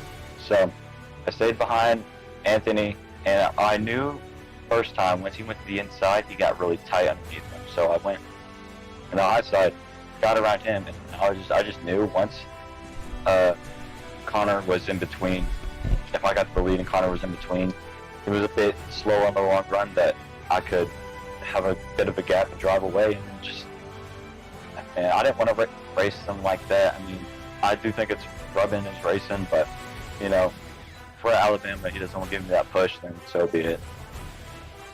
So, but sucks to Movek, Demos, like Dylan. I don't know what happened to Dylan, but they were out of contention late. That would have been a great race between us all, but you know, that's not how the cookie crumbles, I guess. Cookie crumbling indeed. The move, the win, did you think Burrows was possibly going to get to you at the final moment? Oh, 100%. You know, he was the fastest car the second half of the race when the lights went down. So, it definitely was looking in my mirror a lot more than I should have. But I just knew, like, even if he got to me, he would have to rough me up a little bit because it's really hard to pass in these cars, especially on the bottom. So, tires meant a lot too in those final moments. I mean, you saw it. It was going to come down to who made the move. Burrows made that move very early. Was it a game of bluff when you 3, you 4 were nose to tail? Well, he was actually making the. I thought he was making the move late. I mean, he was way faster than Connor, like with 20, 15, maybe even 25 to go. He was really just sitting there waiting for the right time to pounce. But he pounced. It didn't work out for him, and I took advantage of it. So, you know, you might not have to be the fastest. You sometimes might have to be the smartest, which you definitely don't have to be the fastest. Because how many laps did I lead?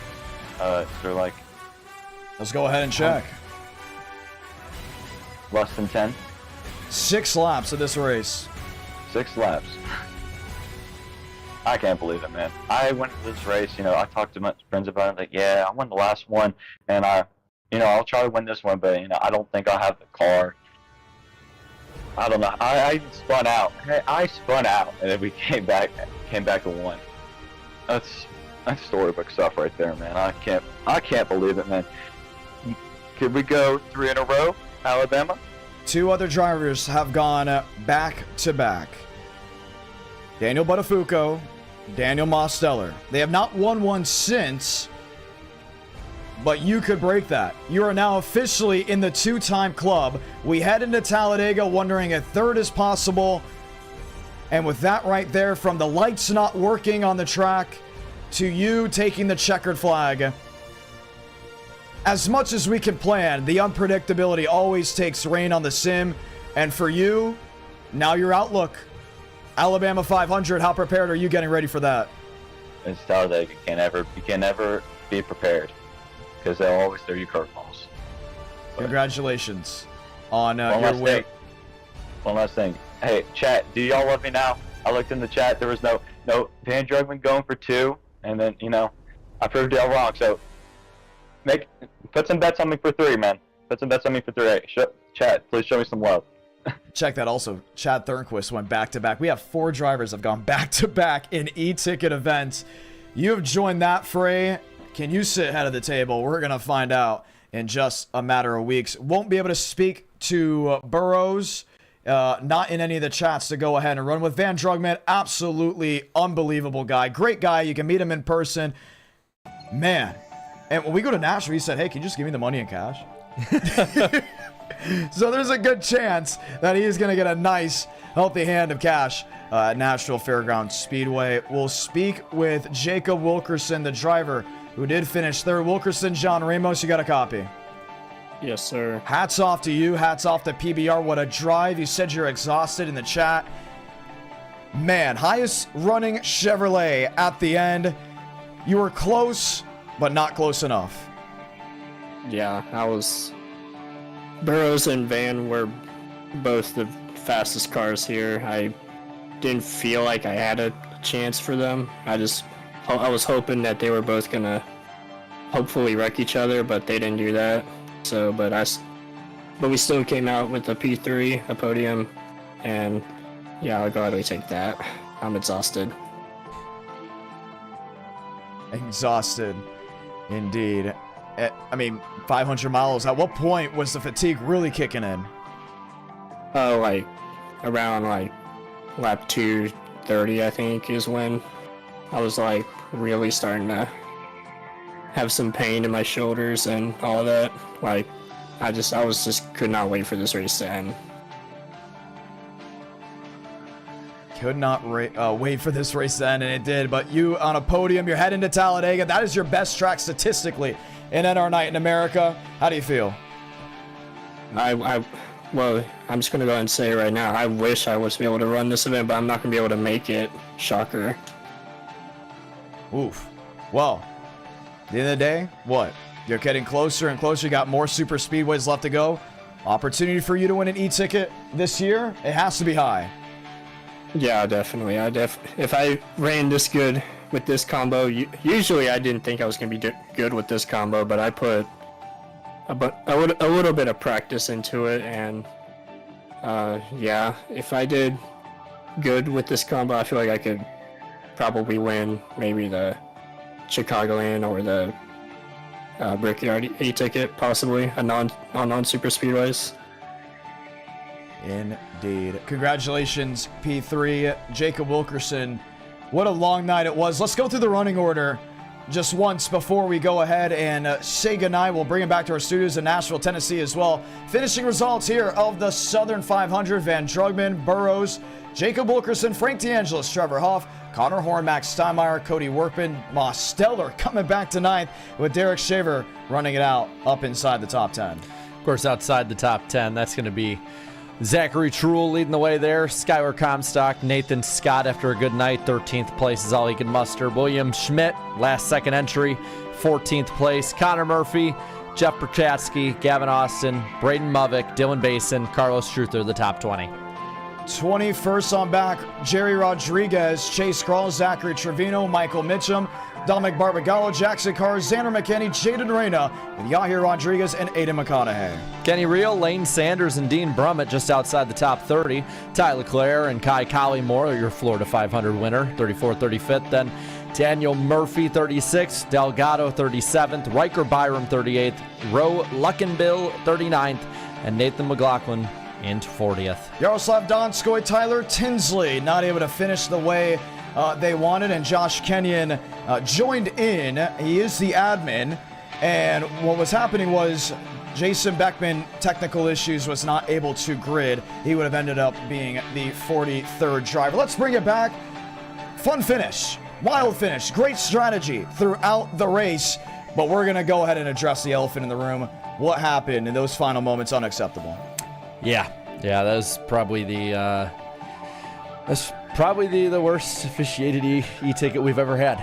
Without a doubt. And what's great about this is our stuff, so we can call out. We call out what happened last time and even times before. That was unacceptable. Will be fixed before Alabama 500. Without a shadow of a doubt, admins were in place. Admins clearly did not do their jobs. That's where you saw Braden Movick involved in that incident. And yes, wild finish. Very excited for Van Drugman. Dude is a stud. You got to now think back. What if that caution was thrown?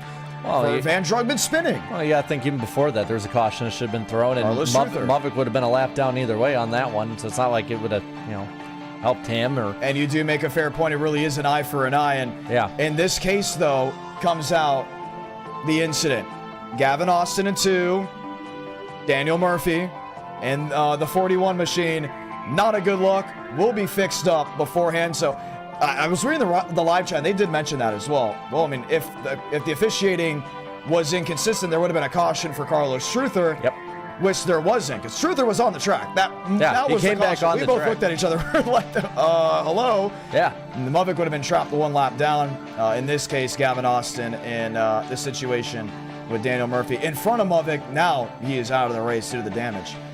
Things need to be patched up. They will be patched up before the Alabama 500. Cannot wait for that event. 2-day event. This is where everyone starts smiling because, yes, do things need to go ahead and improve? After what we saw tonight, if the admins were on their A game, wouldn't have been an issue, but you can't look away from the first 250 laps. I mean, I had so much fun calling that race. It was incredible. I mean, the long green runs, for the most part, very clean racing that was put forth by a lot of those guys out there. Like the first, honestly, about the first 400 miles of this race, roughly, was some of the best racing we've had. And you saw the black spot. Oh, man. Can't believe that happened, honestly. From the way we set things up from production, really is a punch in the gut. Those last 20 laps, magical. That's what we love to see in e-tickets. The one thing we didn't like is the same thing you didn't like. So we're going to make sure that it's all fixed up before the Alabama 500. And maybe we don't have to do it for Alabama or for a while, but we'll also probably see about fixing the lights too. Let's talk about that. Is this the NWP? I mean, we're talking about stuff that happened post-race. I think it's taking that one's place. How did the lights not work? We cannot answer that question. The lights are still not on, and I'm going to be honest, when the sun starts setting, with how many times we've done day and night races, I can almost like question when the lights are going to come on. We started like looking at each other in the booth like, why are the lights on? Why are the infield lights on? Yeah, that's not normal. So, wildness, it was moonshine type of night of racing. We didn't have to stop the race to make a new session, which was a positive. Yeah. But you know what? What is uncertain and what is to come that we don't know about e-tickets, honestly, make it pretty interesting. From the highs to the lows, we're so glad you're here, and we can't wait for the awesomeness that will be brought at Talladega. I'm John Ramos alongside Jarrett Lumberg. 28 e-tickets down, so many more to go. We'll see you in Talladega for the Alabama 500.